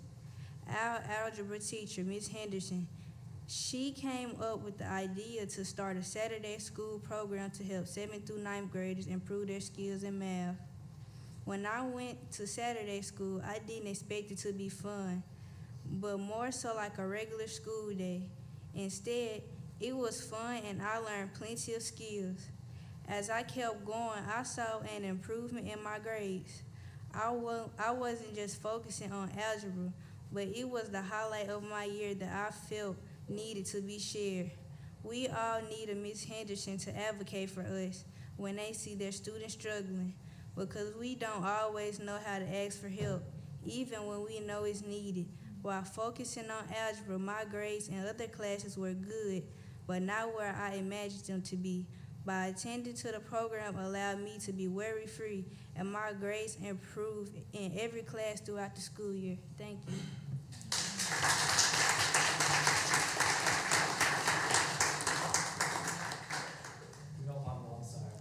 Thank you so much for coming and sharing with us today. Phillips County Teacher of the Year at Marvin Lane. Congratulations.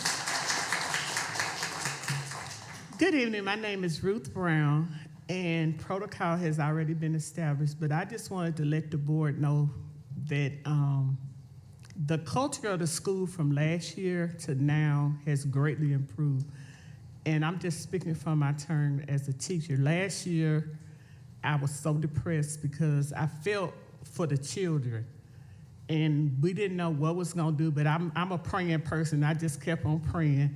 And I stayed in my classroom during the school board meeting, but my daughter, I heard her yelling, so I knew that it was reversed. But this year, Mr. Collins, Dr. Tran, Friendship, they came in with a positive note. The teachers felt joy. I was able to spread that joy to the students. And every day I come in enthused. My favorite historian is Mary McLeod Bethune, and one of the things she said is the potential of students require change.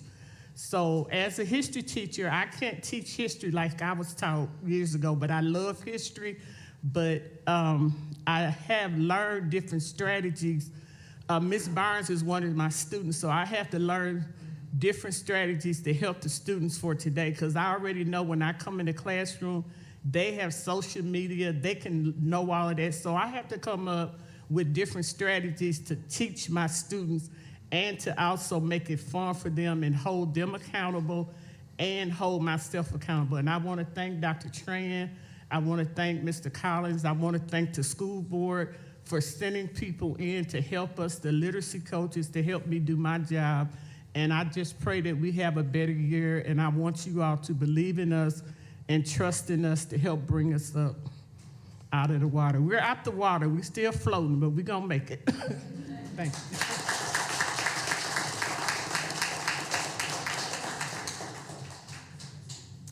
Thank you. Thank you, Dr. No Tran. problems.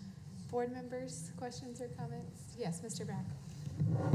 You mentioned, I think you indicated a lot of your success was breaking out smaller groups. Yes, sir. How do you actually do that in a class? Did you bring in another teacher just to work with them while the other class? Yeah, so we have different times in the day, and sometimes during the classroom that we actually pull out as well. So depending on the subject, we actually do, like for example, when we did the elementary small group, when I had my group of 10 kids, we actually pulled it out during math time. And then that way they get that math intervention support as well. And then because at that time we actually stopped teaching the standards, right, just for a few weeks, so that we can catch those kids up to what they're missing, even though 3 or 4 weeks isn't enough, okay? But we had to start somewhere. And so again, we're gonna have to try and do again this year, because like I said, those students that were missing, they were 5th and 6th graders who could not even do basic double-digit subtraction. So at the end of the day, like I said, yeah, during any time of the day when we can, we pull them out. And so we're looking towards next year and getting more interventionists. I've asked my principals to hire as many interventionists as possible, okay? Because at the end of the day, that works. And if that's able to pull up those kids' foundation skills, then that's what we need to do, because that's what's lacking. Good. It's encouraging to see your progress. Thank you. What are some of your bigger challenges that you see going forward for next year? You've made a lot of improvements, Yes, but ma'am. there's still a ways to go. So, So I think we're still an academic challenge, right? Because at the end of the day, our kids are not where they're supposed to be. You're talking about 5th, 6th graders that are doing 1st grade, 2nd grade work. So that's our major concern this moment in time, so academics. So we're working very hard to try and bring that up, right? Because the Atlas test isn't going to go away, nor is it going to get easier. So we have to raise that bar. Second is teacher recruitment. It's HR. Being that we're sitting in the Delta, it's not easy to hire great talent. I mean, I have great talent right now, but I only have one of them. If I can have like 6 Mr. Collins, 10 Miss McNutt, 20 Miss Ruth Brown, I guarantee you that school will be a different story. But at this moment in time, we have great teachers, but we need more. And so just trying to get them to come down to Marble Lane, even Helena, West Helena. I'm part of the co-op, the Great Rivers Co-op. We have issues in getting great teachers to come down because, it's further away from Little Rock. And so I think those two are the biggest challenge. I think this year, going in to stabilize the school and change the culture, I think we've done that, right? Change the culture to expectations of being in class, expectations of trying to learn, expectations of teaching, right? So I think we did a great job this year with my leaders in changing those expectations and our teachers understand the expectations now. It's not so much of, okay, we're just going to come in and just do our work. I managed to get our IT person, who is the math teacher at the high school. She has a master's in math. Who would have known, right? IT. She has made one of the biggest changes in that school. She has taught a lot of kids. And at the beginning of the year, when I asked her to fill in that position, she goes, Tran, I don't know. You know, I just don't know. IT is my thing. I don't want to go into classroom no more because I've been burnt. Now, we ask her, I don't want to leave my kids. They're my babies. Even though she's like, I'll give you 2 years and then I'm going back, but I'm pretty sure she's gonna keep it because it's her babies. It's her babies. And like I said, she was the one that created the Saturday session. She and another teacher were the one that thought about that Saturday session. Who would have thought? You know, we didn't have a lot of kids coming, but we did have kids coming, and that's great. It's a start. And so we just need to get that ball rolling and get them come in. But who would have thought kids actually enjoyed Saturday sessions? So. So I love to see it because I'm from Phillips County, even though I'm Yes, a ma'am. Cougar, not a Mustang. But Gotcha. I see you. Shameless plug. Yes, ma'am. But I love all the progress of the students. I love the Saturday boot camp. Are you all doing anything this summer as well? Yes, we are having summer school as well. The high school is having summer school, the elementary is also, and also pre-K. But again, you know, during summer, a lot of kids tend to just want to do the holidays. So we try and incentivize, just like we try to incentivize the Saturday sessions. So I always like try and get snacks that they can't get down there. Trying to get them to go to field trips, like, hey, you do well in your exam, you actually try hard in your exam instead of just click, and done, then we'll take you. So at the end of the day, there's more to come, but it's the beginning, right? And I think we just need to have a level, and then we're going to build up on that.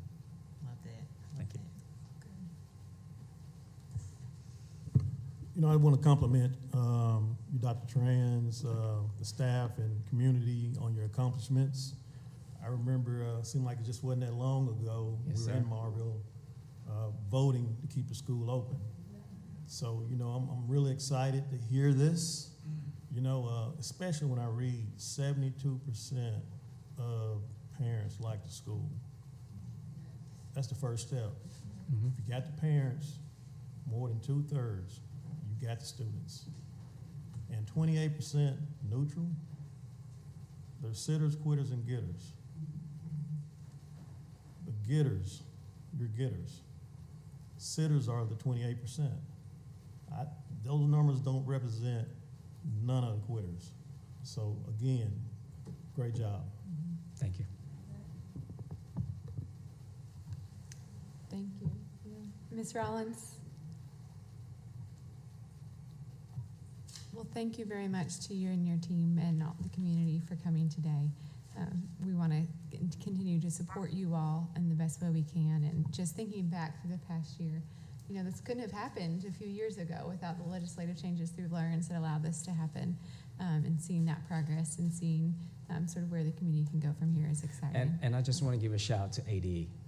I can't forget them. Desi, I mean, Miss Sheila Whitlow, you know, you got Miss Stacy Smith, you got every single person, and Dr. Saunders, you know, just to name a few. I mean, there's a whole bunch more, but Desi has been such a partner with Friendship and Marvel Lane, and we treasure that because at the end of the day, like I said, without them, without our parents, without our stakeholders, without our kids, teachers, principals, this wouldn't happen.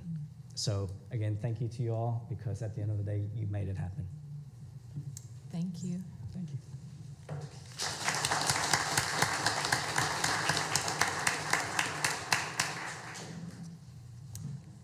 Well, that just made my heart happy. Well, thank you to you and your team for the work y'all are Thank you. doing. And Yes. And I do want to say that we have been on site, dropped in often, and there have been a couple of times I've shown up and I couldn't see the administrators because they were in their small groups doing their interventions. So kudos to you guys and all the work that you've done. We appreciate it. So the next report is for Watson Chapel. And since we last met, I was just going to let you know that they have entered into a comprehensive. Yeah, we'll let y'all get out for a second. Yeah. Y'all got a long drive. Thank you. That's so nice. So I love them.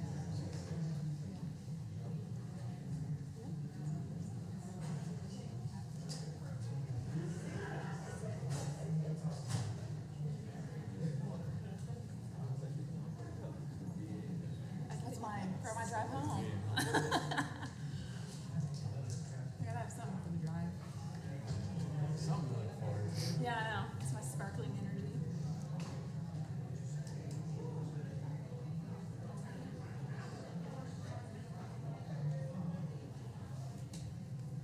All right. So since we were last together to discuss Watson Chapel, I'll let you know that they have entered into a comprehensive support contract with an external partner, and as well as announcing that the superintendent, Mr. Wilson, has shared that he is going to retire after this year. And then also, there were questions I wanted to update you on the staffing. So as of yesterday, there are 8 open spots in the district for teachers. 8, yes. So there are actually 2 at Coleman Elementary, 2 at the junior high, and 4 at the high school. And also want to share with you that the board, the school board for Watson Chapel are here, and if you would like to hear from them, they're willing to speak to you today as well. I just have a quick question. What's the difference between a comprehensive support contract and a transformation contract? So they are not running the district. Okay. The district is, it's where, Marvel Lane, they came in and are running the district. They are providing support. They actually have 453 days of coaching, okay, but they're coaching the superintendent and the administration that are still running the district. Just a higher level of support. Yes. So the transformation contract too would also be required to come to this board and be approved. Got it. Because then it kicks them into the other alternative accountability piece. Got it. Thank you.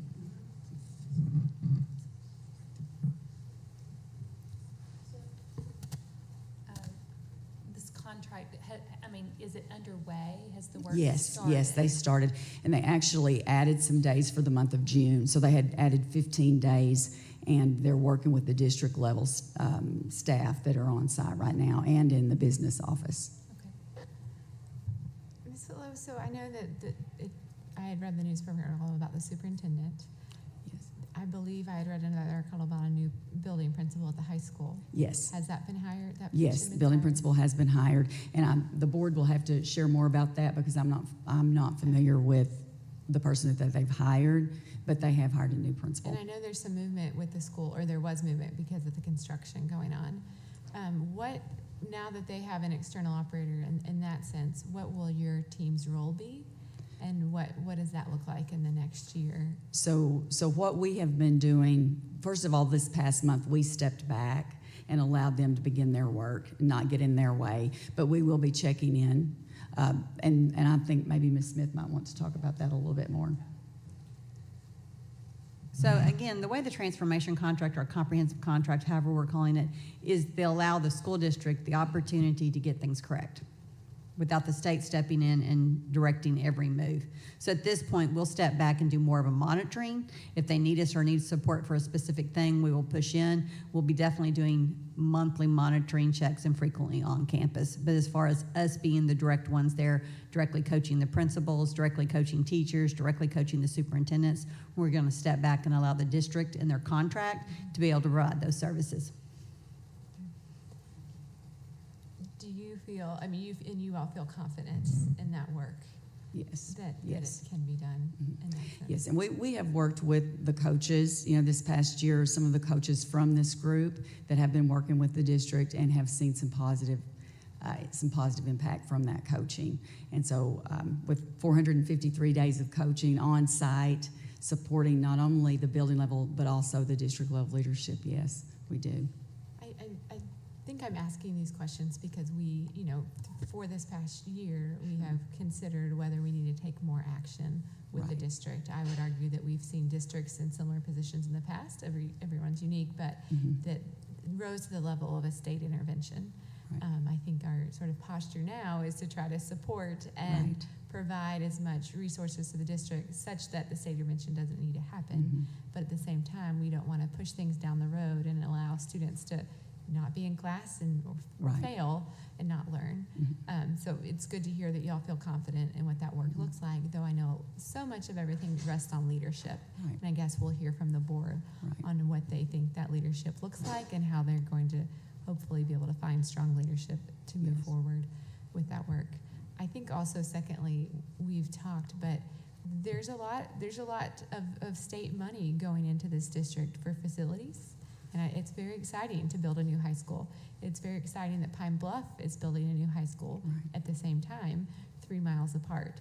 And so thinking about our state role as as the state is entrusting both districts with a lot of funds to build new facilities, are they being used well and in the best fashion for students? And can we think outside of the box more? Can we provide more college and career options for students, CTE options for students in high schools? And so I would hope that y'all are able to have those conversations, not around facilities as well as you're working with the district. If it's okay, can we invite up the board? Or I have yeah. one other question, and this is just a crystal ball. It's probably very unfair for me to ask this question, but we just heard, some very positive progress from Marble and Lane. Do you think, and I mean, in a relatively short period of time, do you think that the comprehensive contract that Wisen Chapel has entered into will produce similar progress and improvements over the coming school year? Or, I mean, I know, or you can tell me that's not fair. I mean, which is fine, but I mean, time, money, it's all important, but more importantly, it is the time of those students that we don't want to waste. We don't have it to waste. So I'll jump in there too, and I think when you kind of reflect on the journey that Marble Lane has been in to get to the point where today feels like a little bit of celebration, but it's also a realistic conversation because we've heard it very clear from the parents, the students, administrators, teachers. We have not arrived, but Correct. we are moving in the right direction. They weren't moving in the right direction because they didn't have some fundamental pieces in place. Good teachers matter, good leaders matter, good governance by the board matters, and community support matters. That's what they have now. And when we look at the condition that Marble Lane was, we had a community that came to us begging us to say, please use LEARNS to save our school. You have to do something. And that's when we said we can bring in an external operator because the governance structure to manage the day-to-day operations was not there. So that's when we entered into the contract with Marble Lane. When we were doing our state board meeting in Jonesboro and we were continually getting an update, every month we were hearing more and more that basic governance structures are not in place to make sure students have schedules, staff is being filled, contracts are being signed. We started having concerns, and then I even made the comment, this is a district that needs an external operator or something like that. So I would even say to the board's credit and to the district's credit is they went back and had a board meeting and said, we need to get somebody in here to help us out because we, as a state agency, should not be running day-to-day operations. We should be working to help make sure that the district has what they need, the governance structures in place, and monitor and provide additional support. I feel really good about the fact that the board is being proactive in recognizing that they need on-site support, day-to-day operations. They may not need somebody to take over. They may have the right principals in place, the right district folks, the right people. They just need a little bit of coaching, a little bit of support, and understand a new way of doing work to make sure students are getting access to grade level and accelerated opportunities. And that's what they've done on their own. Our board didn't force them to do it. Right. So there's a big difference. So they're still going to be in, I want to say, level 4 support. That's not going away. We still have to make sure that they're meeting their conditions, but we're also going to work now with an external partner that has a proven track record of success in this state with moving school districts in the right way. So if we stay all focused and diligent and make sure we're doing what we're all supposed to be doing, I do think in a year from now, you will hear that same story. Thank you.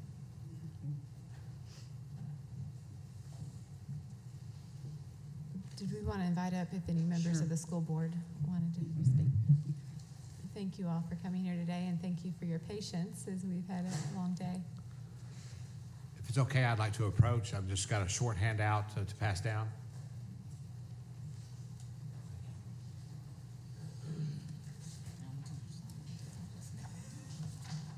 So, good afternoon. Thank you very much for having us again this afternoon. Secretary Leva, I appreciate your words of encouragement on that, sir, and indeed you're spot on. And it's not typed up in my comments this afternoon, but one thing we talked about is getting our students educated and getting them ready for their future. But one thing that's happened the last couple of weeks is we have renewed our partnership with Central Maloney Inc. in Pine Bluff, and it's a major company that makes transformers. And this where they 2 years ago was our first year with that partnership with their CEO, Mr. Chris Hart. And we had 7 certified welders this past year. It went from 7 to 14, so it doubled. So that's very encouraging. But we thought that this school year may have been the last to do that. But Mr. Wilson and Mr. Webb met with Mr. Hart and the executives of CMI, and I'm pleased to report that we're going to extend that for 1 more year. So they get a lot of credit for doing that. I'm thrilled with that, sir. So when I came up today, wanted to try to be proactive, and I wasn't 100% certain what the subject matter would be, but we felt like it would probably be centered around the announcement of the retirement of our superintendent, Mr. Tom Wilson. So I've tried to type this up, maybe speed things up a little bit for us, because I know y'all have had a long, long day here. But I'll try to tackle this, but I'm going to paraphrase it. I'm not going to read this to you word for word. But Mr. Wilson did announce his retirement at a special called school board meeting on June 4th. That was last Tuesday. You'll notice that a requisition was open on the very next business day. I have a copy of that for you, just so you can see that it was open and it's run. And we followed up at our regularly scheduled school board meeting this past Monday on June 10th. To date, there had been 5 candidates had applied for it. 2 appear to have met the qualifications. If you'll also look at it, it says that the job posting ends on Monday, June 17th. And we are pleased to report that one of the qualified candidates I mentioned above we've already proactively set up an interview with that person. That'll be this coming Monday at the district building. So that's where we are with that. We also have a proven process, SOP, regarding how that interview process, what that's going to look like. So we've tried to get in front of that as well, if there were any questions on that. One of the things that is important, that we just haven't sat on our laurels on this, and we've tried to be proactive on this, but a lot of times superintendents can be found by someone that we know, and there's lots of friends of the Watson Chapel School District, if you will, but I just, not to name drop, but some of the people you'll see I typed in there that had current or previous affiliations with the school district there. So Dr. Jerry Guess, Jennifer Barbary, Danny Knight, our attorney, Cody Keys, some of the friends at the ASBA, they've been great for us over the years. So I just wanted to mention that we are working hard on it. And so I think that's worthy of mentioning. Again, back to the Bailey Group, who we've hired. Very, very excited about that. They have a lot of school districts to the south and southeast that they have helped for the last year or so. They have moved into the state of Arkansas, very encouraging, and what they've been able to do in the school districts that they've worked with. So to your point, we are very, very excited about the comprehensive support as opposed to the transformational contract. So before I move on, I know I'm going fast, and I don't mean to be talking like an auctioneer, but are there any questions for me on anything that I've mentioned thus far? Board members' questions? So I have a question. Yes, ma'am. So how would you characterize the staff's acceptance of the Bailey Group and their coaching? Yeah, so far, everything that I have heard is very, very encouraging. In fact, Dr. Ivy Pfeiffer spoke at our school board meeting this past Monday night, and I'm so glad that you reminded me of that. but she said that the feedback and the two-way communication has exceeded their expectations, and they have already talked about, found some improvements. There are two that really come to mind for me this afternoon. One is ways to improve communication from the central office down, both ways, and then also finding where there might be some areas to improvement as far as SOPs and standard operating procedures on different things on the day-to-day activities. I know I use that in my office, and that helps keep us in order. So thank you for that question very, very much. So I appreciate that.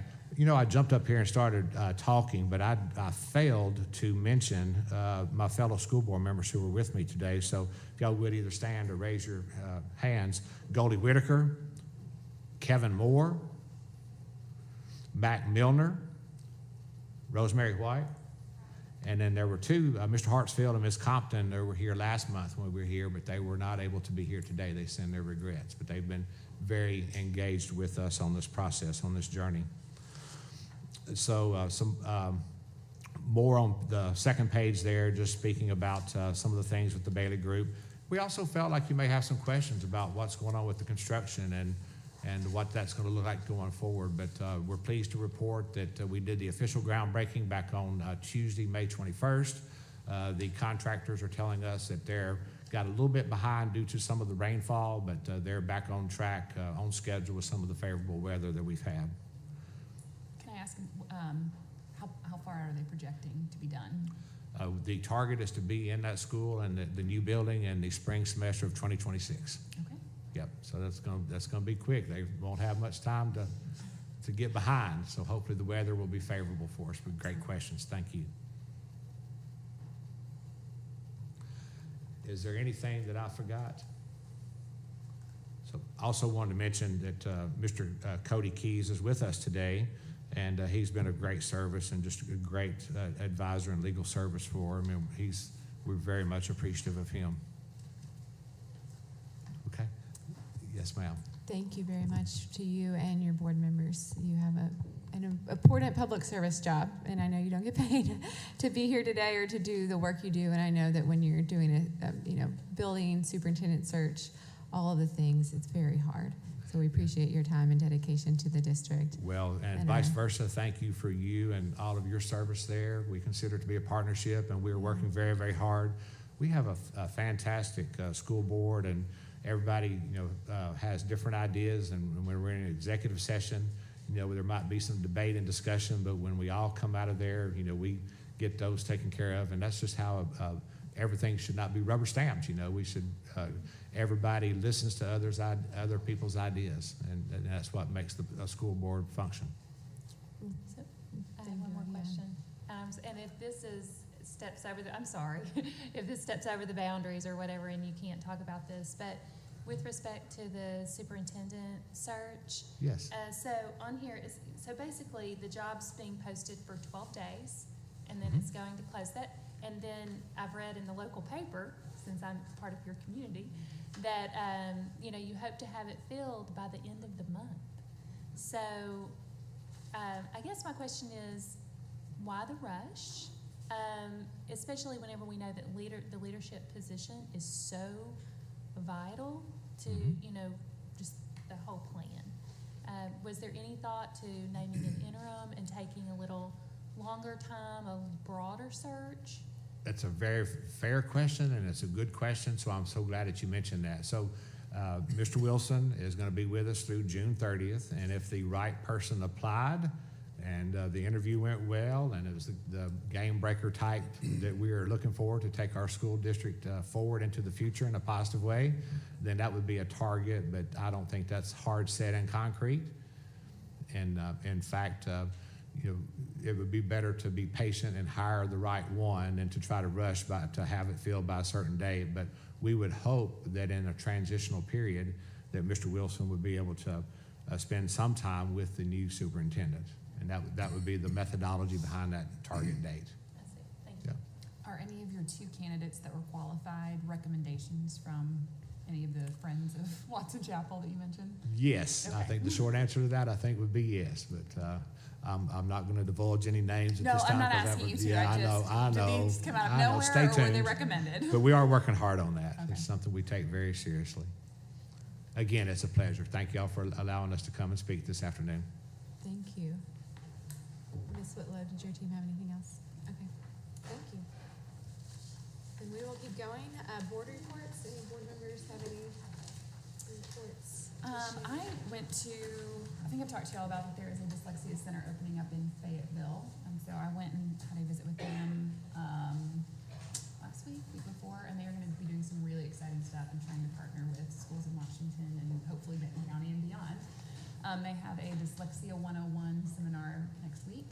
But just the training that they're going to have for teachers is awesome, and I'm really excited to just kind of see where they go with that and what we can do potentially to help. That's awesome. Well, and then I saw that the Early Childhood Committee is meeting tomorrow, so we'll be excited to hear more from Ms. Keener at the next meeting about how that meeting goes and updates from that group. With that, then we will hear our report from Ms. Salam. And this is the worst part of this position, is that this is your last formal meeting with you sitting up here, but we know we will continue to see you and celebrate you more next month. Yes, this is my final, yes, my final board report. So can I borrow a clicker or some, let's get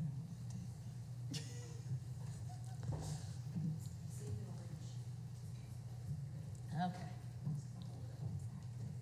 And you know I'm short, so listen. Woohoo, look at me. All right, so my first point of order is that I was invited back to my high school, my alma mater, to give the commencement address at graduation. So, aging myself a little bit, but 20 years ago, I delivered the benediction at my high school graduation, and I returned to deliver the commencement address. So it was a full circle moment for me, and I was ecstatic to share my journey and inspire the next generation of graduates to chase their passions with relentless determination. And this is my congratulations to all of our 2024 graduates, because really and truly their adventure is just beginning. And so I wanted to make that note to them. And there I am, I wore my regalia, and I actually got a chance to walk with the staff, some of my own teachers. So I love that. So you work with me, then it didn't work with me. Helena, West Helena.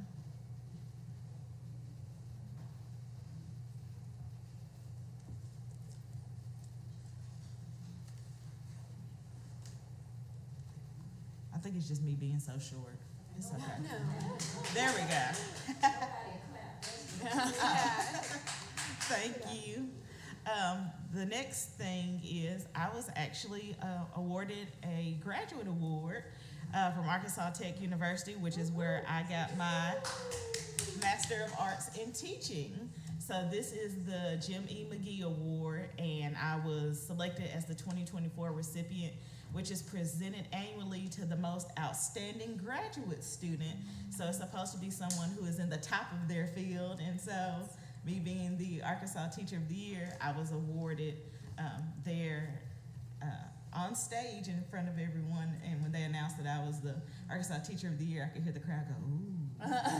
So that was a great moment for me. And so there I am with the president of the university. And I had the opportunity this month to speak to the Arkansas Retired Teacher Association. I had big fun with them, and as an educator, I deeply value the wisdom and the legacy of our retired colleagues. And I was a guest speaker, and I was incredibly honored to share insights and experience with the very educators who have paved the way for all of us. And they're still very much active in education in Arkansas, and I had a good time with them, so I was very honored. And I got a chance to celebrate some novice teachers this past month. I hit the road, literally, with Jackie Starks, who is the cooperative mentoring specialist at Wilbur D. Mills. And we went around and we showered some novice teachers with recognition and encouragement these teachers were recognized by their administrators throughout the year for their passion in teaching, their exceptional skills. So we got a chance to stop by their schools and pop in and just highlight them and spotlight them. And I had a lot of fun doing that. And then finally, I've been enjoying doing the Educator Spotlight every month. And the first one is actually in my school district in Helena, West Helena. And those are my second grade teachers. And so that is Mrs. Anderson and Mrs. McDaniel, and they were my second grade teachers, and I got a chance to walk with them at graduation, and that was just a very special moment because my mom has a picture of me in second grade in those exact same poses, so I thought that was special. I wouldn't ask her to find the picture though because that would be a whole moment in itself. And then finally, this is Kent Tarvin. He's a science teacher at Cabot Junior High North, and he was my intern last year. And so I got a chance to pop in on his classroom with his students and check in on him and just see how he was doing in his first year. But he was my intern the year the semester, which I went to DC and everything. And so I got a chance to visit him in his classroom. And so I love that. And this is my end of year review, just to share some of my it's more than just 12 months. From the time they announced until like right now, it's almost 18 months. So it's been a whirlwind journey. It's really, truly a once in a lifetime experience. So here are some of my pictures over the past year, including me floating at Space Camp, which is not me really floating, but it's amazing what we can do with technology today. So that's me and some of my Atoy sisters on the day I won, October 14, 2022. And I threw out the first pitch at the Travelers game, and it made it all the way down. It looks great on video. I was very proud of myself because my daddy told me not to embarrass him, who had played semi-pro. And then there I am at the White House. And then for back to school, I actually stood in front of the Capitol with my little first day of school. And so since this was my year of service with the state, I stood in front of the Capitol. And the bottom picture is me at Space Camp and then speaking at Educator Commitment Day. And there I am with the MLK Commission speaking. I enjoy doing a lot of work supporting them and volunteering this year. And then there I am with our 2024 Teacher of the Year, who happens to be here, and that's Mr. Bo McCaslin. And so he starts his year of service next month. And so I thought this was a great way to segue our years together. So I appreciate you all supporting me over the past year, and I've learned so much being on this board about protocol and procedures and things of that nature. So I really have, I really value what I've learned from everyone, and so thank you all so much.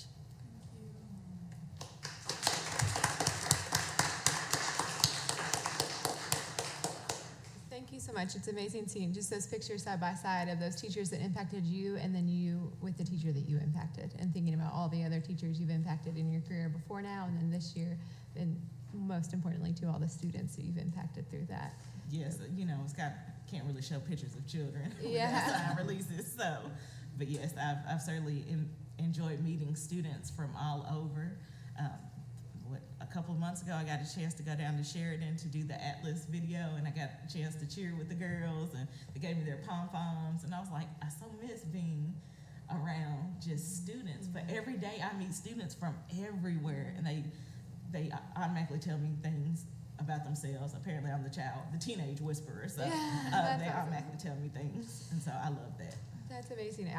Not many states are able to have the Teacher of the Year in this position, and I'm so glad that we do, because we get to, getting to know you and learn so much from you has been amazing. I can honestly say Arkansas has one of the top Teacher of the Year programs in the country. Yeah, that's awesome. That's amazing. Well, thank you all.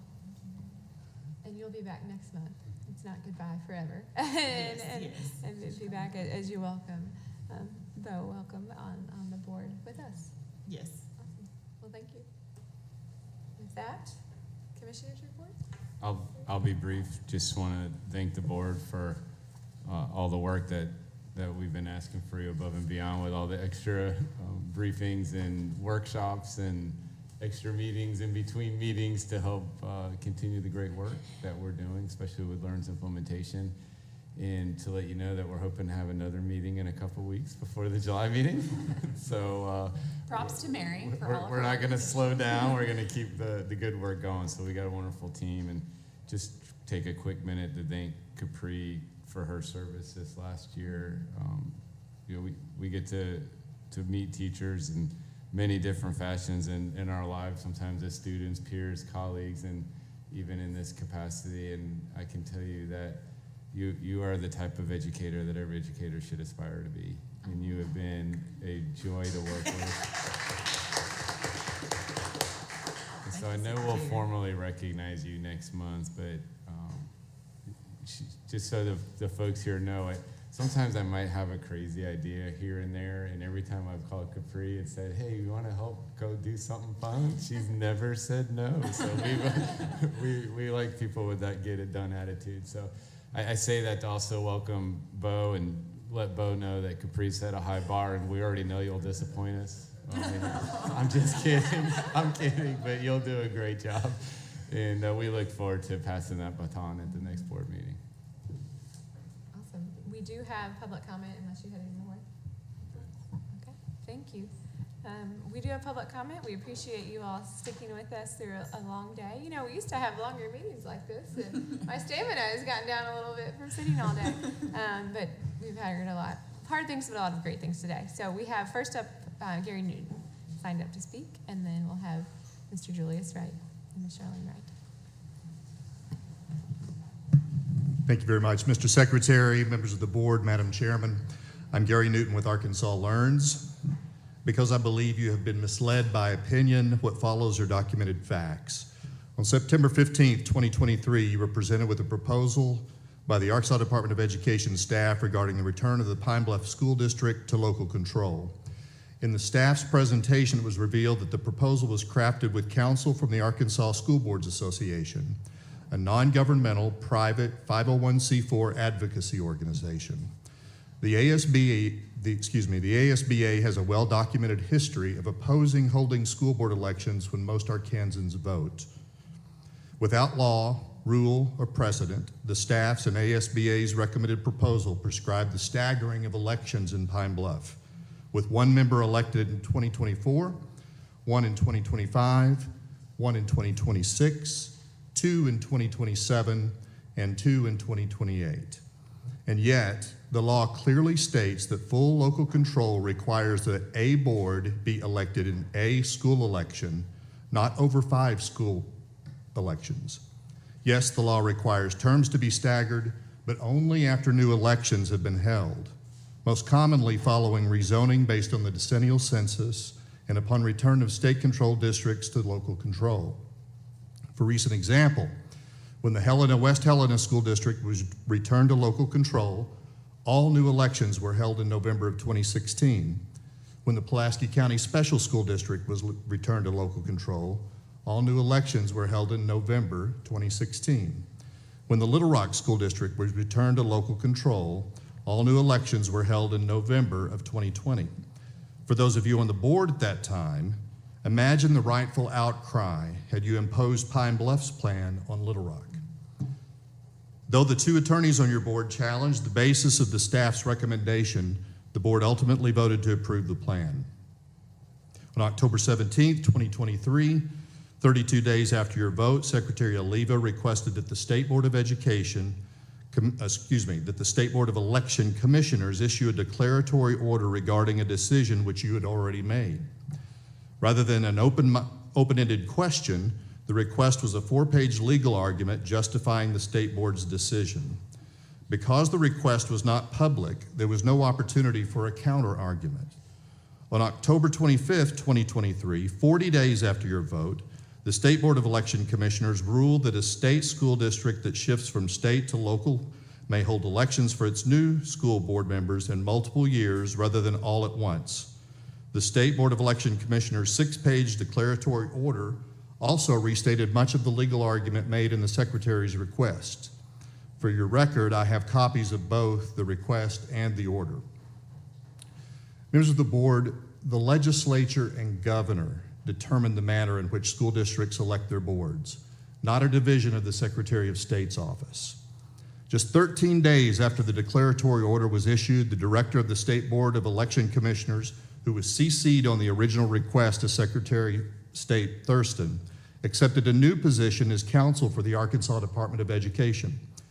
We have been told that legislators have requested an Attorney General's opinion on the issue, but it has not yet been issued. But that too will be a non-binding opinion. As with local school districts, there should be always a healthy, constructive tension between boards and staffs. As we have witnessed over the past few weeks, the decisions and proposals made by the ADE staff are not always in the best interest of this board or the people you are sworn to represent. Across the state, potential school board candidates are already gathering petition signatures, with the filing period beginning July 31st and ending August 7th. But in Pine Bluff, if your decision is allowed to stand, its citizens will not elect its board majority until 27, and it will not have had the opportunity to elect its full board until 2028. When you add on the years of state control, that's a full decade without electing its entire board. Further, because Pine Bluff is a zoned board, there will be great disparity in the community between a minority of board members accountable to voters and a majority of board members accountable only to themselves. As you know, the A in LEARNS stands for accountability, for teachers, for schools, for districts, for the ADE, and for you. And as long as Arkansans choose to govern our school districts by elections, accountability resides with the voters. At your next meeting, we respectfully encourage you to expunge your previous vote and reconsider your decision to deny all new school board elections in the Pine Bluff School District. If you decline, we encourage anyone wanting to run for school board in Pine Bluff to request a school board election packet from the Jefferson County Clerk. And if denied, request that officials produce the law which allows anyone, including the State Board of Education, to cancel a legally required school board election. In Arkansas, the people rule, and we should never have to use the courts to protect our voting rights from our appointed representatives. Thank you all very much for your service and for your consideration. Thank you. Mr. Julius Wright or Ms. Charlene Wright, whichever you prefer to go first. I'll go first. Because I want to continue what Mr. Newton said. Good afternoon, board members. I don't want to call it time is, I got up at 4 o'clock this morning. You all know who I am. I'm a concerned stakeholder of the Pine Bluff School District and a member of the Education Committee of the Pine Bluff unit of the NAACP. In May, I requested to have public comment at the Pine Bluff School District Board meeting. I was denied that. I was even told in the meeting they were gonna come up with some rules and regulation allowing public comment. And I appreciate you all. I've been coming here, about 4 years? About 4 years now. You've never done that. I've been given public comment.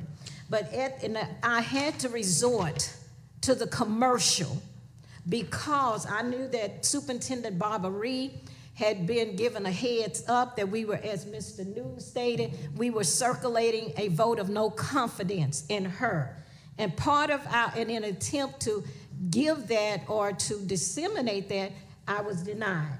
So today, I would like to let you all know that we have circulated a vote of no confidence in her.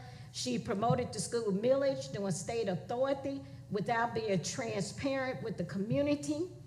And she promoted the furtherance of an appointed limited board with staggered elections, as Mr. Newton stated, dictating that Pine Bluff would not have a single election for an elected board.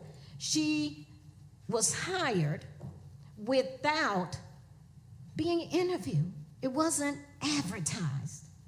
But yet, once she got her position, she advertised all 5 superintendents, principals and assistant principal positions. But yet, she didn't see a need that her position would have to be advertised.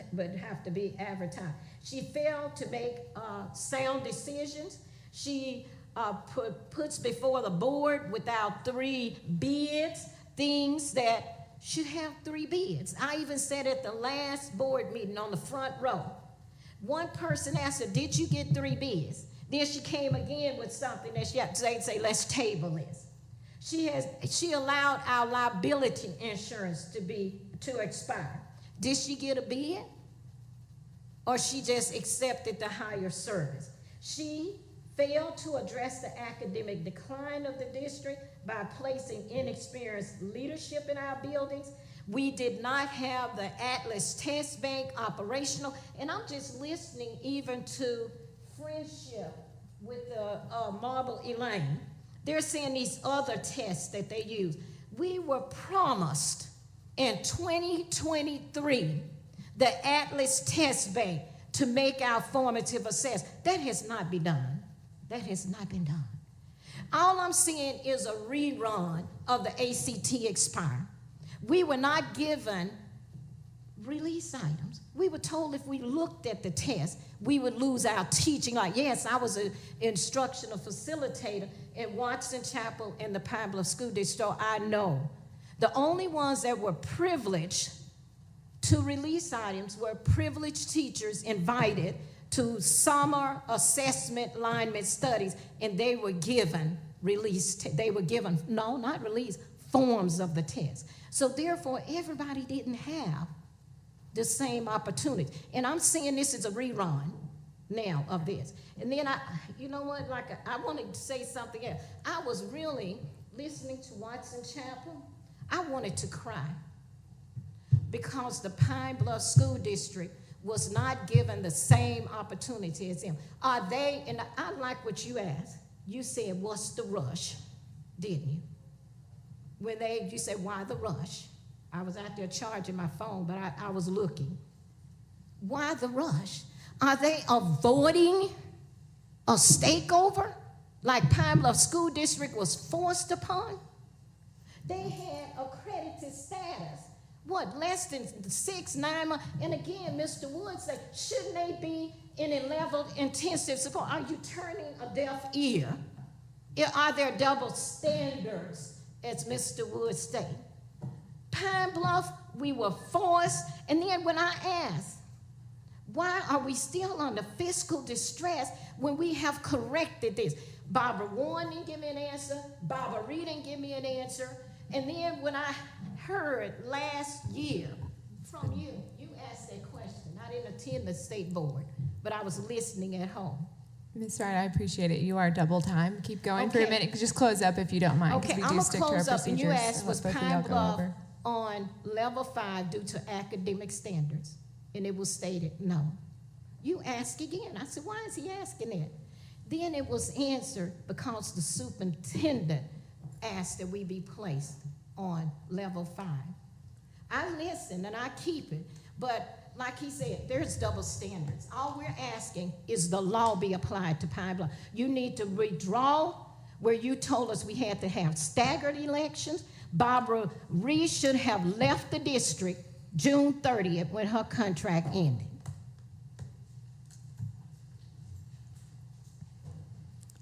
Mr. Julius Wright, would you like to make comment?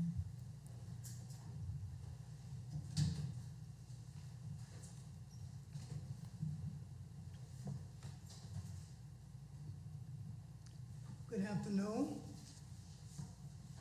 We certainly thank this day, given an opportunity to speak.